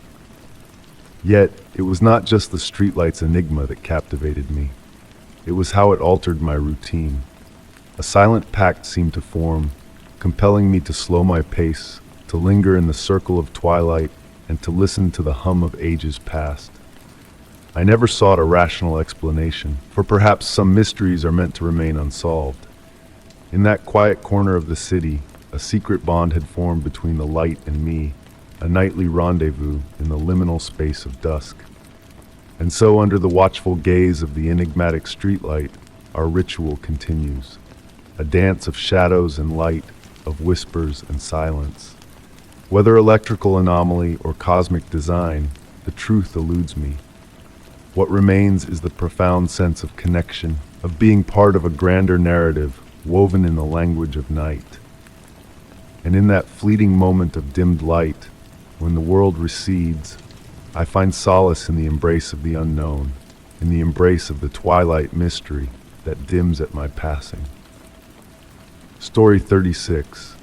The rain softly tapped against the windows of my vintage farmhouse, crafting a hypnotic melody that intertwined with the faint creaking of the hardwood floor beneath my steps. It was an autumn evening where the line between reality and fantasy blurred, the tree leaves waltzing in the darkness, casting ever-shifting shadows on the cream walls through the misty panes. Nestled in my cherished armchair, cradling a cup of now cool chamomile tea, I absent-mindedly watched as the glow of the floor lamp painted a golden halo on the ground. A subtle but persistent sensation lingered in the air, elusive and mysterious. Something was different that evening, a whisper of change that eluded definition. The air felt heavier, the house's silence more profound, almost touchable. Rising slowly, I was drawn by a flicker caught in my peripheral vision. The hallway leading to the bedroom stretched seemingly beyond its confines, the shadows in the corners deepening, almost pulsing with life. Pausing at the threshold of the living room, I gazed into the darkening corridor, the chill creeping closer with each step. The familiar wooden floor now whispered unfamiliar secrets beneath my feet, the ancestral photographs on the walls watching me with altered gazes. Halfway down the hall, I halted. A peculiar aroma wafted, an ancient blend of old books and damp wood foreign to my home. Turning to the window, rain patterns created intricate designs on the glass, following an enigmatic pattern only nature understood. And there, amidst the shadows, I saw it. A figure darker than the rest, moving with eerie grace along the opposite wall, independent of any tangible source. Solidified mist in form, it glided hesitantly, acknowledging my presence. As I watched, my breath deepened, a sense of familiarity enveloping me, as though it had always lingered, awaiting recognition. Pausing by the guest room door, it assumed a faintly human shape. Stepping closer, the shadow reacted, quivering slightly. The rain's whisper now a constant murmur, a language just beyond comprehension. Straining, I almost discerned words in the air, alien yet understandable. The coolness around me was comforting, a silk sheet in summer's warmth. The shadow moved towards me in a slow, fluid dance, a silent communication unfolding. Motionless, I observed as it drew near, halting just steps away. In the hush, my heartbeat echoed, steady and calm. The shadow inclined slightly, a gesture of greeting. I raised my hand, compelled by an inexplicable urge. Mirroring me, the shadow extended a formless hand, a warmth permeating where our touch almost met. Then, as gracefully as it appeared, it began to dissipate, vanishing like smoke in a hidden breeze. Left behind was a faint hint of jasmine and a profound peace. Time seemed suspended as I stood in the hallway, the rain's song diminishing. Returning to the living room, I found my tea still warm, as if time had paused during our encounter. Since that night, on rainy evenings, I tread that hallway with heightened awareness, catching glimpses of that familiar form dancing beyond sight. The mystery of the shadow remains unsolved, yet it left not fear, but a sense of acceptance of the unknown. The hallway now cradles its secret, and on quiet nights, rain tapping against the windows, I await, a blend of curiosity and tranquility, for a new rendezvous with the dancing shadow beyond the corridor. Story 37. The autumn breeze whispered through the deserted streets as I journeyed home from work. The street lamps bathed the damp pavement in pools of warm amber light, casting reflections that shimmered like scattered coins in the puddles below. There was a peculiar hush in the air, where sounds lingered longer than usual, and the rustling of fallen leaves created a haunting melody that seemed to float on the breeze. It was on an ordinary Tuesday that I first noticed him, standing motionless at the bend where Main Street curved past the old bookshop. Clad in layers of weathered clothing, he seemed to blend into the shadows, yet it was not his appearance that captivated me. It was the way people instinctively veered around him, leaving a perfect circle of emptiness in their wake, as though compelled by an unseen force. My usual path home led me straight past his corner, and as I drew nearer, I found myself unconsciously swept into that same orbit, my steps carrying me in a wider arc around him. And when he turned to meet my gaze, it was his eyes that held me transfixed. Not the expected shades of brown or blue, but pools of pure black, like polished onyx reflecting the glow of the street lamps. His gaze seemed to absorb the light, rather than reflect it back into the world. Each evening thereafter, he stood there, a silent sentinel in the same spot, never moving. Some nights, I would take detours, wandering blocks out of my way to avoid that haunting corner. Yet, even when I was far from sight, I could sense those obsidian eyes tracking my every move. What struck me most was his silence. He never begged for alms or food, never reached out a hand in supplication. He simply observed, his gaze both gentle and disconcerting in its intensity. On quiet evenings, when the wind whispered softly and the streets fell silent, I swore I could hear him humming a tune unlike any I had ever known, a melody that seemed to resonate with ancient echoes, stirring something deep within me. It evoked visions of distant galaxies and primordial songs, of a time before humanity walked the earth. One rainy night, everything changed. Approaching his corner, bracing myself for another encounter, I noticed a subtle shift in his posture. His hand was raised, not in request, but pointing upwards towards the obscured sky. Without hesitation, I halted, following his gesture. The raindrops felt weighty on my skin, each one carrying a significance beyond mere moisture. As I lowered my gaze, his eyes met mine, and for the first time, his lips moved. His voice, barely above a whisper, seemed to bypass my ears, reaching directly into my mind. "You see it too," he murmured, a statement that was also a question, imbued with the same ancient, ethereal quality as his humming. That night, I dreamt of those black eyes watching over slumbering cities, of guardians standing sentinel on corners through the ages.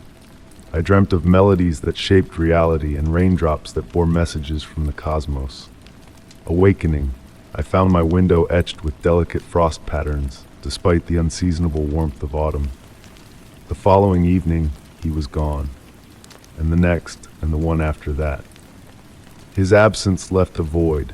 A presence felt more keenly in its absence. Sometimes on quiet nights when the lamps flickered just so, I caught fleeting glimpses of his reflection in the puddles at the corner. The black eyes still watched, but now seemed to peer outward from beneath the water's surface. Passers-by continued to avoid that spot, unknowingly preserving the circle of emptiness.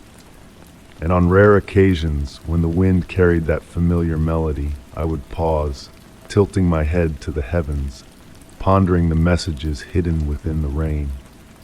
No other beggar with eyes of black have I seen since, yet I comprehend now that he was no mere beggar. He was something more, a presence that chose that corner to observe, to wait, and perhaps to remind us that some enigmas are meant to elude our grasp. Each evening I walk past that corner on my homeward journey. At times I halt and strain to catch that ancient lullaby in the breeze. And when the light dances on the puddles just so, I glimpse those black eyes staring back at me from every reflection. It brings a strange solace, knowing that whatever he was, whatever he symbolized, still watches over our tranquil streets as the world slips slowly into night. Story 38. In the hush of the night, only the gentle whir of the refrigerator and the steady tick-tock of the kitchen clock dared to break the silence. Nestled on the sofa in my apartment, I relished the tranquility of 2 a.m., a magical hour when the universe felt like it belonged solely to me. The soft glow from the reading lamp painted soft shadows on the walls, while wisps of steam from my chamomile tea waltzed lazily through the air. It was in the midst of one of these serene interludes that I caught sight of something peculiar about the apartment adjacent to mine. Until that moment, I had never spared it a second thought, but it dawned on me that in half a year, not a soul had crossed its threshold. No sounds escaped from within, no lights ever flickered through the windows. Yet that very night, a faint light seeped from beneath the door, akin to the flicker of a solitary candle. Intrigued, I rose from my seat, drawn to this unexpected anomaly. Placing my cup down on the coffee table, I drew near to the dividing wall between our dwellings. Pressing my ear against the cool surface, I strained to catch any hint of noise.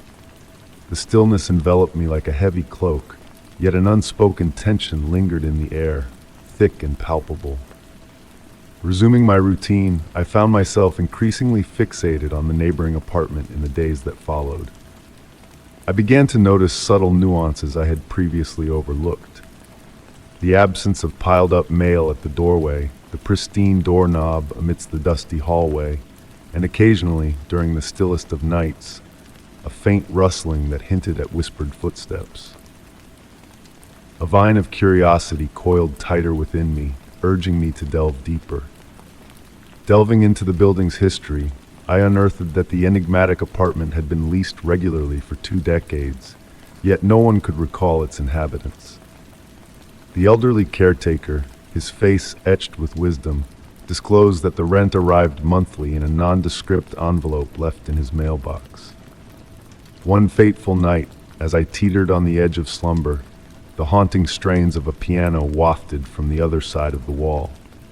The notes, delicate and ethereal, seemed to transcend the present, weaving a tale of wistfulness and anticipation. Stirred from my bed, I pressed my ear to the partition once more.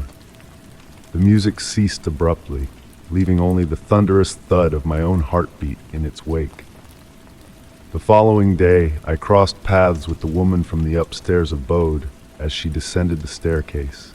Inquiring if she too had heard the nocturnal melody, I was met with a peculiar glance, almost pitying.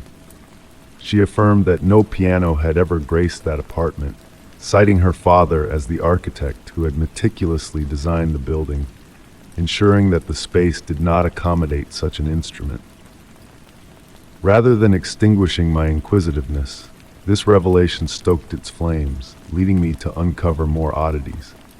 On chilly evenings, when warmth enveloped the entire edifice, not a hint of heat escaped from beneath that enigmatic door. During rainy spells, while neighboring doormats soaked up moisture from damp footwear, the mat outside that enigmatic abode remained dry as bone. One dusk, returning belatedly from work, I espied the door slightly ajar for the first time. My heart drummed in my chest as I halted before the threshold, the same faint glow emanating from within as it had months prior. Frozen in place, torn between pushing open that mysterious portal and succumbing to trepidation, I eventually retreated a step. Some instinct within me cautioned that certain enigmas are best left unsolved, certain riddles left unexplored. I retreated into my own sanctuary, closing the door behind me. When I ventured out the next morning for work and peeked once more, the neighboring door stood shut, as though it had never been otherwise. Since that night, each time I return home in the wee hours, I pause before that enigmatic door. Sometimes, a distant melody seems to serenade me. Other times, a flickering light beckons from within. I have never dared to rekindle my quest for the truth behind that inscrutable abode. Instead, I have found solace in the enigmatic presence that dwells beyond the barrier of bricks and mortar. In a world where every mystery demands explanation, isn't there a certain comfort in the knowledge that some realms remain beyond our grasp? Story 39 night draped the house in a hush, as the wind murmured softly through the leaves of the ancient tree in the garden. Nestled in the armchair of my bedroom, I gazed at the shadows waltzing on the walls and the flickering lamplight. It was that magical hour when sleep tiptoed in, yet a peculiar resistance gripped me, defying the grasp of Morpheus. The mystery lay in the recurring dream that had woven its way into my nights, unwaveringly persistent for weeks. The room's warmth and the rhythmic heartbeat of the old clock on the wall cradled me gently. My eyes drifted to the open diary on the desk, where my meticulous recordings of the dream's intricate details sprawled across the pages in elegant script. Each night, the dream unfurled the same tableau, a spiral staircase of gray stone spiraling into the depths, the echo of droplets falling in the distance, and a colossal wooden door adorned with cryptic symbols. A revelation struck me as I perused the diary once more, a subtle nuance that had eluded my notice before. In every iteration of the dream, a gradual chill crept in as I descended the stairs, the touch of cold stone under my fingertips, my breath crystallizing into tendrils of mist in the air. Yet what set this dream apart was the uncanny feeling of déjà vu that cloaked me, as if the staircase led to a place I intimately knew, though never visited in reality. The enigmatic door at the stairs' nadir always remained shut, but with each passing night, I drew nearer to deciphering the enigmatic symbols etched upon its surface. Fluid shapes that seemed to shift and sway under my gaze, as though imbued with a life force of their own. In the dream, my fingers traced the contours of these mysterious glyphs, each touch eliciting a faint tremor that rippled through the wood, as if the door itself pulsed with a hidden vitality. As twilight descended and I readied myself for slumber, a curious anomaly caught my eye in the room. Resting on the nightstand beside the lamp lay a small object foreign to my memory, an ancient bronze key, its ornate design uncannily reminiscent of the symbols adorning the door in my nocturnal reveries. Curiosity piqued, I grasped the key, taken aback by its weight and the icy chill it exuded. How it came to be there eluded my recollection, yet its presence felt as natural as the very air I breathed. Settling into bed, the key clutched tightly in my hand, I sensed a shift in the fabric of the night. The dream unfolded as usual. The spiraling staircase, the melodic drip of water, the gradual descent into icy tendrils of air.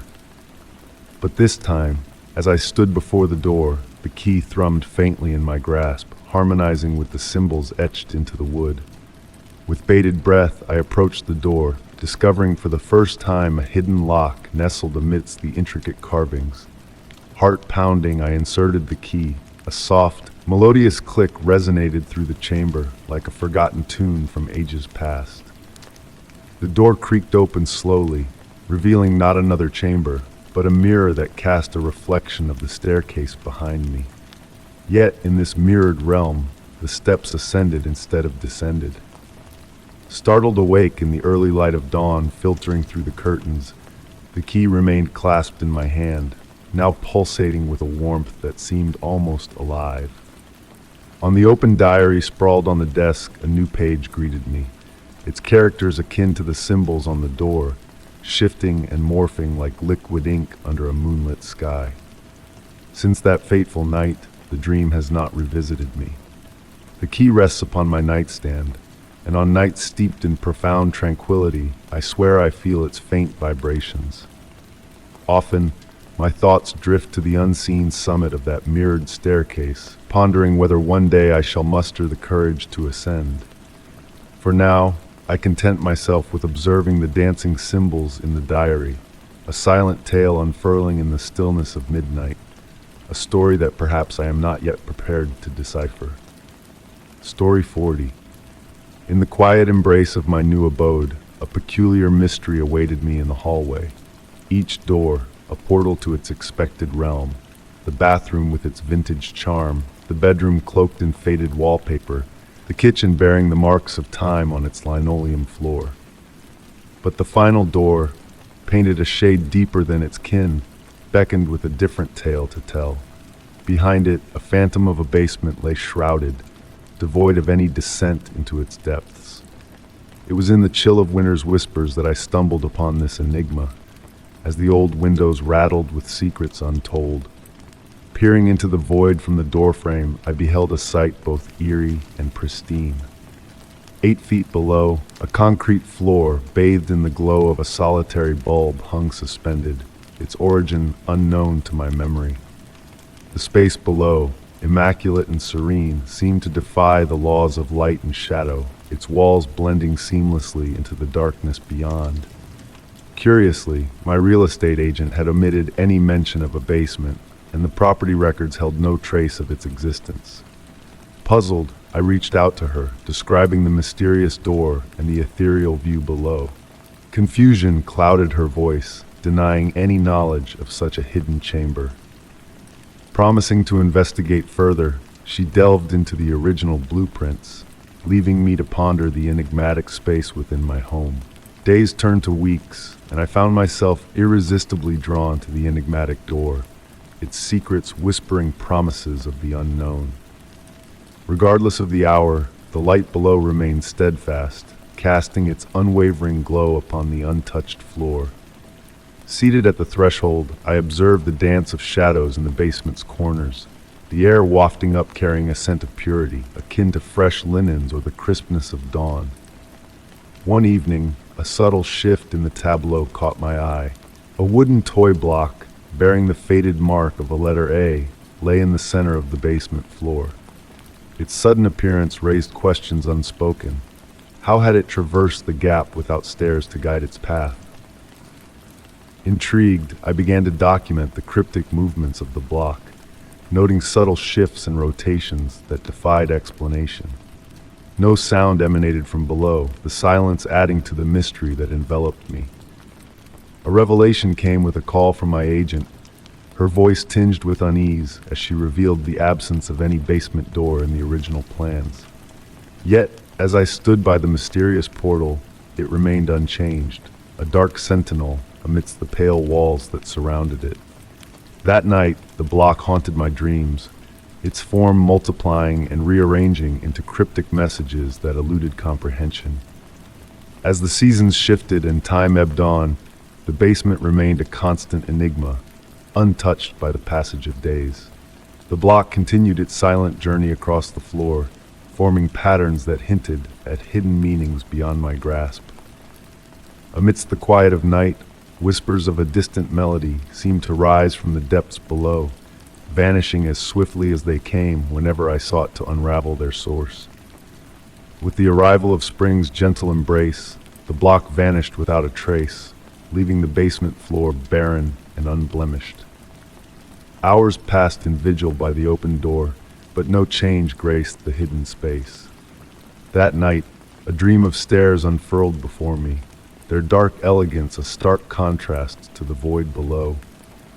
The allure of descent beckoned, accompanied by the ethereal chime of unseen wind. Awakening to find the basement door ajar, a chill crept through my being as I recalled shutting it tight before slumber claimed me. The stairless abyss below remained untouched, a realm of mystery and whispers that danced at the edge of perception. Though the block never returned, the echoes of wooden toys against concrete occasionally serenaded the stillness of night, a reminder of the enigmatic depths that dwelled beneath my home. In the twilight realm between reality and dreams, some mysteries find solace in their unanswered riddles, content to linger in the hush of the unknown. Story 41. In the small hillside town, silence draped the streets like a velvet blanket. An autumn evening painted the air with the scent of burning wood and damp leaves, while fog slithered through the alleyways like a silent cat. From my third-floor apartment, I gazed at the warm amber glow behind the windows of neighboring houses, a peculiar sight for such a late hour. Despite the lights, no signs of life stirred beyond the misty panes. The church bell chimed 10, its sound hollow, as if veiled in a cloak of cotton. Having only recently arrived in town, I found the deserted streets unfamiliar. Normally, even at this late hour, a dog walker or folks from the corner bar would animate the quiet. Nestled in my cozy armchair, cradling a cup of chamomile tea, I observed the absence of even the usual stray cat that frequented Mrs. Miller's windowsill. Steam wisped from the cup, weaving fleeting shapes in the room's darkness. I opted for a soft reading lamp, casting gentle shadows on the cream walls. A sudden rustle stirred from the hallway, drawing my attention. It echoed like a whispering breeze against paper. Curiosity overtook any fear as I rose, setting down the cup on the wooden side table. The hallway exuded a chill, not wintry, but reminiscent of an ancient church's embrace. The floor creaked beneath my steps, a sound oddly comforting. Pausing at the bedroom's entrance, I hesitated. The slightly ajar door emitted a bluish light, distinct from any in my home. Pushing the door open revealed a closed window, its curtains swaying as if brushed by an unseen hand. On the floor, beneath the window, lay a newspaper page. Dated October 15th, 1954, the headline read, "Mysterious Night of Silence in Pine Grove." The article recounted a night when the town's residents had secluded themselves, an unspoken agreement shrouded in mystery. As I read, movement outside the window drew my gaze.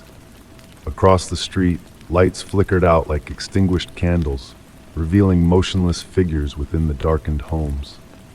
A message buzzed in my robe pocket from the building's WhatsApp group. "Tonight, stay indoors. It's crucial."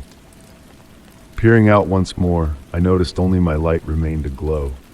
Amidst the deepening silence, my heartbeat slowed, as if harmonizing with an ancient rhythm. Seating myself on the bed's edge, the newspaper sheet felt worn as if touched by countless hands. Beyond the window, the fog thickened, veiling the streetlights in a milky haze. Surveying the deserted main street, I pondered the article's account. After that silent night, the residents had no recollection of the events. They resumed their routines, unaware of the enigma that periodically revisited them. Rising, I headed for the light switch. Before extinguishing it, I glimpsed outside again. The fog twisted into sinuous shapes, hinting at figures moving within, like shadows adrift in a sea of milk. With the room dim, I settled onto the bed fully clothed. Absolute silence enveloped me, punctuated only by the bedside clock's ticking. Drifting into slumber, I pondered whether morning would bring memories of this night, or if, like the townsfolk, I would remain oblivious to the cyclic mystery. The tolling of midnight bells lingered in my thoughts as I succumbed to sleep, their muffled chimes resonating from a realm where silence reigned as the universal tongue. Story 42. The old grandfather clock in my cozy study struck midnight, its deep, resonant tones enveloping the room in a blanket of familiar comfort. I glanced up from my worn leather journal, anticipating the usual single chime that marked the hour, but to my surprise, the ringing continued. Each note blended seamlessly into the next, creating a hauntingly beautiful melody that seemed to warp the fabric of time itself. The soft glow of the lamp bathed my antique desk in a warm light, casting shadows and highlights that danced with the steam spiraling from my cup of chamomile tea. There was an unmistakable shift in the air on this particular night. Not ominous, but rather a subtle alteration in the very essence of reality. It was as if the world had tilted slightly off its axis, like a painting hung askew on the wall. The darkness lurking beyond the window appeared denser than usual, almost tangible, as though it could seep through the glass at any given moment. Intrigued, I rose from my chair, my footsteps hushed by the aged wooden floor beneath me. The grain of the floorboards felt smooth against my woolen socks as I approached the window, drawn by the peculiar quality of the night outside. My reflection in the glass appeared crystal clear, yet there was something uncanny about it. The mirrored image of myself seemed to lag behind my movements by the smallest fraction, as if time itself had hit a snag. A delicate fragrance filled the air, a scent of night-blooming jasmine that hung mysteriously around me, though I possessed no such blooms in my study. It was a sweet, intoxicating aroma that danced on the edge of my memory, reminiscent of long-forgotten summer nights from my childhood. Meanwhile, the grandfather clock's chiming carried on, the intervals between each note elongating, stretching like honey dripping from a spoon. Turning away from the window, I intended to record these strange occurrences in my journal, but to my surprise, the words on the pages began to shift and morph. The ink flowed like dark rivers, weaving intricate patterns and phrases that I had no recollection of writing.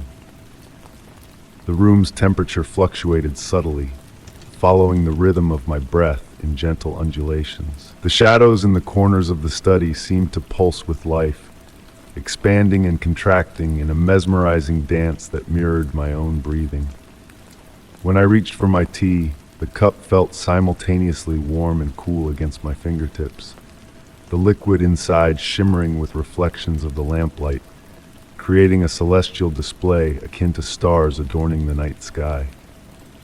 Each sip I took seemed to replenish itself, the level of tea in the cup remaining constant despite my consumption. The rhythmic ticking of my wristwatch synchronized with the grandfather clock's timeless chimes, blending into a soothing lullaby of time.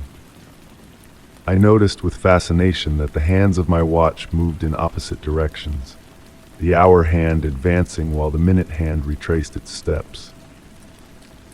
Yet this contradiction felt oddly natural, as if I was glimpsing the true essence of time beyond its linear facade. Words materialized on the pages of my journal without my hand guiding them. Time is not a river, but an ocean. As I read those words, a profound understanding washed over me. This night wasn't unending because it refused to conclude. Rather, it existed in all moments concurrently, like a dream spanning past, present, and future in a single breath. The darkness outside the window transformed into a gentle void, inviting and comforting, like a soft embrace waiting to enfold the world. Through its velvety depths, I caught fleeting glimpses of alternate versions of my study, other instances of this perpetual night, all existing in parallel realities. My reflection in the window glass moved independently, engaging in different activities, reading different books, writing different words, savoring tea at different intervals, as if showcasing the infinite possibilities contained within this singular night. We exchanged serene nods, acknowledging each other as fellow travelers sharing the same space across divergent temporal planes. Sinking back into my chair, a profound serenity enveloped me. The grandfather clock's chimes had stretched out so far that each toll felt like a lifetime unto itself, encapsulating worlds of experience within the silences between sounds. The night cocooned me in a tapestry of eternal moments, each one exquisite and self-contained. I came to realize that this night would never truly conclude, not because time had halted, but because it had expanded to reveal its intrinsic nature. Somewhere in every iteration, I would forever remain in my study, observing the breathing darkness, listening to the ageless tolling of the clock, existing in this perfect moment that encompassed all moments. And so here I am, in this night that defies closure, penning these words that have forever been inscribed, sipping tea that never grows cold, witnessing time unfurl not as a sequence of events, but as an infinite dance of the present. The darkness outside pulses with boundless potential, the clock chants its eternal refrain, and I exist in this enduring moment, utterly at peace with the eternal night. Story 43. The hush of the autumn night wrapped around me like a heavy quilt as I made my way down the graveled driveway to the ancestral home. Each step I took seemed to reverberate through the stillness, accompanied by the gentle rustling of dry leaves swirling at my feet in a delicate dance choreographed by the breeze whispering through the ancient trees. The house, standing in solitude since Aunt Mary's departure, awaited my arrival for a solemn inspection of its silent halls. With a metallic echo, the antique key turned in the lock, granting me entry into a realm steeped in memories.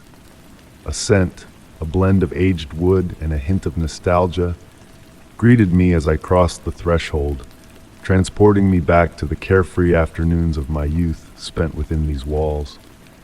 Inside, the fading light of dusk filtered through lace curtains, casting intricate patterns upon the polished wooden floor. The silence within was profound, broken only by the rhythmic ticking of the grandfather clock stationed in the hallway. Yet, amidst the stillness, there lingered an intangible presence, a subtle anomaly that tinged the air with an unspoken mystery. As I traversed the main hallway, the familiar creak of the floorboards beneath my feet served as a ghostly reminder of the countless footsteps that had echoed before mine. The portraits adorning the walls, once comforting in their familiarity, now seemed to gaze at me with an enigmatic intensity, their eyes following my every move. Pausing before my grandmother's portrait, a curious shift in her smile caught my attention, veiling it with a newfound intrigue.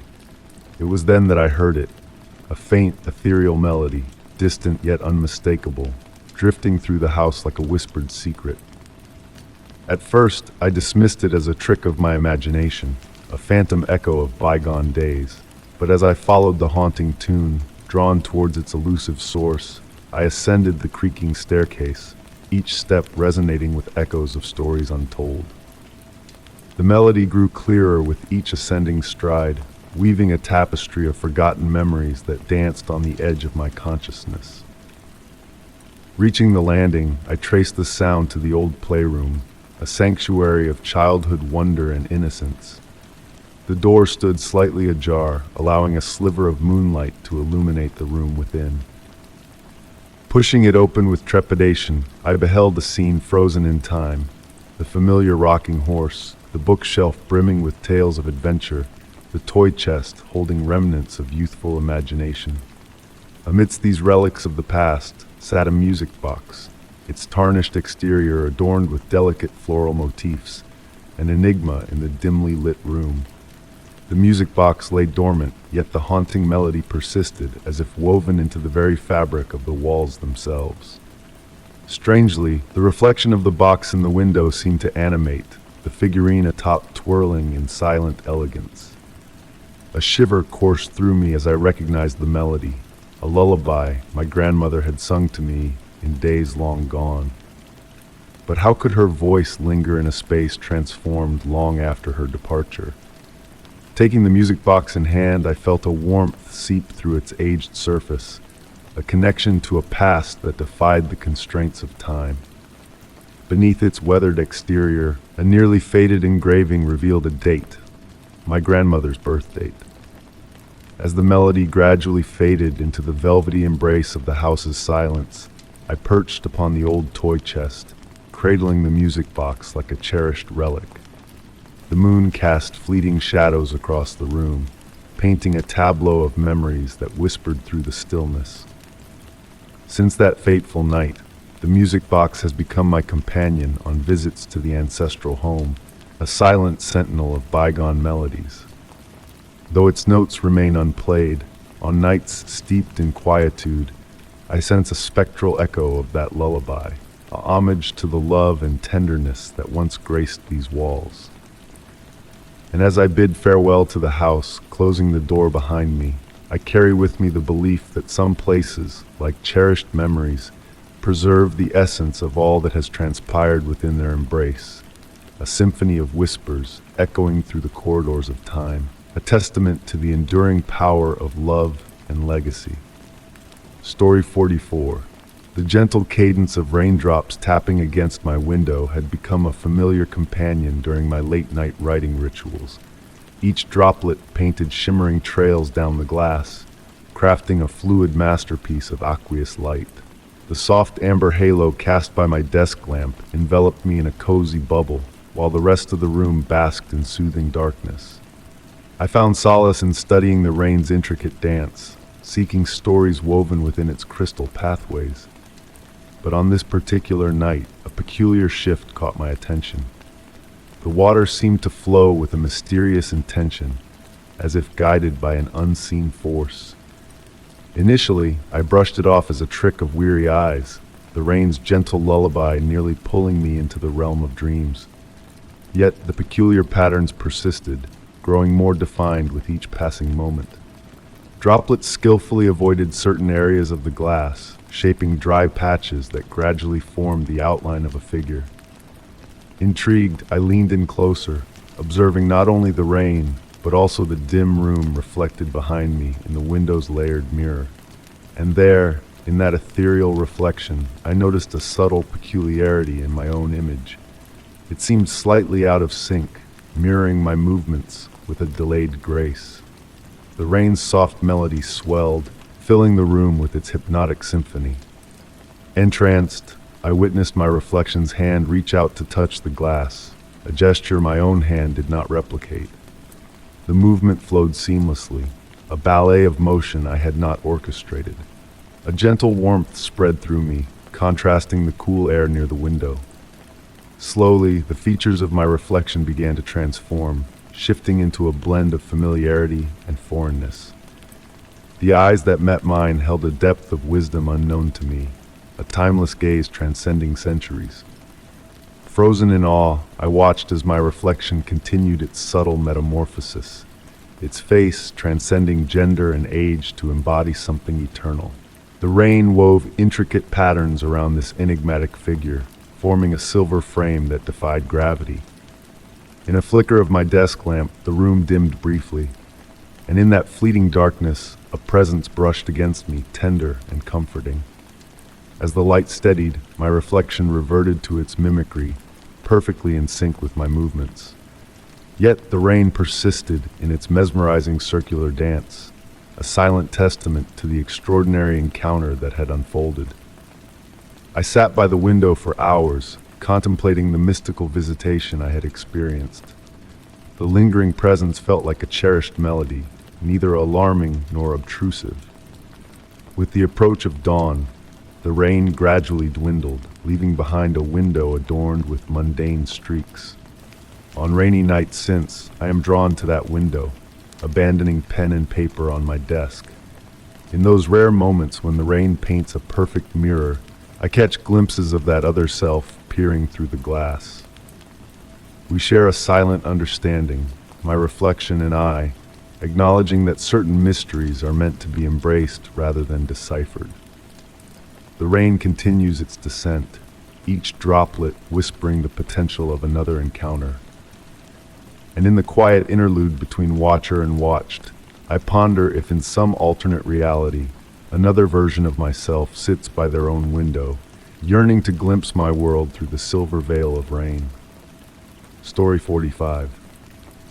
The November rain softly tapped against the windows of Grandma Rose's attic, crafting a natural lullaby that always whispered peace to me.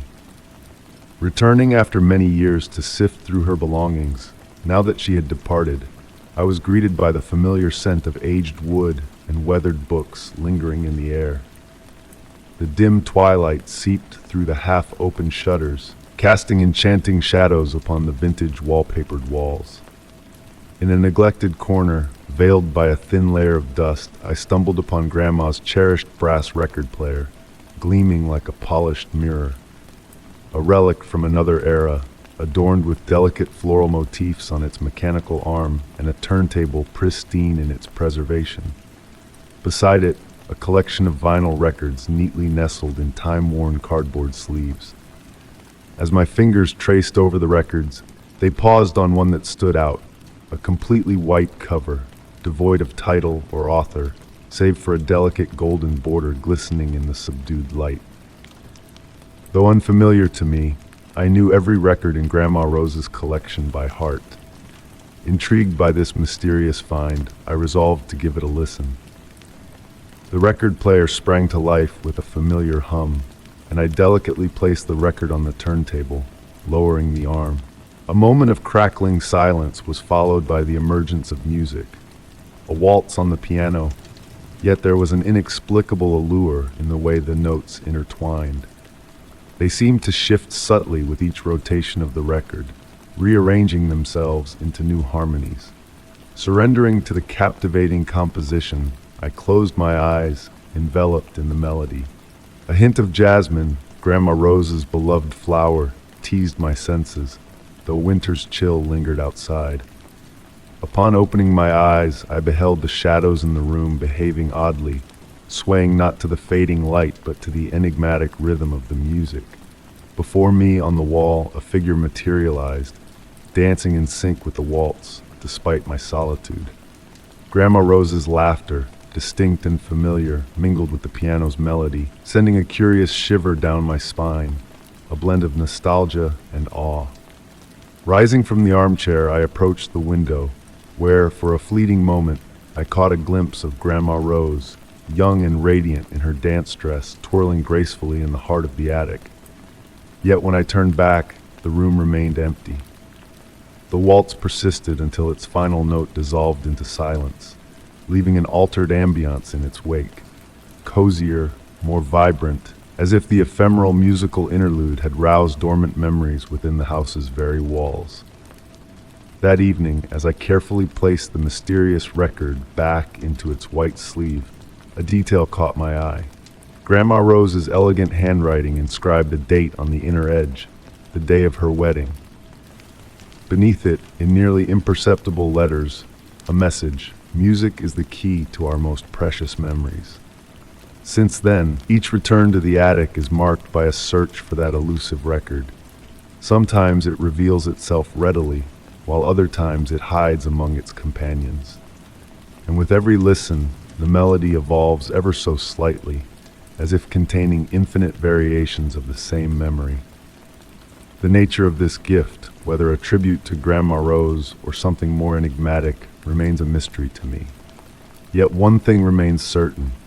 On rainy evenings, when the record player spins that enigmatic tune, the attic is imbued with a subtle enchantment, blurring the line between present and past, reality and recollection, akin to the fragile essence of an old photograph. In those moments, perhaps Grandma Rose still dances, eternally youthful, eternally joyful, in an everlasting waltz that transcends time. Story 46.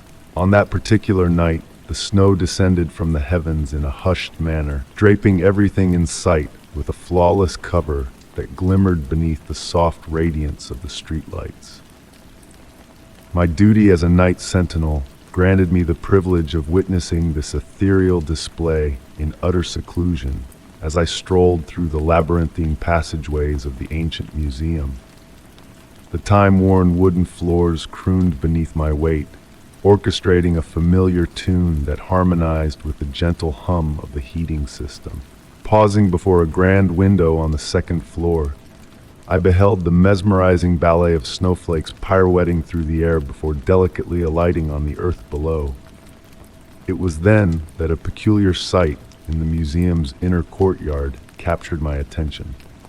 A figure traversed among the skeletal trees, yet it wasn't the unexpected presence that intrigued me. It was the absence of any imprints on the fresh snow. Instinctively, I turned to the security cameras.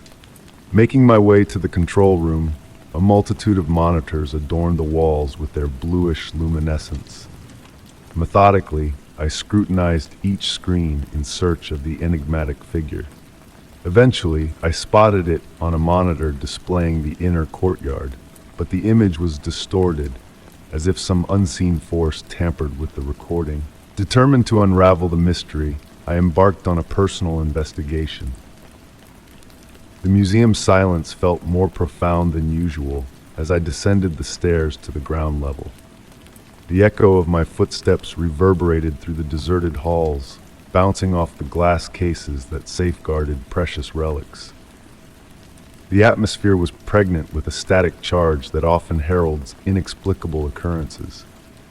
Peering through the glass doors that led to the courtyard, I observed the ceaseless descent of snow. In that moment of quiet observation, I glimpsed the figure once more. Clad in dark attire that melded with the shadows, he moved with an uncanny fluidity, gliding over the snowy expanse. There was no sound of footsteps, no crunch of compacted snow. Quivering, I retrieved my flashlight and aimed its beam at the figure, only to witness it pass through him, casting peculiar reflections on the snow around him. The figure pivoted towards me, revealing a countenance devoid of definition, as if fashioned from the same nebulous substance as his form. Contemplating whether to approach the courtyard door, I vacillated between professional intrigue and primal instinct urging caution. The chill of the glass against my fingertips served as a stark reminder of the reality before me, not a product of solitude-induced hallucination. Advancing towards me without leaving a trace on the pristine snow, the figure exuded an aura of frigidity, causing my breath to materialize in wispy clouds before me.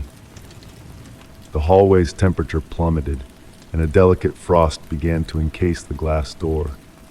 An even more peculiar phenomenon caught my eye. Objects behind the figure appeared to lose their corporeality, as if his presence warped reality itself. The foliage on the trees swayed unnaturally, suspended in an invisible medium. Halting a few paces from the door, the figure, though lacking distinct features, seemed to fixate on me. A sense of familiarity washed over me, as though a long-lost acquaintance stood before me, despite our paths never having crossed. Slowly he extended a hand towards the glass, an action that felt more like a salutation than a threat. Intricate patterns of frost materialized on the glass, as if inscribing a message in an ancient tongue. Striving to decipher the symbols, I was momentarily distracted by distant chimes of bells. Upon redirecting my gaze, the figure had vanished.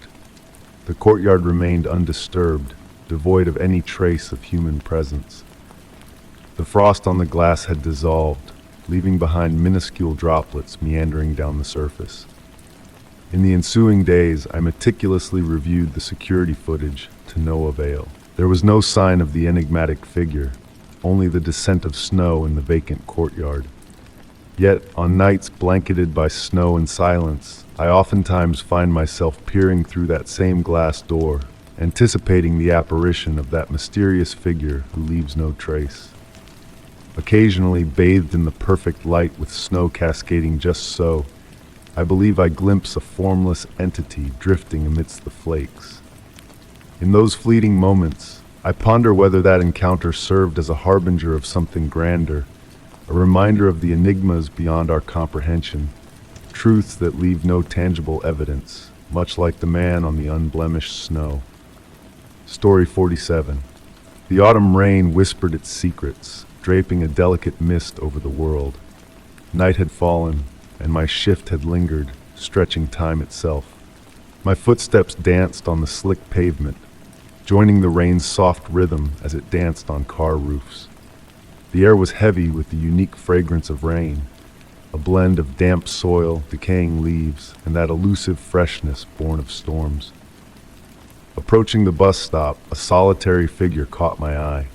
Nestled beneath the shelter, they sat unmoving, a dark coat blending seamlessly with the night, a wide-brimmed hat casting shadows over their features. What struck me was how their coat remained untouched by the falling rain, a mystery amidst the downpour. Halting a few steps away, I watched, the dim street lamp casting eerie shadows around them, distorting reality like a dream. The rain's melody softened in their presence, crafting a bubble of quietude. Glancing at my phone, I noted 20 minutes until my bus arrived.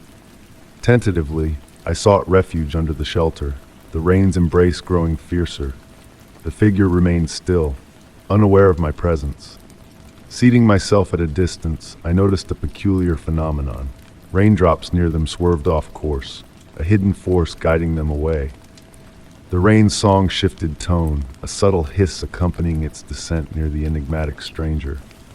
Time crept by, each minute a heavy burden. I tried to distract myself with my phone, yet my gaze kept drifting back to the mysterious figure. Occasionally, a faint movement caught my eye, as if they observed a world invisible to me. A gust of wind swayed the street lamp, casting deeper shadows. In that fleeting moment, the stranger turned towards me, revealing only twin glimmers beneath their hat, like moonlight on still waters. My heart beat a steady drum in my chest, a blend of fear and fascination. Though I longed to flee, curiosity held me fast. The stranger shifted back, the moment slipping away like sand through fingers. The bus's distant rumble shattered the silence, its headlights piercing the darkness. Rising quickly, I stole a final glance at the bench, but the figure had vanished. No sound, no trace of their departure. Boarding the bus, my legs trembled as I chose a seat near the driver. Peering through the fogged window as the bus departed, I glimpsed an empty shelter. Yet for an instant, a shadow melted into the rain, vanishing like mist in the wind. In the days that followed, that bus stop bore an otherworldly aura. The street lamp's glow dimmed, the rain's song echoing with a haunting melody. The stranger never reappeared, but on rainy nights, I noticed raindrops dancing erratically, as if following an unseen guide. Story 48. The melody of heavy rain on the roof enveloped me in a hypnotic embrace as I readied myself for another tranquil evening in my rustic country abode. Droplets cascaded down the window panes, tracing intricate patterns that waltzed in the soft glow of the candlelight I had kindled to stave off the encroaching darkness. The gentle breeze whispered through the trees in the garden, their leaves rustling in a harmonious symphony, a natural lullaby to soothe the soul. Nestled in my cherished armchair, cradling a cup of steaming tea, I idly observed the wisps of vapor twirling gracefully into the air. The house murmured with its familiar sounds, the faint creaking of aging wood, the rhythmic ticking of the pendulum clock in the entrance hall, the gentle whistle of the wind meandering through hidden crevices. All appeared ordinary, yet an indefinable sense of disquiet began to stir in the tranquility of the evening. It was while savoring my tea that I discerned an anomaly. The upstairs bedroom window, glimpsed through the mirror in the hallway, exuded an unusual luminosity, as though a candle flickered within its confines. Yet I knew unequivocally that no source of light resided in that chamber. Rising leisurely, I set down the cup on the petite table beside the armchair and ventured towards the staircase. Each wooden step groaned beneath my weight, a sound familiar to me after years of dwelling in this abode. However, that night, each creak seemed to carry a different resonance, as if the very structure of the house sought to convey a message.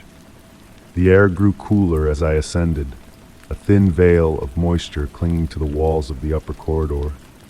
Upon reaching the bedroom door, I hesitated before turning the handle. The brass was icy to the touch, sending a chill through my hand. The door yielded with a slight squeak, revealing the room cloaked in shadows. The window, the very one I had glimpsed in the mirror, remained shut.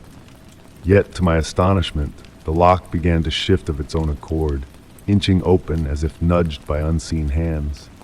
The window commenced its gradual ascent, unfurling without any visible force propelling it. The breeze that wafted in was not forceful enough to justify such movement, and the air it carried bore a sweet, age-old fragrance, reminiscent of dried blooms and ancient timber.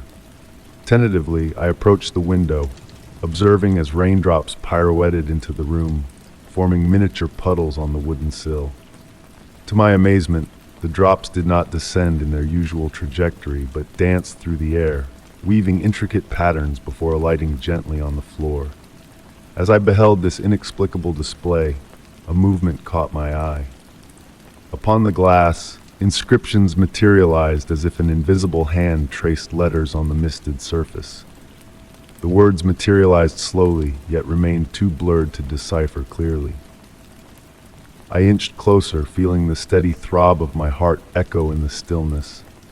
The curtains stirred softly, as though stirred by a phantom breath. Moonbeams, filtered through rain-laden clouds, cast ethereal shadows on the walls, each one whispering silent tales. Extending my hand towards the window, I felt the chill of the outside air caress my fingertips.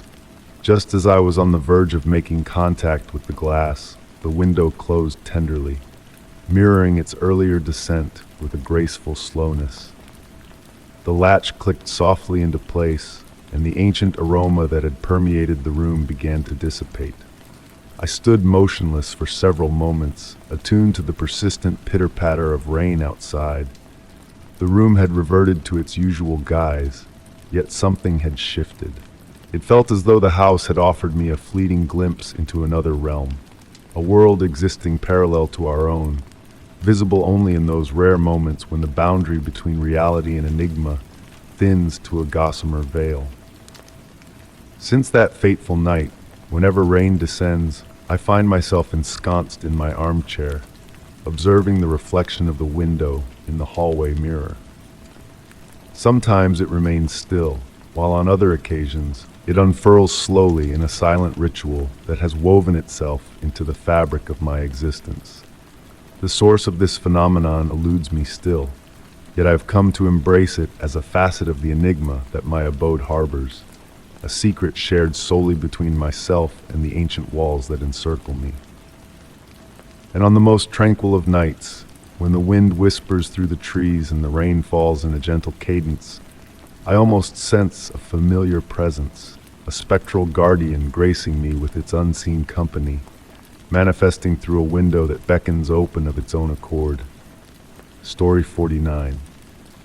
The fall breeze whispered through the trees, serenading a natural symphony that harmonized with the hushed murmurs of the crowd enveloping me. Nestled on my cherished bench in the park, I observed the ebb and flow of passers-by meandering along the paved paths. The air held a crispness, carrying the fragrance of moist earth and damp wood. Though a book rested in my grasp, my focus wavered to a subtle, almost ethereal sensation that had lingered for days. It began with a gentle touch. A morning while en route to work, a tingling sensation crept across my neck, hinting at an unseen presence watching my every move. I glanced back, yet only the usual rush of commuters met my gaze, scurrying towards their destinations. In the days that followed, the feeling grew stronger, more palpable. During lunch breaks, grocery runs, and serene moments at my favorite cafe, it lingered. People continued to drift past my vantage point, some solitary, others in pairs. A lady in a crimson coat paused to check her phone. An elderly gentleman sauntered with his polished cane. Amidst these familiar faces, a subtle shift caught my attention. Something indefinable yet unmistakable. Closing my book, I rose and embarked on a stroll. The sky painted itself with amber hues, while street lamps flickered to life one by one. The elusive sensation persisted, akin to an unseen shadow trailing at a fixed distance. Halting before a storefront, I feigned interest in its wares, stealing glances at the passers-by reflected in the glass. It was then I noticed the anomaly, a face in the throng that seemed ever present. Its features blurred, slipping between figures with fluid grace. Resuming my walk, every step more deliberate, I veered onto side streets, the crowd thinning yet the presence unyielding. Seated on a bench in a tranquil square flanked by ancient edifices aglow with lamplight, the chill of evening descended, unveiling the first stars. A disquieting realization dawned upon me. Not one gaze tracked my path, but many. A spectacle of shifting faces, passing an invisible baton in a silent, choreographed ballet. Certain visages recurred more frequently. A young woman donning a sapphire scarf, a bespectacled middle-aged man, a schoolboy with a backpack. Rising tentatively, I retraced my steps homeward, burdened by the weight of those watchful eyes. The streets lay nearly deserted, yet the sensation burgeoned in the nocturnal stillness. Seated by my window in my apartment, I peered onto the street below. Stragglers continued their journey, some pausing fleetingly, others striding forth. I pondered how many were truly bound for a destination, and how many were players in this enigmatic spectacle, with me unwittingly cast as the focal point. What unsettled me most was their ordinary appearance, blending seamlessly with the masses.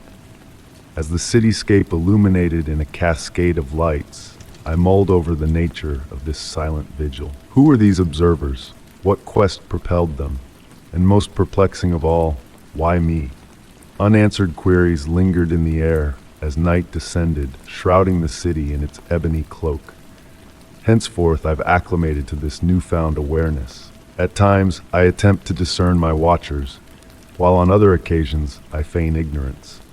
Yet they persist, akin to shadows flitting on the periphery of my daily existence. Amidst the nocturnal hush, as I gaze from my window onto the dwindling streets, I muse whether they too contemplate my presence, concealed within their abodes, poised for another day of this enigmatic waltz of gazes and apparitions. Story 50. The antique shop always exuded a certain allure as the evening light waned. Roaming its narrow passages, I found solace in the soft creak of weathered floorboards beneath my steps, and the graceful dance of dust motes in the warm, golden hues filtering through lace curtains from a bygone era.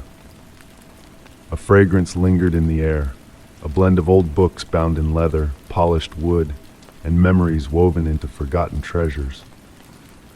It was then that I caught it, a delicate melody, barely a whisper, gliding amidst the shelves like a secret breeze.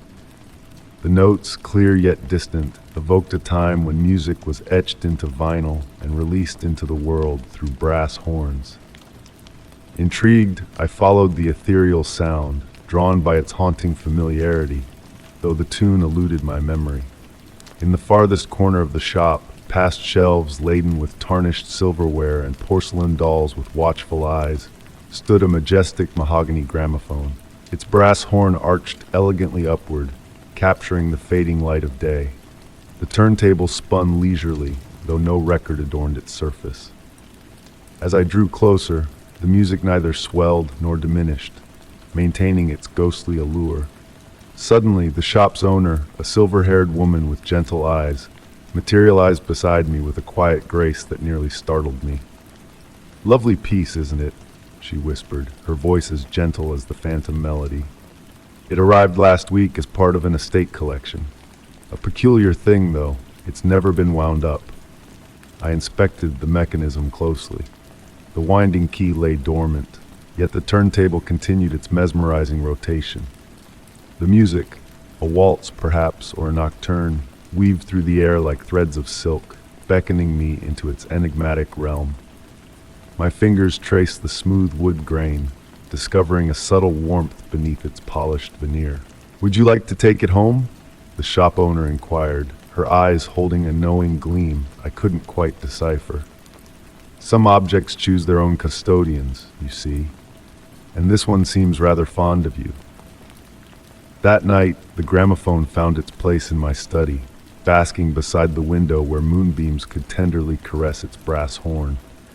I spent hours studying every detail, the intricate scrollwork adorning its base, the faint maker's mark weathered by time, the flawlessly balanced arm meant to cradle the needle. The music persisted, soft and intermittent, like a signal from a distant era. Some evenings it played what sounded like classical compositions, while on others it serenaded me with jazz standards that once enlivened ballrooms long past. Each melody seemed to carry emotions within its notes: mirth, yearning, wistfulness, hope, as if the gramophone had absorbed the sentiments of all who had listened to it. Gradually, I began to notice subtle shifts in my abode. Books would be slightly askew, as if someone had been perusing them while I slumbered. The curtains would flutter on quiet nights. Occasionally, a faint trace of perfume, lavender and vanilla, would linger in the air, though I dwelt alone. One particularly serene evening, as rain pattered against the window panes, the music altered its course. Instead of its usual distant echo, it grew clearer, more present. I recognized the piece, Debussy's Clair de Lune, though it played in a manner I had never before heard. The notes seemed to conjure images in the air: moonlight shimmering on water, leaves twirling in a midnight breeze, lovers strolling along gaslit avenues. As I closed my eyes, allowing the music to envelop me, I felt a gentle weight on the cushion beside me, as if someone had settled there to share in the harmony. The scent of perfume intensified, and the atmosphere assumed a curious density, akin to the hush before snowfall. When I reopened my eyes, the weight lingered, yet all I glimpsed were fleeting shadows on my furniture. The music softened once more, reverting to its customary distant hum, yet something had shifted.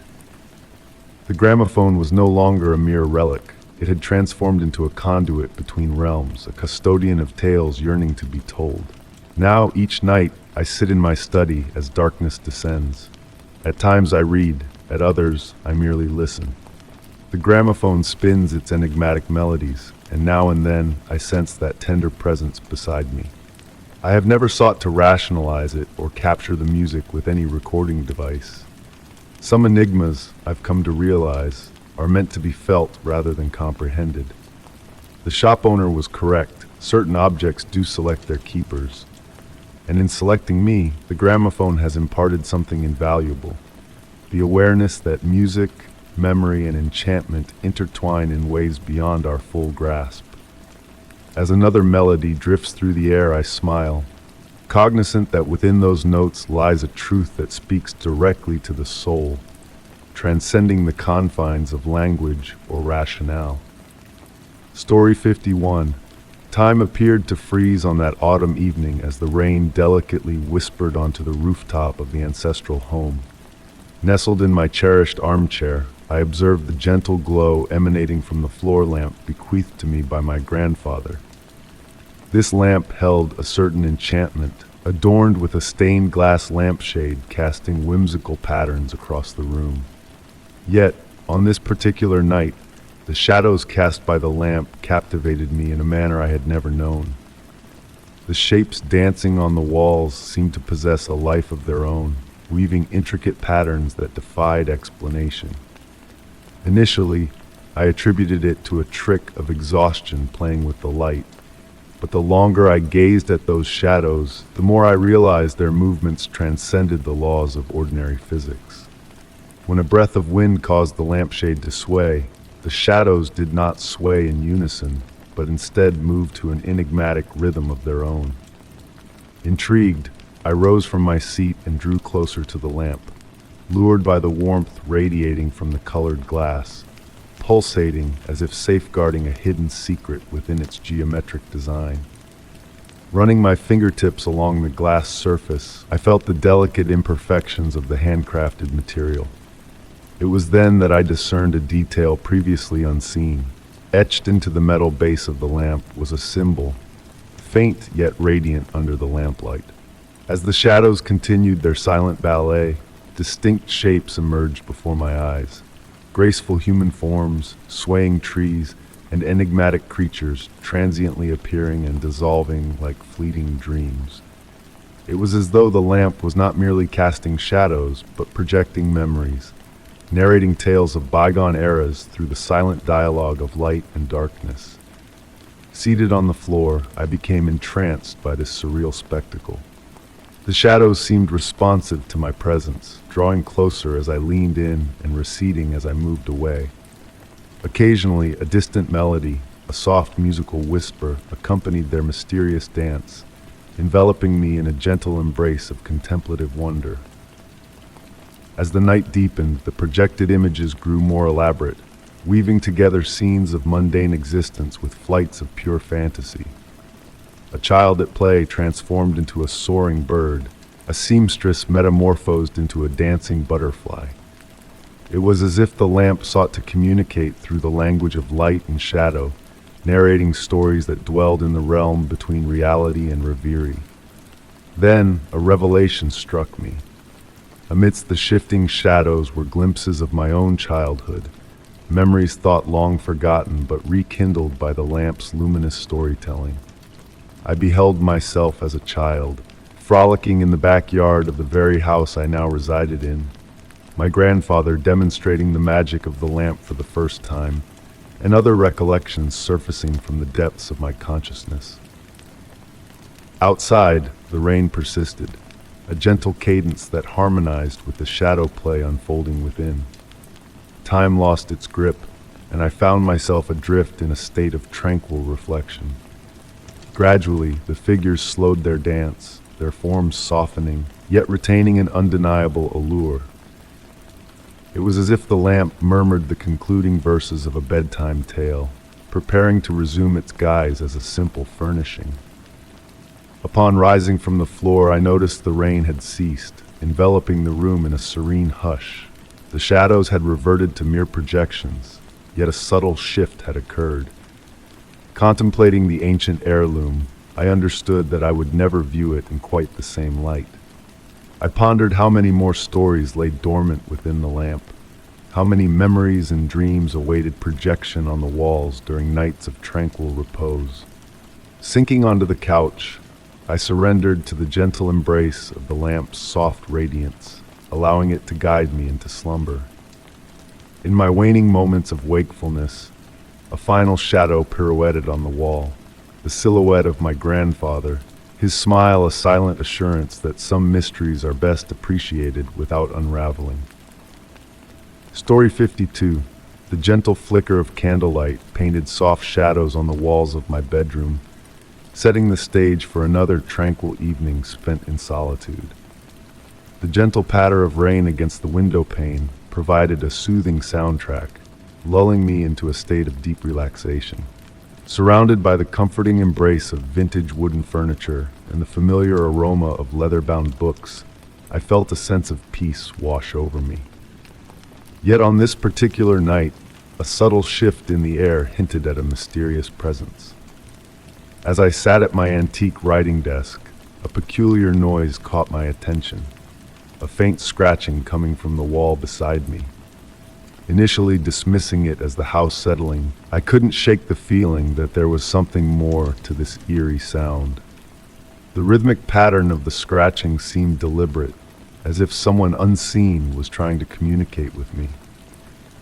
Intrigued, I leaned in closer, pressing my ear against the weathered wallpaper. The scratching evolved into a mesmerizing rhythm, almost like a secret message waiting to be deciphered. Running my fingers along the wall's surface, I detected a subtle warmth emanating from a particular spot. With cautious curiosity, I peeled back a section of the aged wallpaper, revealing a hidden treasure trove of enigmatic symbols etched into the plaster. These markings were no ordinary scratches.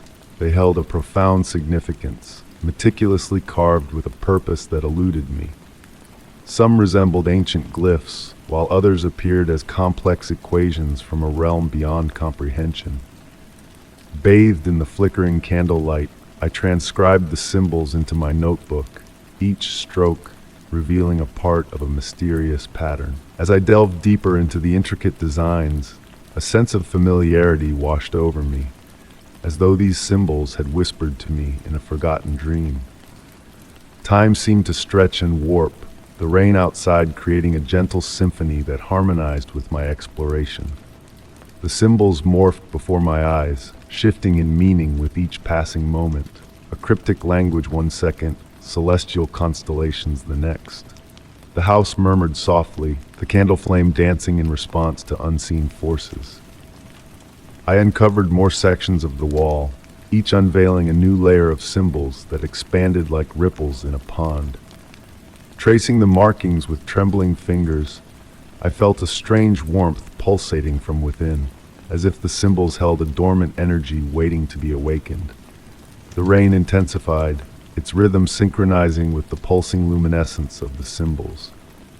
As midnight drew near, a hushed humming filled the room, its ethereal melody weaving through the air like a spectral choir.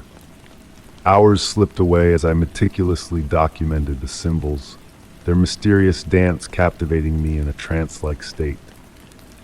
When exhaustion finally claimed me, I retired to bed, the gentle rain still serenading the night. In the hazy threshold of slumber, whispers echoed from the wall, soft and intimate, like echoes of forgotten tales shared among ancient companions. With the first light of dawn, the symbols seemed to fade into the background, patiently awaiting the veil of night to be lifted once more. Running my fingers over the enigmatic glyphs one final time, I realized that some mysteries were not meant to be unraveled, but cherished in their enigmatic beauty. The secrets hidden within the wall remained elusive, yet their presence served as a testament to the allure of the unknown.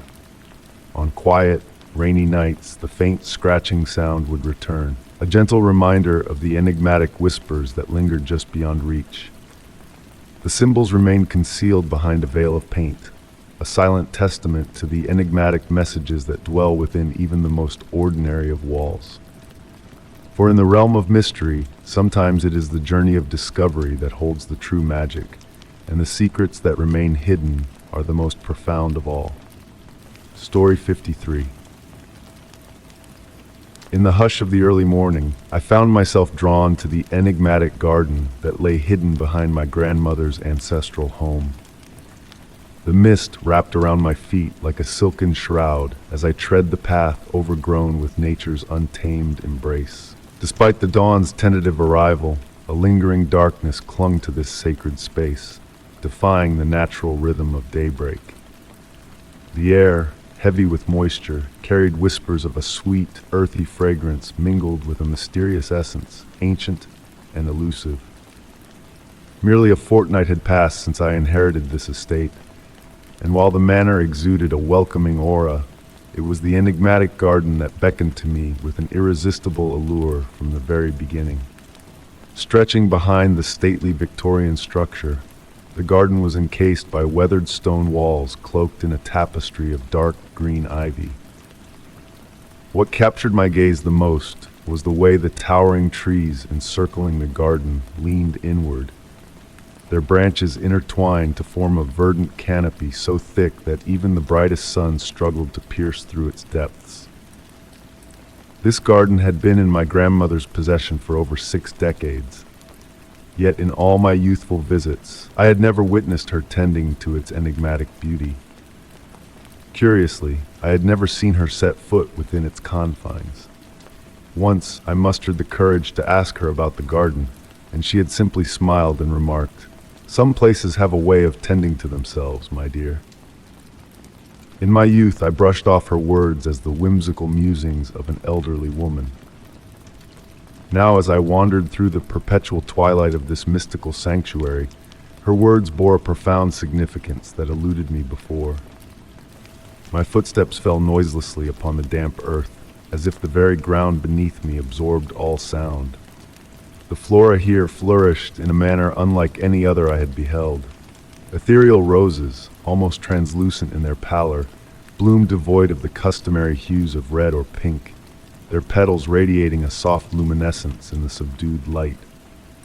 Ferns spiraled in intricate patterns, their delicate fronds extending like gentle tendrils whenever I drew near. Yet, it was the mushrooms, forming perfect rings across the garden, that captivated me the most. Their caps bore an uncommon hue of blue-gray, pulsating with a gentle, otherworldly glow. Venturing deeper into this realm, a peculiar observation seized my attention. Every blossom, every leaf, every blade of grass seemed to shy away as I approached, only to pivot gradually towards me after I had passed by. It wasn't the wind that stirred them. There was no breeze within this sheltered enclave. The motion appeared intentional, almost inquisitive, akin to children peering cautiously around a corner at a stranger. At the heart of the garden stood an ancient stone fountain, its basin dry yet untouched by the encroachment of moss or vine. Adorned with inscrutable symbols that seemed to shift and transform when viewed from varying angles, the fountain exuded an inexplicable allure. As my fingertip traced one of the enigmatic carvings, the stone emitted a gentle warmth despite the cool air. A faint vibration hummed beneath my touch, and for an ephemeral instant, I fancied I caught a distant melody drifting through the ether. It was then that I espied the butterflies. Unlike their vivid counterparts that frequented conventional gardens, these ethereal beings were pure as snow, their wings possessing a translucent quality, akin to morning light filtering through falling snowflakes. They flitted gracefully amidst the pale blooms, leaving behind gossamer trails reminiscent of silver dust suspended in the air. Instead of descending to the earth, the shimmering particles coalesced to form intricate patterns, reminiscent of celestial constellations. Entranced by the mesmerizing display, I discerned that these patterns were not random, but rather inscribed in a script that tantalizingly evoked a sense of familiarity, akin to words glimpsed in a dream only to fade upon awakening. A chill descended upon the garden, prompting me to draw my sweater closer for warmth. It was then that I realized my timepiece had ceased its relentless march, though the moment of its stillness eluded my memory. The light remained constant, immutable in this realm, yet an inexplicable sensation informed me that I had tarried within this domain for hours. Time here flowed akin to honey, thick, languid, and unhurried. Within my grandmother's study, discovered after her earthly departure, I chanced upon a solitary entry regarding the garden. It existed before us and shall endure long after. It is not ours to claim, it claims us. While some gardens nurture flowers, this one nurtures secrets. Standing amidst the silent ballet of spectral butterflies and swaying foliage, I gleaned a newfound comprehension. Observing the subtleties around me, I discerned the absence of avian flight overhead, the shadows that moved independent of any discernible light source, the ephemeral blooms that burgeoned and faded within fleeting minutes, only to bloom anew. This garden pulsated with a vitality that defied the laws of nature, adhering to enigmatic principles of its own making. As evening's veil descended, though how I discerned this in the unchanging luminosity remains a mystery, I retraced my steps towards the manor. The path appeared altered, yet my earlier footprints lingered distinctly upon the soil. Fresh blossoms had unfurled where none had existed before, their petals clasped tightly around enigmas yet unveiled. Prior to departing the garden's confines, I cast a final glance backward. In the distance, near the dormant fountain, a spectral figure reminiscent of my grandmother appeared to be tending to flora that defied conventional growth. Yet with a blink, the apparition dissolved into the mist, leaving behind solely the ethereal blooms, the ghostly butterflies, and the perpetual twilight that murmured, "Welcome home." That night, as I readied myself for slumber, a solitary white butterfly alighted upon my windowsill, its wings casting shadows that seemed to inscribe cryptic messages upon my chamber wall. Drifting into the realm of dreams, I discerned the fountain's haunting melody, comprehending at last why certain sanctuaries shunned the embrace of the sun. They harbored an illumination of their own, born from enigmas as ancient as time itself. Story 54. The doorbell remained silent on that tranquil autumn afternoon. A gentle knock, barely audible, echoed through the stillness, akin to the delicate flutter of a moth's wings against a window pane. Nestled on the couch, ensconced in a cozy blanket, I savored the soothing rhythm of raindrops tapping against the window, a lullaby for the weary soul. Rising leisurely, I attributed the sound to a mere draft playing tricks in the hallway. As I swung the door open, an empty threshold greeted me, save for a neatly squared brown package placed with precision. Unmarked, devoid of addresses, it bore only my name inscribed in a script reminiscent of bygone eras, as though penned with ancient wisdom, using ink as black as midnight. The cardboard, smooth and dry despite the rain's persistent serenade, exuded an air of mystery. Curiosity piqued, I brought it inside, the silence enveloping me like a velvet cloak, broken solely by the metronome tick of the hallway clock and the whisper of rain outside, a symphony of nature's making. Seated once more on the couch, I scrutinized the enigmatic package from all angles. No seams or creases betrayed its secrets, the edges pristine, as if folded by hands well versed in the art of origami. A faint aroma wafted from within, a blend of ancient tomes and black tea with a hint of sandalwood, evading identification like a ghostly whisper. Cradling it in my lap, I sensed a subtle shifting inside, as though the very air within danced a silent waltz, its movements unseen but felt. With the daylight waning, shadows stretched languidly across the room, and I eschewed artificial light, opting for the natural embrace of twilight. The package seemed to absorb the fading light, its surface a canvas for shadows to play upon, as if imbued with a life of its own. After moments of contemplation, I sought a way to unlock its mysteries. Running my fingers along the edges, I discovered patches of warmth, a cryptic pattern unfurling beneath my touch. A distant memory surfaced, elusive yet familiar, of a similar package from days long past, bearing the same elegant inscription. The rain outside crescendoed, its rhythm echoing the warmth beneath my fingers, as if nature itself conspired in this silent dance of discovery.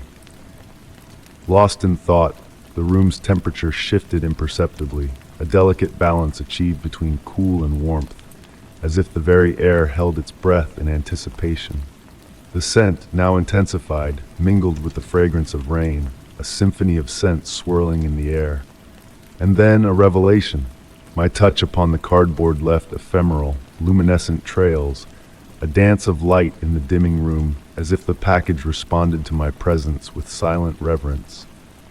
Time lost its meaning as I beheld this ethereal display, only to realize night had descended, casting the room in a cerulean glow. The package, now faintly aglow, beckoned with a silent allure, a mystery begging to be unraveled yet content to remain veiled. Reluctantly, I deferred its unveiling, placing it gently on the coffee table and illuminating the room with lamplight. In the ensuing days, the package lingered, a silent sentinel on the table. At times, a ghostly glow would dance in the twilight, a subtle movement hinting at unseen wonders within. The scent, ever-changing yet familiar, wove through the hours like a melody without end, an enigma to which I held no key. The true magic lay not in its contents, but in the mystery it embodied, a riddle content to linger unresolved, a silent companion in the stillness. Even now, as autumn rain serenades the window panes, I find myself drawn back to that quiet enigma, pondering its secrets and wondering if, somewhere beyond, another soul contemplates a similar mystery, their name inscribed in elegant script, caught in the dance of the unknown. Story 55, Winter nights possess a certain enchantment, casting a spell that beckons us to delve into the mysteries that lie beyond the veil of darkness. As the fog weaves its ethereal tendrils around the world, I find myself drawn into a realm of quiet introspection. Nestled in my study, cocooned in the soft embrace of a woolen blanket, I gazed out of the window to behold a landscape transformed by a shroud of silvery mist. The gentle glow of a lamp on my desk bathed the room in a soothing light, casting flickering shadows that danced among the rows of ancient tomes lining the walls. It was in this tranquil moment that my eyes chanced upon a peculiar sight reflected in the glass. A small, dark wooden box of intricate design, a relic of unknown origins, yet somehow familiar in its essence. Perched delicately on the edge of my desk, It seemed to beckon me with an enigmatic allure. As I rose from my chair, the rustle of the blanket falling to the floor mingled with the soft creak of the wooden floorboards beneath my feet. A subtle aroma of aged wood and beeswax wafted through the air, stirring memories long forgotten within the recesses of my mind. With a hesitant hand, I reached out to touch the box, its surface radiating a surprising warmth that stirred a sense of curiosity within me. The carvings adorning the box's facade appeared to shift and weave, each intricate pattern telling a tale that defied conventional understanding. One moment, a moonlit forest unfurled before my eyes. The next, a tempestuous sea roiled beneath an ominous sky, only to be replaced by a canvas of twinkling stars in an eternal night. I lowered myself back into my seat, drawn closer to the flickering light of the lamp, my gaze fixated upon the enigmatic object that lay before me. It was then that a disquieting realization dawned upon me. The box, with its ever-changing carvings, had been a recurring motif in my dreams in recent weeks.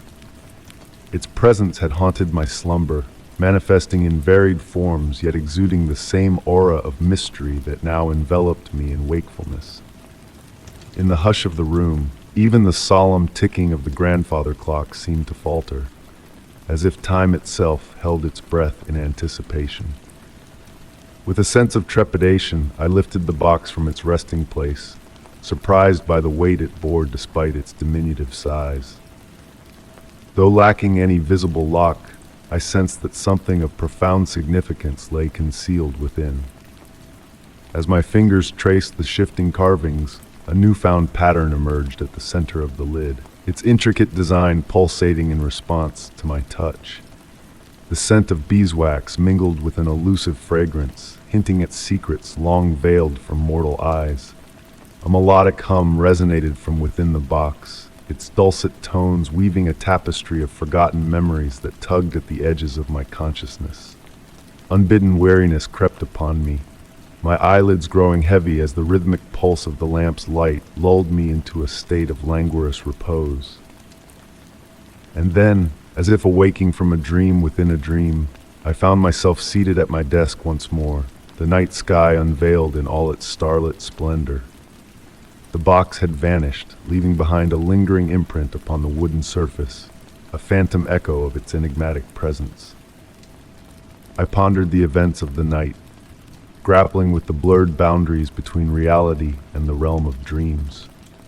And yet, a subtle revelation awaited me as I turned to retire for the night.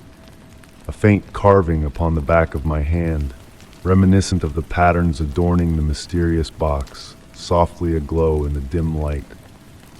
Since that fateful night, the box has continued to visit me in my dreams, each encounter unfolding a new chapter in its cryptic narrative. It seeks to impart a message, a truth veiled in symbolism that eludes my waking comprehension. And with each passing morning, the carving upon my hand evolves, as though scripting a tale that only time can unfurl. I wonder if others have glimpsed this enigmatic box in their own nocturnal reveries, if they too bear the unseen marks of a mystery that transcends the boundaries of the waking world. The line between dream and reality blurs, merging into a tapestry woven by threads of enigma and wonder. Perhaps the box serves as a conduit, a bridge that spans the expanse between realms unseen yet intimately connected. As I set down these words, a faint trace of beeswax lingers in the air, a whisper of the mysteries that await me in the realm of dreams. Tonight, as I drift into slumber, I know that the box shall beckon once more, unveiling new secrets in the depths of the night, where reality and illusion converge in a dance as old as time itself. Story 56. The moonlight filtered through the thin curtains, casting dancing shadows on the old wooden floor. I found myself in my favorite armchair, enveloped in the profound silence of the night, when my eyes landed on the old mahogany box resting on the mantelpiece. This box had been a constant presence since I inherited the house from my grandmother, yet its contents remained a mystery to me. The glossy surface of the box faintly reflected the moonlight, and its intricate carvings appeared to move subtly in the darkness, as if alive. I had never seen it open, not even when my grandmother was alive. It was merely a decorative object, existing on the fringes of my consciousness, like a forgotten painting on the wall. On that particular night, however, there was a shift in the air.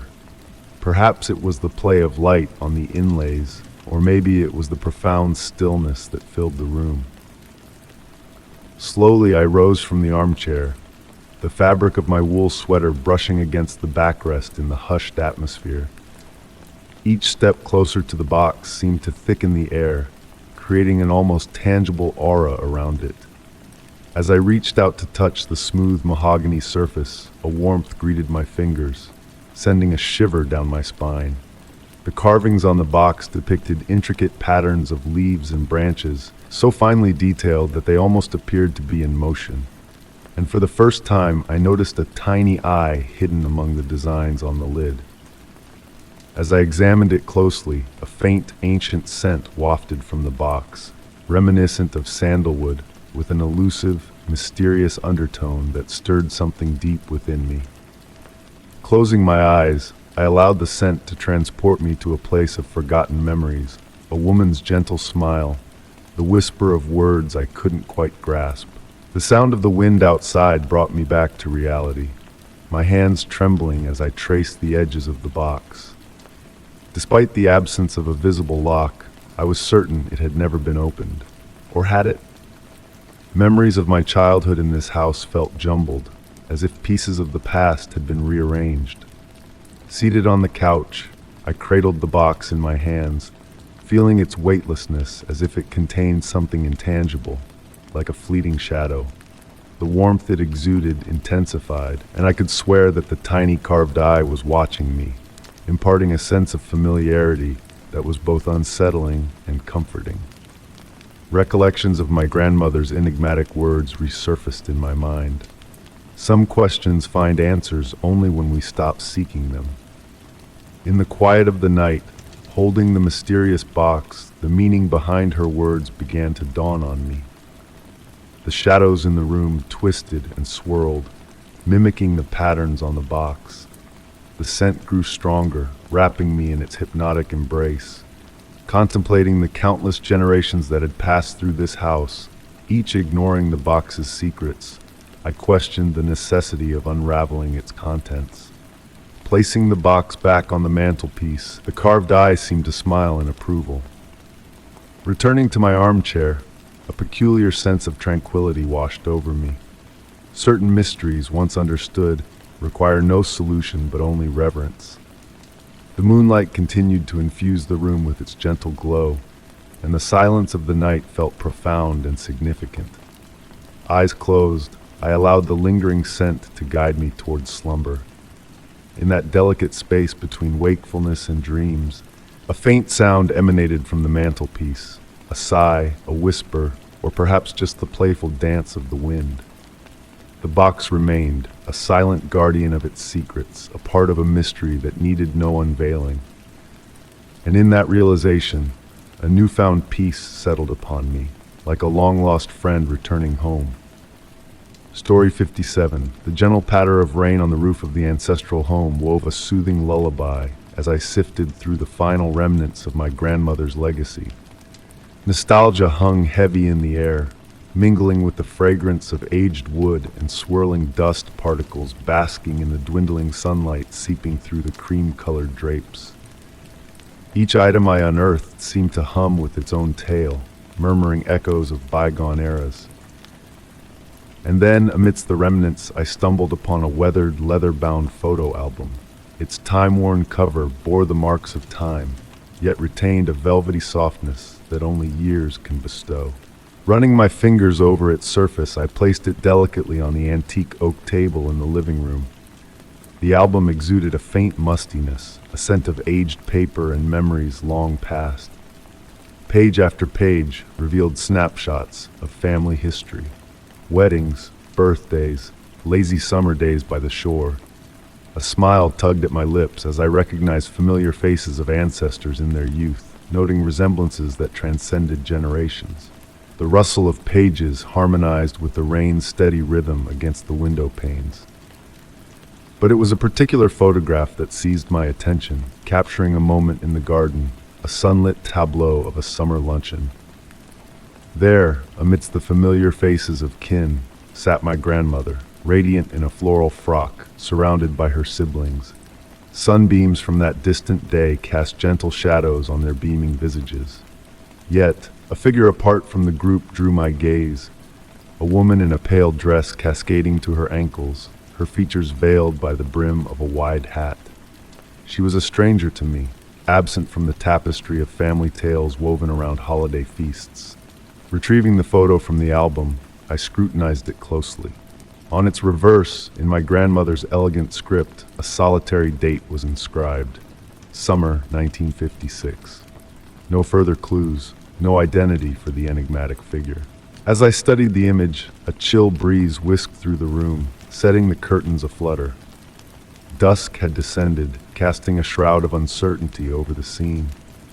I flicked on the vintage table lamp, casting a warm, gentle glow across the room.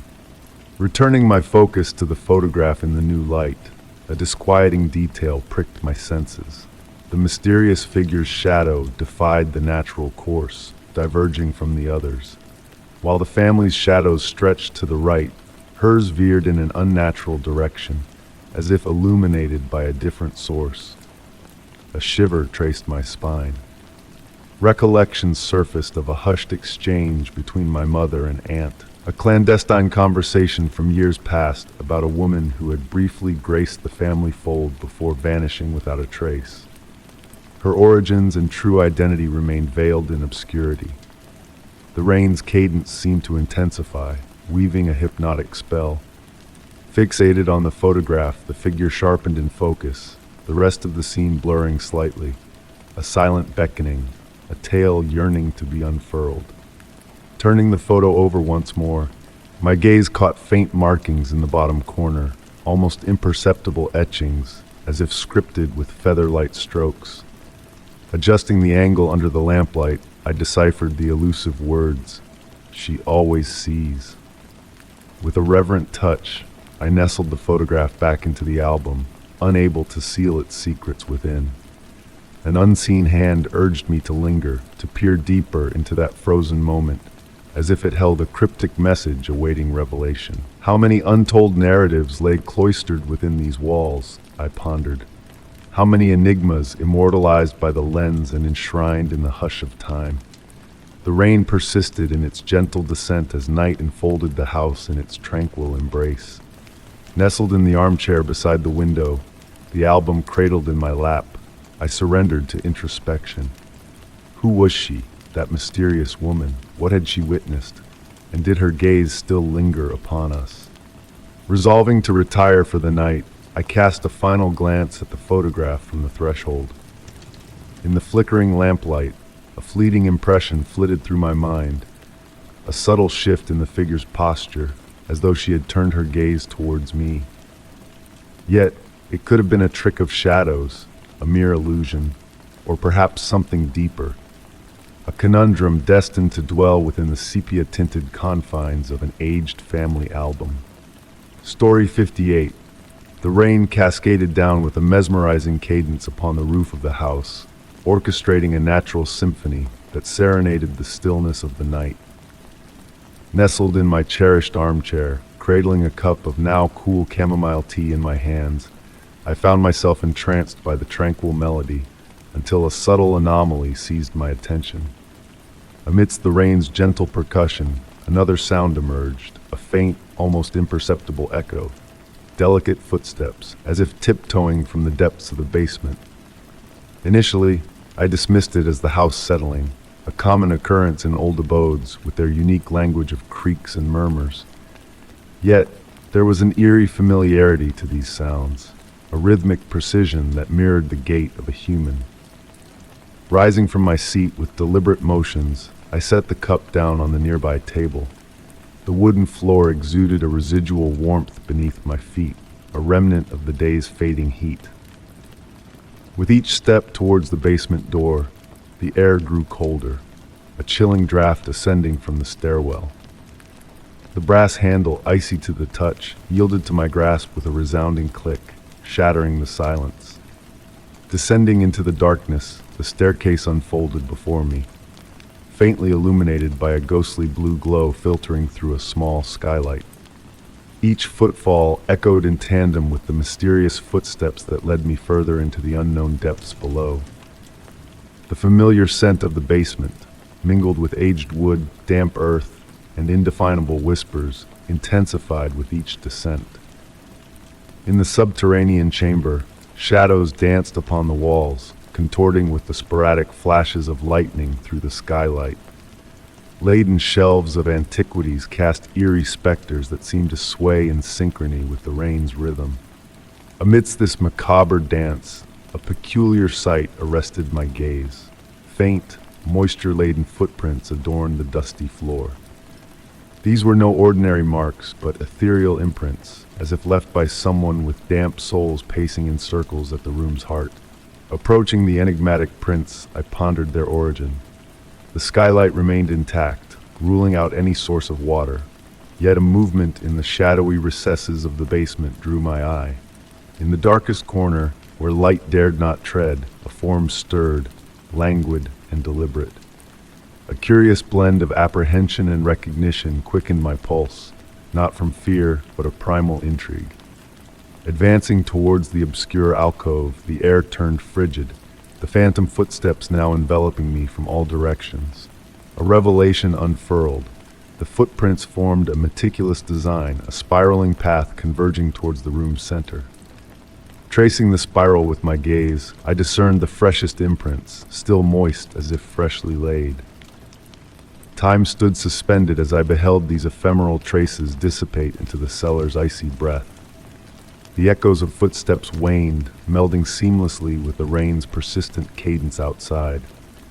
Ascending the stairs, a peculiar tranquility enveloped me, a sense of having borne witness to an ancient, enigmatic ritual woven into the house's very fabric. That night, as I readied for slumber, the rain's melody assumed a newfound resonance, echoing the rhythmic footfalls from the depths below. Drifting into sleep, I pondered the possibility of those spectral footsteps returning, and whether I would muster the courage to confront the elusive presence crafting those arcane imprints in the dust. Story 59. In the quiet of the night, my footsteps echoed softly down the ancient wooden hallway. Each step I took made the floorboards sing a familiar tune, harmonizing with the gentle rain tapping against the window panes. A sweet fragrance lingered in the air, a blend of aged wood and the musty scent of old paper. Pausing before the door at the hallway's end, I was drawn to the room I had neglected for months. The lock on the door gleamed faintly in the dim light, almost beckoning me closer. I vividly recalled locking it the last time, turning the key thrice and testing the handle, a ritual that brought me comfort.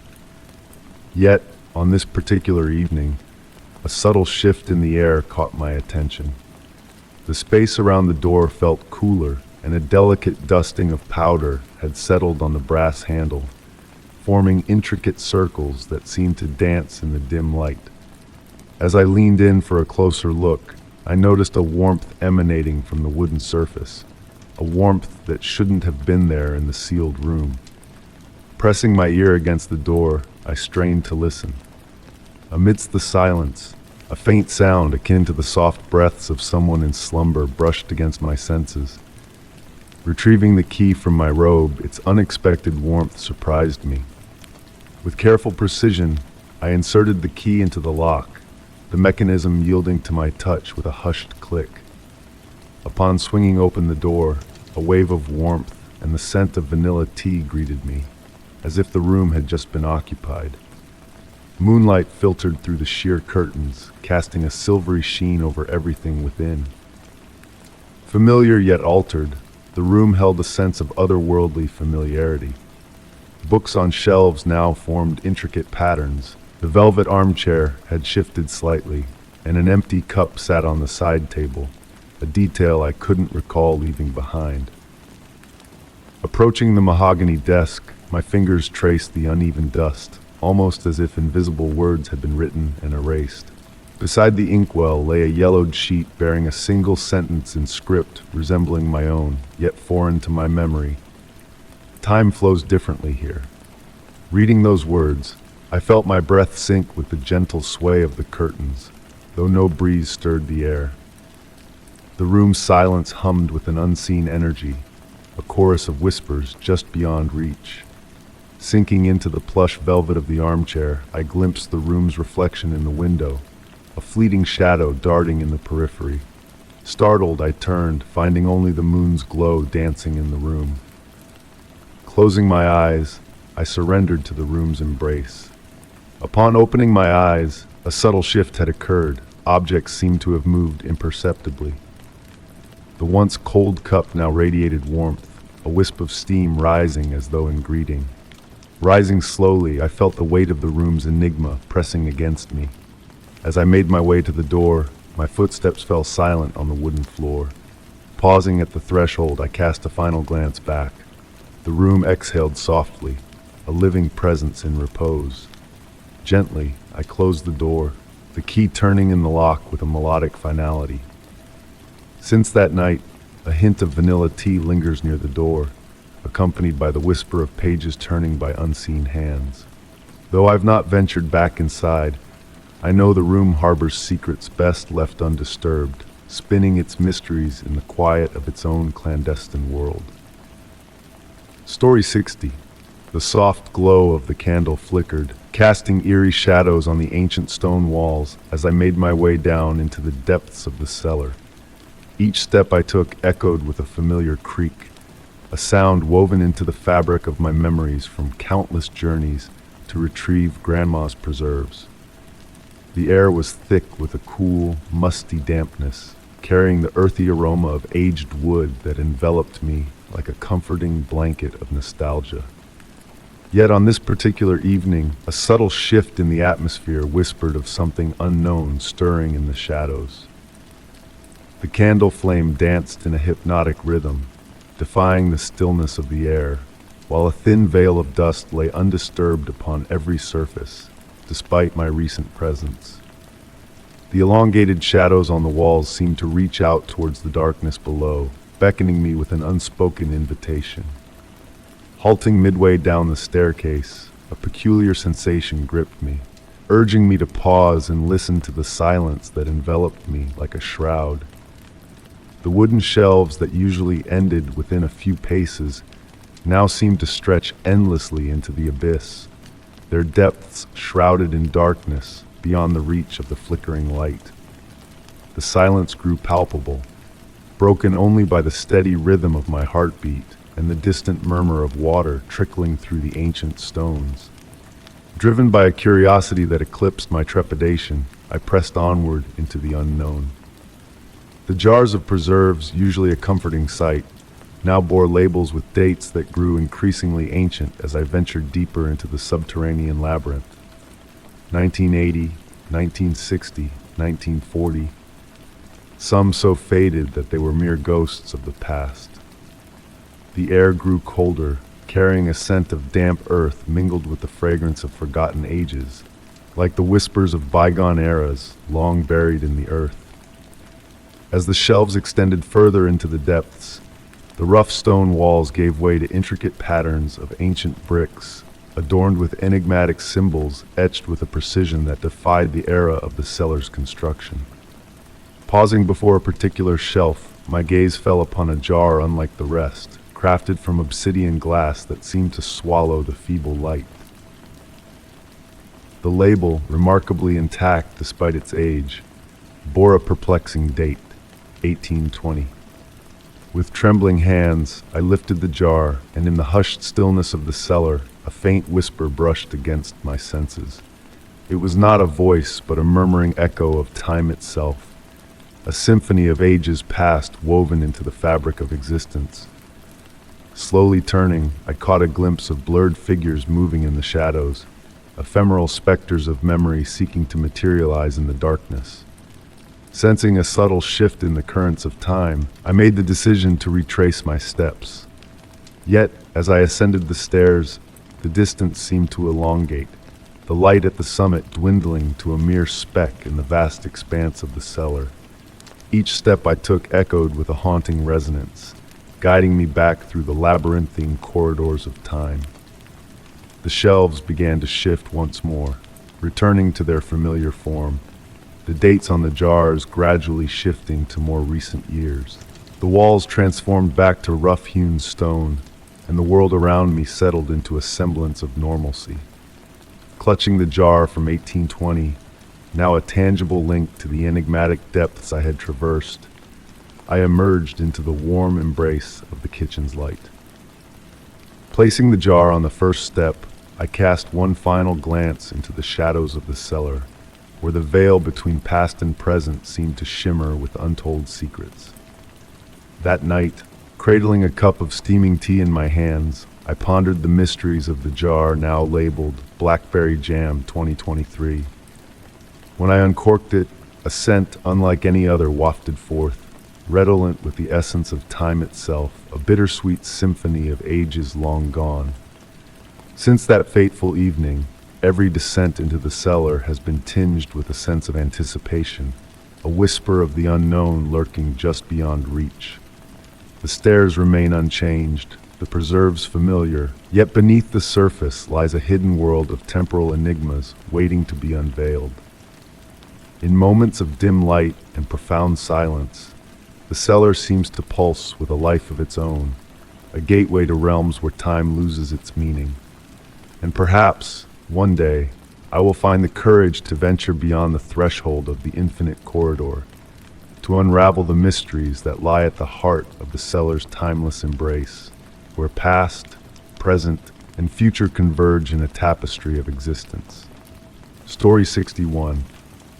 The hotel corridor glowed in a soft amber light, filtering through glass lampshades casting a honeyed hue.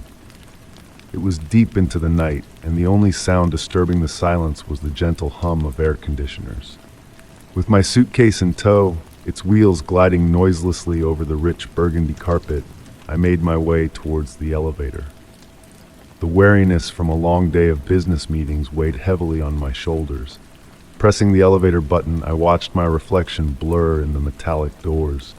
The digital numbers above the elevator slowly descended. 6, 5, 4. A soft green light emitted from the display, casting a subtle glow on the walls. As the doors slid open with a delicate chime, I stepped into the small space adorned with mirrors and dark wood. The elevator began its ascent to the 7th floor, the topmost level.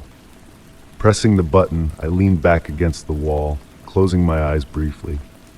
The elevator ascended smoothly and steadily, the mechanical sounds akin to a quiet, rhythmic breath. Opening my eyes, I caught a peculiar sight in the mirror before me. It appeared as though my reflection moved with a slight delay, as if mimicking my gestures a fraction of a second later. Shaking my head, I attributed it to exhaustion. The elevator came to a gentle halt, and the doors opened onto the 7th floor. Stepping into the corridor, something felt amiss. The carpet was now a dark green, unlike the burgundy below. The wall lamps exuded an antique charm, with an Art Deco design that I had not noticed earlier. Despite the display confirming my arrival on the 7th floor, the ambience was entirely different. The hallway seemed elongated, narrowed, and carried a distinct scent of old books and aged wood. The room doors bore unconventional numbers, 7A, 7B, 7C, a departure from the standard numbering during my booking. Turning back towards the elevator, I found the doors had sealed shut. Pressing the call button yielded no response. The display above the doors remained blank, as if the elevator had vanished into thin air. The silence grew dense, almost palpable. Slowly I navigated the unfamiliar hallway, attempting to find my bearings. The pulsating lights seemed to breathe, casting a gentle rhythm. Each door I passed appeared identical, yet emitted a unique aura, as though concealing an individual tale behind its dark wood facade. At the end of the corridor, a figure sat in an antique armchair, resembling an elderly doorman in a vintage uniform, his white hair immaculately styled. Raising his gaze from the book he perused, he greeted me with a warm smile. "Are you lost?" he inquired in a soothing, familiar tone, as though anticipating my arrival. "I believe so," I responded. "I was heading to the 7th floor, but this place—" "Ah, this is indeed the 7th floor," he interjected with a cryptic smile. "Just not the one you sought. You see, this elevator possesses a peculiarity. Sometimes it guides weary travelers to where they truly belong, rather than where they assume they should go." Surveying my surroundings with fresh eyes, I noticed intricate details. The gilded frames adorning the walls held monochrome photographs of joyous faces clad in period attire, while the wall clock displayed an inconceivable time, its hands moving counterclockwise. "Fear not," the doorman continued, closing his book gently. "The elevator shall return when the moment is ripe. In the interim, why not take a seat? Time is of no essence here." Settling into the adjacent armchair, I felt the weariness ebb away gradually. The once eerie silence now enveloped me in a cozy embrace. The doorman resumed his reading, and I found myself entranced by the shadows dancing on the walls, weaving hypnotic tapestries. Time seemed to lose its significance. It might have been minutes or hours that slipped by unnoticed. The backward ticking of the clock produced a soothing melody, akin to a lullaby. At a certain juncture, the familiar chime of the elevator resonated. "There," remarked the doorman without raising his gaze from the book. "I believe it is time for you to return to your designated floor." Rising to my feet, a sense of profound tranquility enveloped me. Approaching the elevator, I turned to express my gratitude to the doorman, only to find the armchair vacant. The book he had been engrossed in lay on the armrest, its weathered leather cover gleaming faintly in the gentle light. The elevator doors parted noiselessly. Stepping inside, the journey this time was brief. Upon exiting, I found myself in the familiar corridor with its burgundy carpet and contemporary wall fixtures. Making my way to my room, I inserted the key into the lock. Before entering, I stole one last glance towards the elevator. The digital display flickered momentarily, showcasing not a numeral, but an unfamiliar symbol. Just as swiftly, it reverted to normalcy, indicating a simple 7.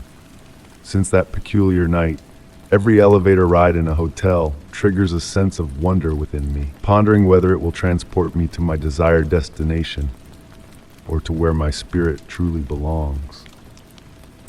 And on the most tranquil of nights, I swear to hear the rustle of aged pages being turned by invisible hands in a corridor that exists betwixt one floor and the next. Story 62. The gentle glow of my reading lamp painted soft shadows on the mahogany shelves of my private library. Rain tapped a soothing melody against the window panes, a familiar lullaby that ushered me into the night. Nestled in my cherished leather armchair, I inhaled the comforting fragrance of aged paper and polished wood that filled the room. An unfamiliar sense of change lingered in the air that evening, a subtle shift that eluded immediate recognition. My gaze wandered over the meticulously arranged volumes, each one a testament to my precise organizational system. The leather-bound treasures shimmered in the warm light, their golden titles catching fleeting reflections. And then it caught my eye. A gap between two books. A gap that shouldn't exist. The space was perfectly sized for a single volume, as though it had been purposefully plucked from its place. Rising from my seat, the leather whispered beneath me as I approached the peculiar void. Tracing my finger along the dust-free absence, a faint chill tingled from the empty expanse. The neighboring books stood undisturbed, my prized collection of 19th century supernatural tales. But the vanished volume, a recent acquisition of rare beauty, was conspicuously absent. Curious, for I lived alone, and my library remained locked when I wasn't present. I distinctly remembered seeing the book that morning during my routine inspection. As I pondered this enigma, another anomaly revealed itself. The adjacent books were pristine, while a fine layer of dust cloaked the surrounding tomes. Drawing nearer, a delicate, sweet fragrance wafted from the vacant space, a blend of aged parchment and an elusive undertone that teased identification. Perhaps vanilla, or the essence of aged leather, with an almost floral hint beneath. Retrieving one of the neighboring volumes in hopes of discovering the missing book hidden behind, I was met only by the solid back of the bookcase. Returning the book, a subtle motion caught my eye. Within the gap, a glimmer of light danced, akin to moonbeams on water, yet the wall held no windows. Tentatively reaching into the void, my fingertips brushed against an unexpected warmth, as though the air itself pulsed with a gentle vitality. The rain continued its rhythmic dance on the windows, now weaving a pattern that almost resembled whispered words in an unknown language. Mesmerized by the emptiness, I found myself entranced, spending moments lost in contemplation, as if awaiting the missing book's ethereal return. The lamp's glow seemed to curve faintly around the gap, casting intricate patterns that teased the edge of sight. Throughout the evening, my attention repeatedly gravitated to that void, each inspection uncovering a new detail. At times, it seemed deeper than physical reality allowed, as if stretching beyond the confines of the shelf. Other moments, I glimpsed minuscule particles of light drifting out, dissolving when I focused on them. Hours slipped away in my chair, a blend of reading and observing the enigmatic vacancy. The rain softened to a gentle murmur, the night deepened. As weariness tugged at my eyelids, I noticed the shadows in the room had shifted, though the lamp stood unchanged. They ebbed toward the empty space, a slow, fluid movement that begged belief. Deciding to retire, I checked each entry point to my sanctuary. Pausing before extinguishing the lamp, my gaze returned to the gap. There, a single page materialized, ancient and aglow in the dimness. The script, elegant and unknown, faded before I could decipher its message, leaving behind only aged paper that dissolved into nothingness. The missing volume remained elusive, a nightly search ending in silent disappointment. With the rain's return and shadows lengthening, I find myself ensconced in my chair, fixated on that vacant space between the books. On hushed nights, I almost hear the rustle of pages turning, though the void remains unchanged. And in fleeting moments, the scent of that mysterious perfume drifts through my library, a reminder of unsolved enigmas dwelling in the crevices between knowledge and imagination. The gap persists, rejecting all attempts to fill it with another book. Any tome placed there mysteriously returns to my desk by morning, as if the void awaits its rightful occupant's return. I've grown to cherish this enduring mystery, this fragment of uncertainty in my orderly haven. Perhaps certain books are destined to wander, carrying their tales beyond our reach, leaving behind only questions and the faint scent of endless possibilities. Story 63. The gentle patter of autumn rain serenaded my office window as I delved into my work in the quiet haven of my study. It was a night when the world hushed its usual bustle, cocooned in a symphony of raindrops that played a soothing, almost mesmerizing tune. The warm glow of my desk lamp bathed the aged parchment of historical manuscripts in a soft golden light as I meticulously cataloged them for the city's archive. And then she appeared, a lone figure traversing the square beneath a vibrant scarlet umbrella, a vibrant splash of color against the backdrop of autumnal grays and browns. There was a certain grace in her stride, a rhythm to her steps that harmonized with the rain's gentle cadence. Every evening, like clockwork, the woman with the red umbrella treaded across the square. Her nightly passage became a ritual I anticipated with a growing sense of intrigue.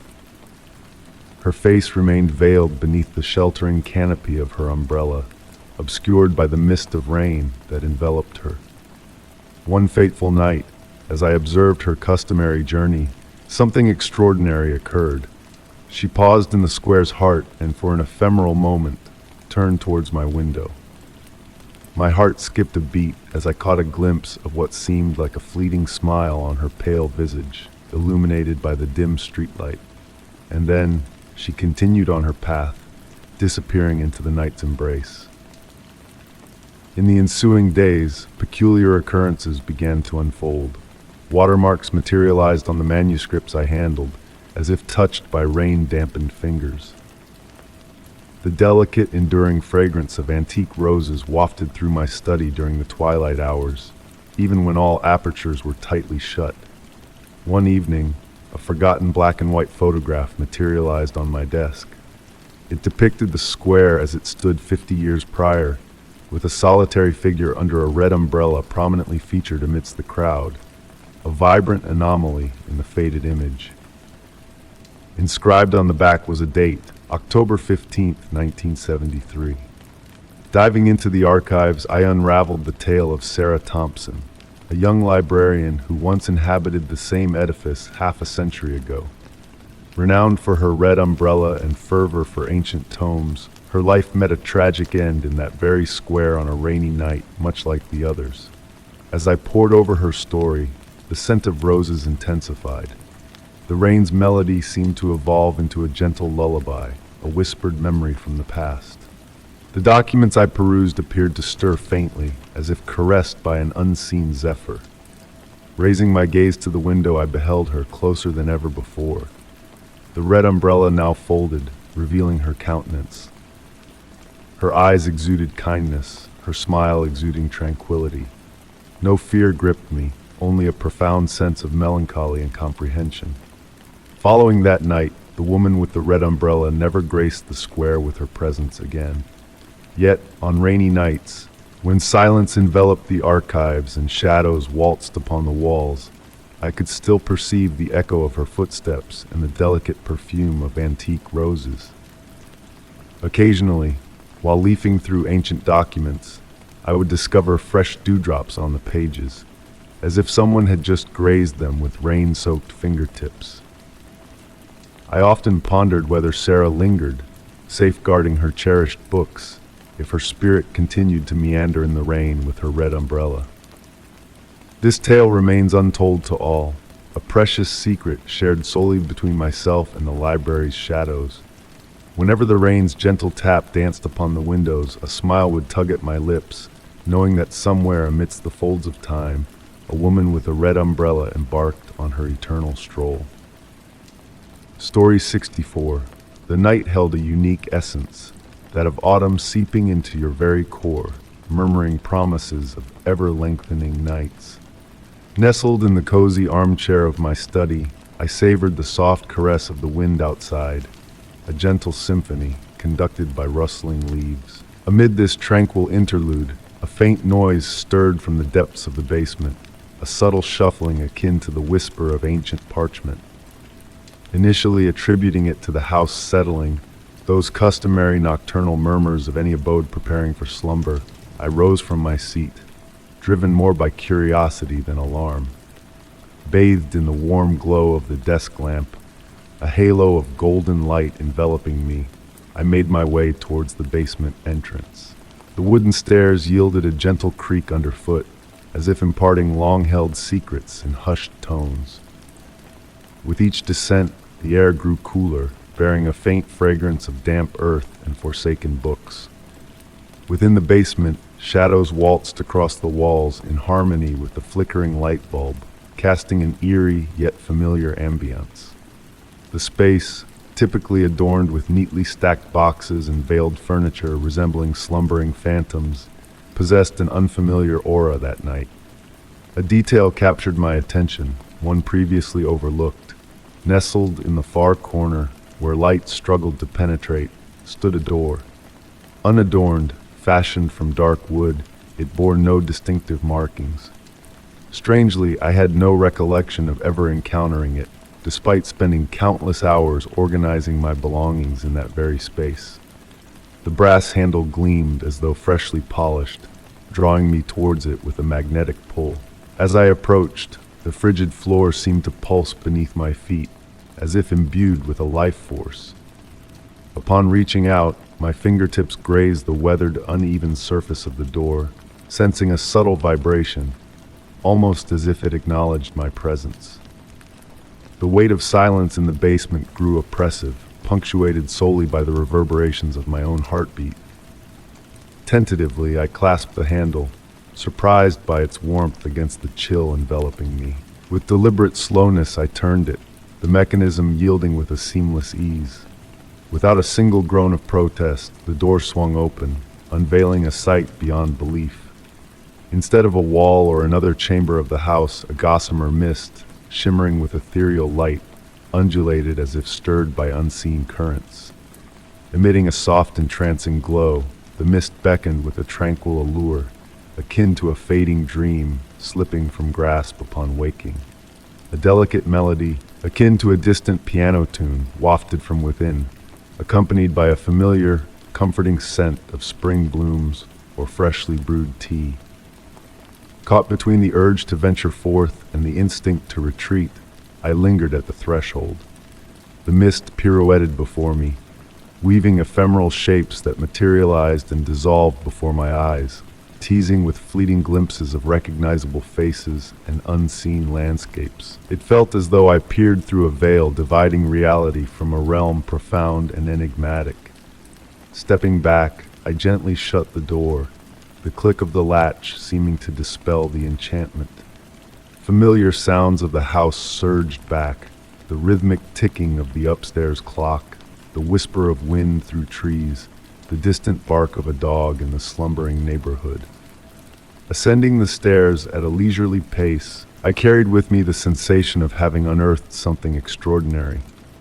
In the ensuing days, I revisited the basement multiple times, yet the door had vanished, replaced by an unyielding wall of solid brick.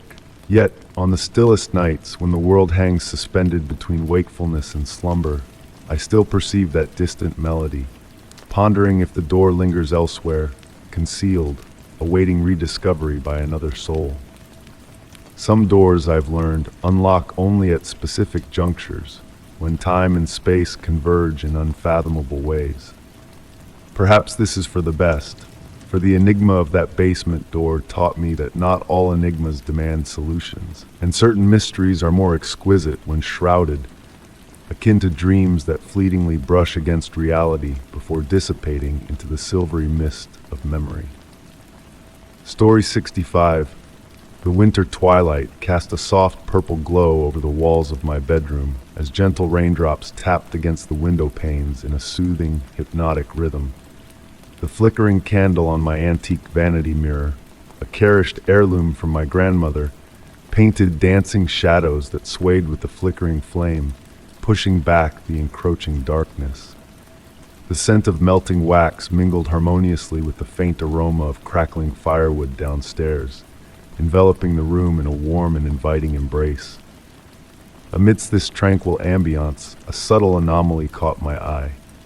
As I stood before the mirror, tidying my hair, a fleeting vision of a tall, slender figure seemed to glide behind me, an ethereal presence moving with ghostly grace. Startled, I turned swiftly, only to find emptiness behind me. Returning my gaze to the mirror, I dismissed the apparition as a mere trick of light and shadow. In the days that followed, I found myself drawn to reflections, noticing peculiar glimpses of the mysterious figure in unexpected places. Whether in the polished sheen of a freshly cleaned table, the glass of the window at dusk, or the small mirror in my car, the elusive presence seemed to linger, observing me with silent fascination. It was as if a parallel realm of reflections existed, a realm where this enigmatic being dwelled, watching me with a patient and gentle gaze. This figure, devoid of distinct features yet emanating a soft, silvery radiance, appeared to communicate wordlessly through subtle gestures. Sometimes, a faint smile seemed to play upon its formless visage. Other times, I caught glimpses of hands moving as if in a silent conversation. Rather than instilling fear, this presence evoked a deep sense of recognition, as if it had always been intertwined with my existence, waiting to be acknowledged. One serene evening, while engrossed in a book within the comfort of my favorite armchair, I noticed the figure in the window's reflection with newfound clarity.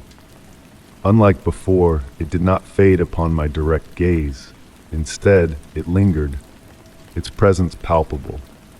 In the hush of the room, a subtle rustle, like silk stirred by an unseen breeze, whispered through the air, though all remained still.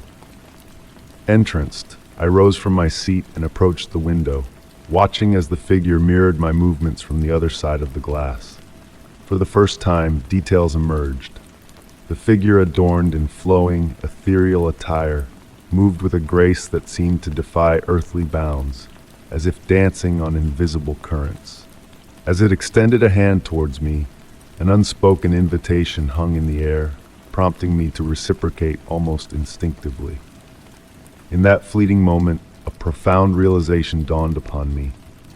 Each appearance of the figure heralded a profound tranquility, enveloping the room in a cocoon of serenity. With the figure's presence, sounds softened, colors muted, and time itself seemed to stretch and slow, blurring the lines between reality and reverie.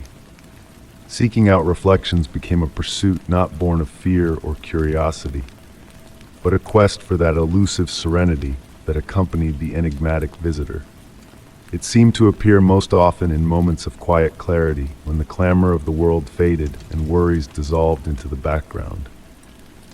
As days turned into weeks, the figure in the reflections evolved into a silent companion, a comforting presence that needed no explanation or justification.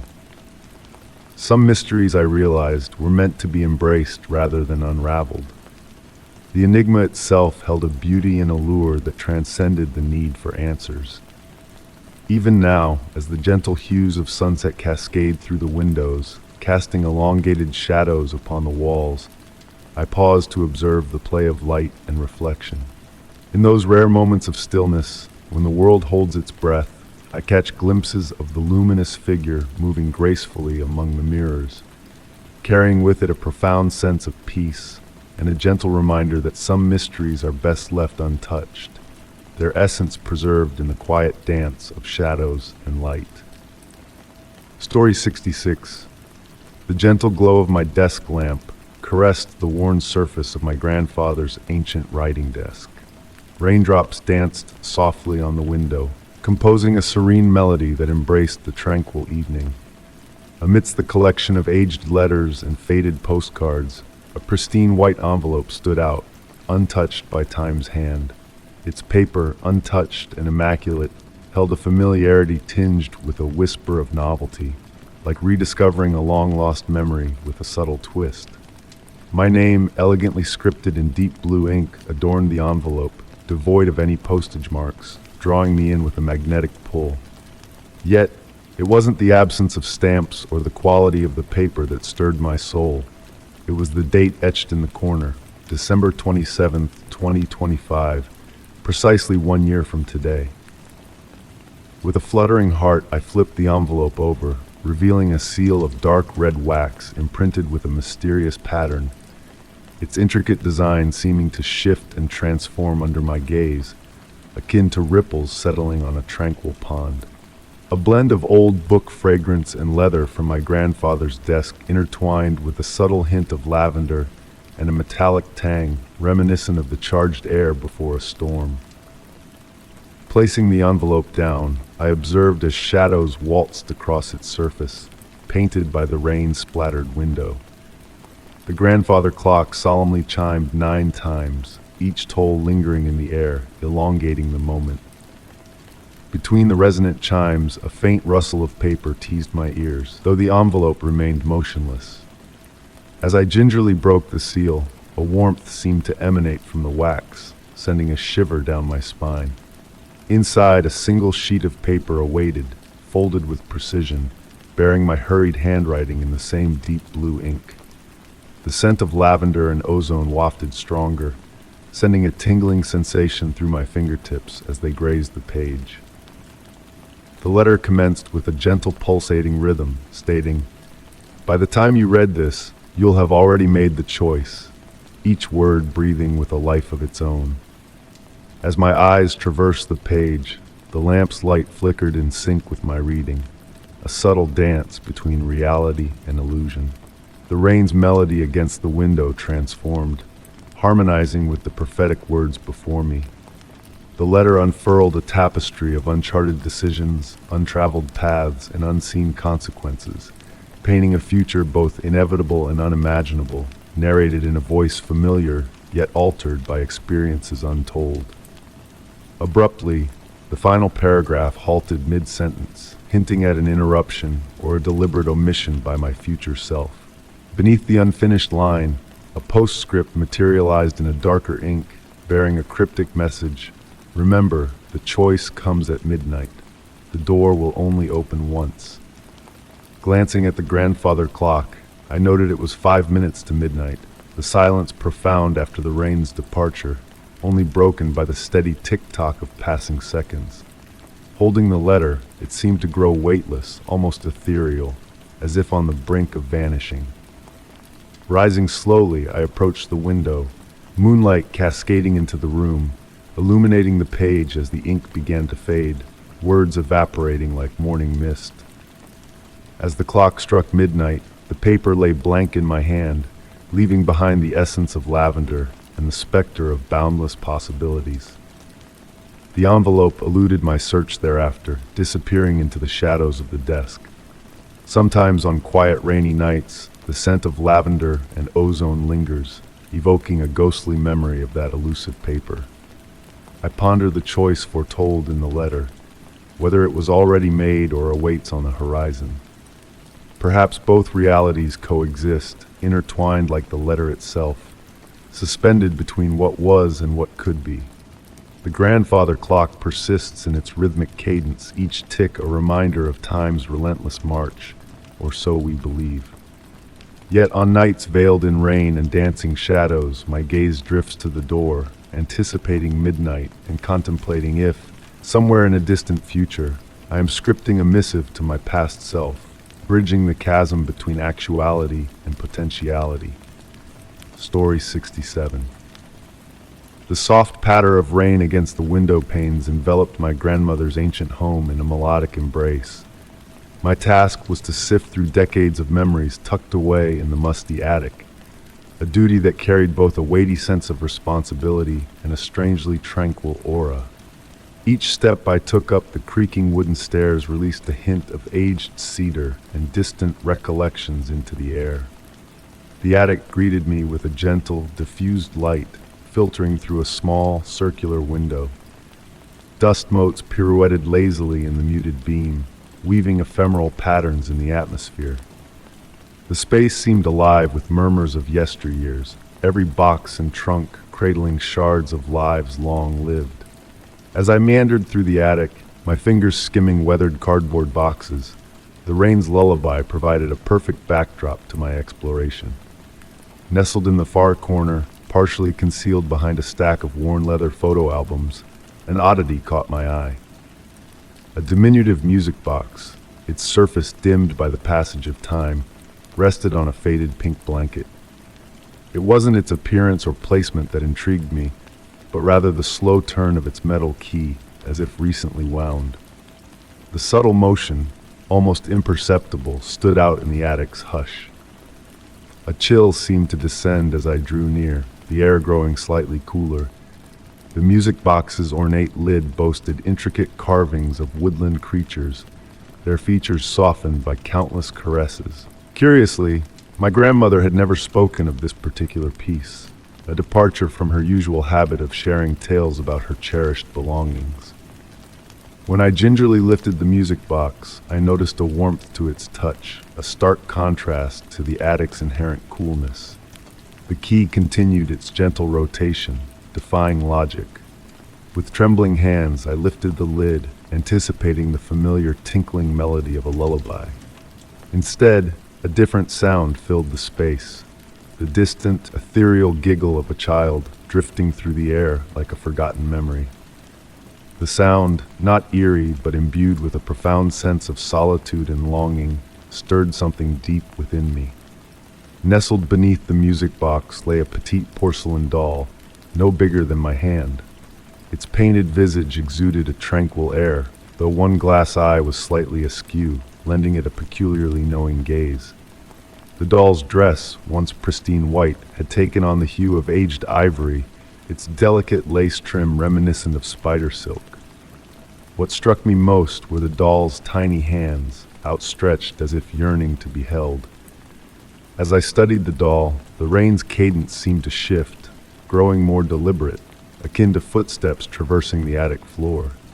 Dust motes began to whirl in peculiar formations, almost resembling small handprints before dissolving into chaos. The temperature continued to dip, though not unpleasantly, more like the gentle caress of a summer evening breeze.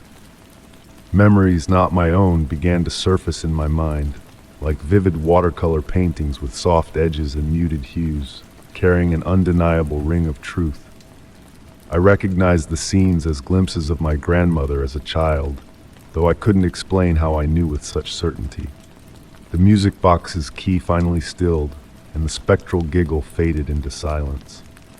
Clutching both objects, I felt an inexplicable urge to bring them downstairs, to infuse them with new life in the warmth of the lower living quarters. Yet a hesitation gripped me. The doll's misaligned eyes seemed to gaze beyond me, fixated on something unseen. Carefully, I returned both items to their original places, arranging the pink blanket meticulously. A subtle shift in the air, like a sigh of contentment, accompanied my actions. The rain resumed its natural rhythm, and the dust settled back into its lazy waltz in the sunbeam.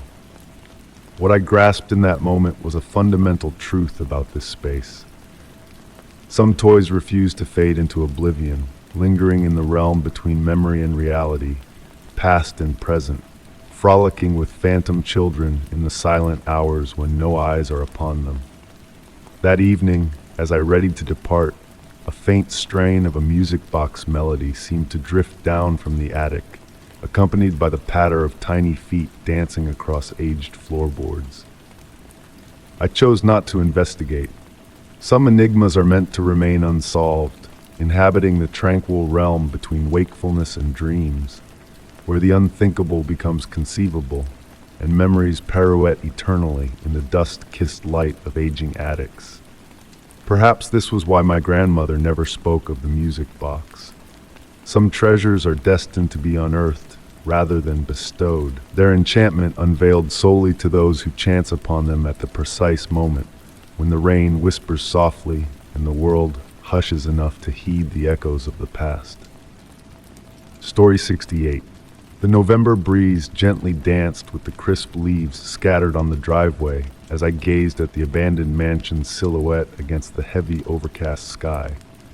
Known as the never-inhabited house, a misnomer of sorts, for it had been a home to someone in a bygone era, a distant memory fading into obscurity.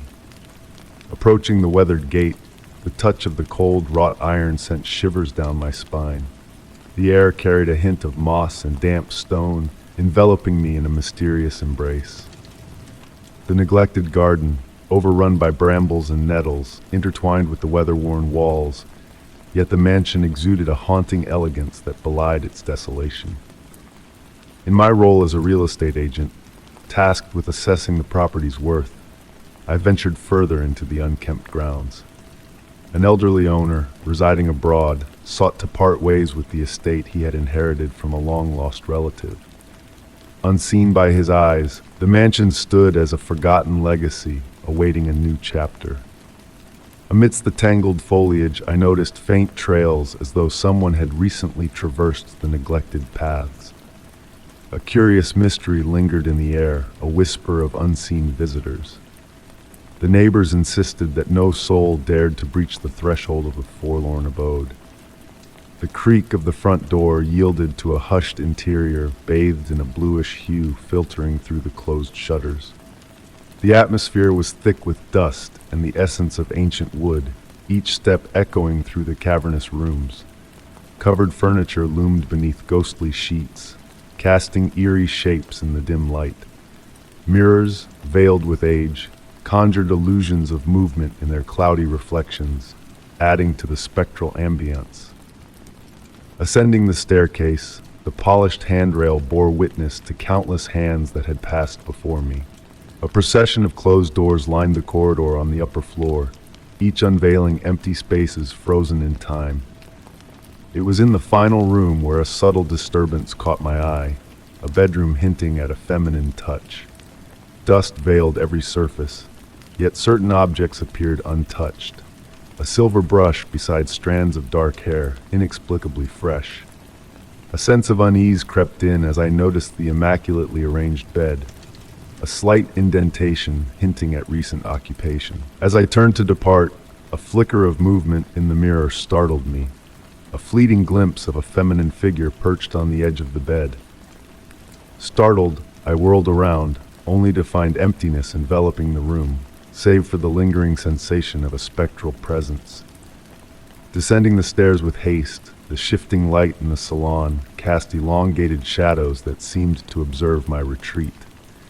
A faint, haunting melody, ancient and mournful, drifted down from the upper reaches of the mansion, a siren's call echoing through the empty halls. Pausing by the door, hand hovering over the handle, I strained to discern reality from illusion. With a heavy heart, I exited, the garden now cloaked in silence, the wind whispering its secrets in hushed tones. Glancing back as I passed through the gate, a fleeting glow behind an upstairs window caught my eye, a spectral apparition vanishing into the ether. In the days that followed, my report meticulously detailed the property's condition, its allure, and potential value, omitting the inexplicable occurrences within its walls. A cryptic note hinted at the mansion's enigmatic charm, drawing the attention of a discerning clientele. Time passed, the house lingering on the market, a silent sentinel of forgotten tales. Each time I passed the rusted gate, a spectral figure flitted through the upper rooms, a wistful presence beckoning to an unseen visitor. Perhaps the secret of the never-inhabited house lay not in its empty rooms, but in the timeless soul that dwelled within, a phantom of the past intertwined with the present, a mystery waiting to be unraveled in the whispers of the night. Story 69. The gentle patter of raindrops against my car windows created a soothing melody as I made my way home. Each droplet painted a shimmering trail under the soft glow of the streetlights, turning the wet streets into a canvas of tranquility. The air held a crispness, carrying the earthy perfume of rain-kissed soil through the cracked window, inviting a sense of calm into the car. The parking lot, usually mundane, now exuded an enigmatic aura in the veil of mist that rose from the ground, cloaking the parked cars in a serene hush. Pausing before stepping into my car, I found myself captivated by the dance of light on the puddles, a fleeting moment of beauty in the night. It was then that I felt a presence, not menacing but undoubtedly mysterious. A vague figure loomed in the mist a few steps away, its form obscured yet intriguing in its stillness. Time seemed to pause as I stood there, breath caught in anticipation, watching as the figure gradually dissolved into the night, merging seamlessly with the humid air. No fear gripped me, only a profound tranquility, as if I had witnessed a fragment of a forgotten dream. Starting the engine, I drove home at a leisurely pace, the memory of that inexplicable encounter lingering like a whisper in the rain symphony. In the days that ensued, every rainfall drew me outside, searching the shadows for a glimpse of the enigmatic presence, not out of dread, but in pursuit of that ethereal calm that transcended logic, resonating with a timeless familiarity. Even the sanctuary of my home, bathed in the glow of lamplight, now held a subtle allure of secrets, whispered by the creaking floorboards and fluttering curtains. One evening, as rain tapped gently on the windows, I left a lamp aglow in the living room, casting dancing shadows that swayed to the wind's unseen melody. Nestled in my armchair with a steaming cup of tea, I observed the play of light with a serene fascination, as if awaiting a revelation beyond comprehension. An old mirror on the wall caught my eye, reflecting an otherworldly gleam that beckoned me closer. Peering into the glass, not only did my reflection stare back, but a shadowy figure lurked in the background, mirroring the one from the parking lot. No fear crept in, only a quiet acceptance, as if acknowledging a long-lost companion. Turning to face the room, I found emptiness, save for the rain's gentle cadence and the faint creak of the house settling. Returning to my seat, I pondered the inexplicable occurrence, attributing it to mere tricks of light and shadow. Yet deep within, a knowing stirred, hinting at a truth beyond rationality. Even now, amidst the rainfall's embrace and the nocturnal silence, I find myself attuned to the subtle hints of that elusive presence. Passing deserted parking lots, I slow my pace, attuned to the spaces where darkness breathes between the flickering streetlights.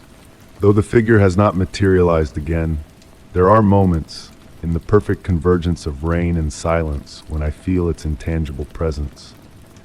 It does not evoke fear, but rather a peculiar solace, as if reconnecting with a fragment of my essence or a memory long forgotten. And so, as the rain weaves its melody and shadows deepen, I surrender to that enigmatic sensation, understanding that some mysteries are meant to be felt rather than deciphered. Story 70. The rain whispered a gentle lullaby against the windows of the old establishment, a soft melody that harmonized with the clinking of cups and the murmurs of the few lingering patrons. Seated at the bar, I observed the flickering lights reflected on the polished dark wood surface, entranced by the tranquil ambiance. Jack, the bartender, moved with a slow and methodical grace as he polished glasses, his dark gaze holding a mysterious depth that seemed to unveil a new layer of his being that had eluded me before. With almost hypnotic precision, he prepared my usual lavender tea, his hands betraying a subtle tremor as he placed the cup before me. The delicate fragrance of lavender intertwined with the coffee aroma and the scent of aged wood, filling the air with a soothing essence. Jack's gaze flickered towards a shadowed table nestled in the far corner, where a solitary figure sat motionless, blending seamlessly into the surroundings like a forgotten specter. As he refilled my cup, his voice carried a restrained tension, a hidden note of disquiet beneath his usual calm demeanor. It was then that a faint scarlet stain on his pristine white cuff caught my eye, a minuscule blemish barely visible in the dim illumination of the bar. Time drifted languidly as the rain persisted in its rhythmic descent, a steady cadence that echoed in the emptying space as the other patrons bid their silent farewells, leaving behind vacant seats and abandoned beverages. Only the enigmatic figure in the corner remained, a silent sentinel harboring secrets untold, their presence shrouded in mystery. Jack meticulously arranged the bar counter with meticulous care, his movements tinged with a growing unease that belied his usual composure, while the pendulum clock ticked away the moments with relentless precision. Amidst his precise actions, I noticed a weathered notebook peeking from beneath the array of bottles, its yellowed pages hinting at a hidden narrative waiting to be unveiled. As Jack attended to the final customer, I surreptitiously perused the cryptic contents of the notebook, each page a testament to meticulous record-keeping. Names, dates, and places flowed in orderly succession, leading to the cryptic annotations on the final pages. Numbers devoid of apparent meaning juxtaposed with intricately drawn symbols. The sound of footsteps drew my attention upwards, the enigmatic figure finally stirring from their secluded enclave and embarking towards the exit. A fleeting exchange of laden glances with Jack punctuated their departure, a moment pregnant with unspoken truths. Returning to his duties, Jack's demeanor bore a subtle shift, his hands betraying a tremor as he stowed away the glasses, his gaze distant as if grappling with memories best left undisturbed. Just as I prepared to depart, Jack halted me with a gentle touch, his voice a whisper amidst the hushed ambience. There are tales that linger within these walls, unseen and unheard, burdens that grow too heavy to bear alone, he confided, his words laden with a weight that transcended mere conversation. His eyes, weary yet searching, hinted at depths of experience and wisdom veiled behind the facade of a bartender's routine.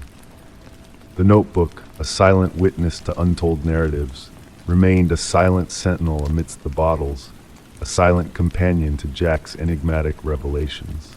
With a frail smile that failed to reach his eyes, Jack beckoned me to return on the morrow, a promise of stories untold hanging in the air like a lingering mist. Stepping out into the night, veiled by the rain's gentle embrace, I glimpsed Jack resuming his meticulous cleaning ritual, a ritual that now bore the weight of concealed truths and unspoken confessions. The lights of the bar dimmed behind me as I ventured into the obsidian night, pondering the myriad untold stories that lay hidden beneath the facade of ordinary establishments, guarded by silent sentinels like Jack. The enigma of his whispered confessions lingered in the air, a haunting melody intertwined with the rain's soothing cadence. How many more Jacks existed in the world, harboring secrets too profound to unveil, their narratives forever intertwined with the fabric of forgotten tales? The answer eluded me, dissolving into the symphony of raindrops that persisted, a comforting serenade in the veil of a starless night.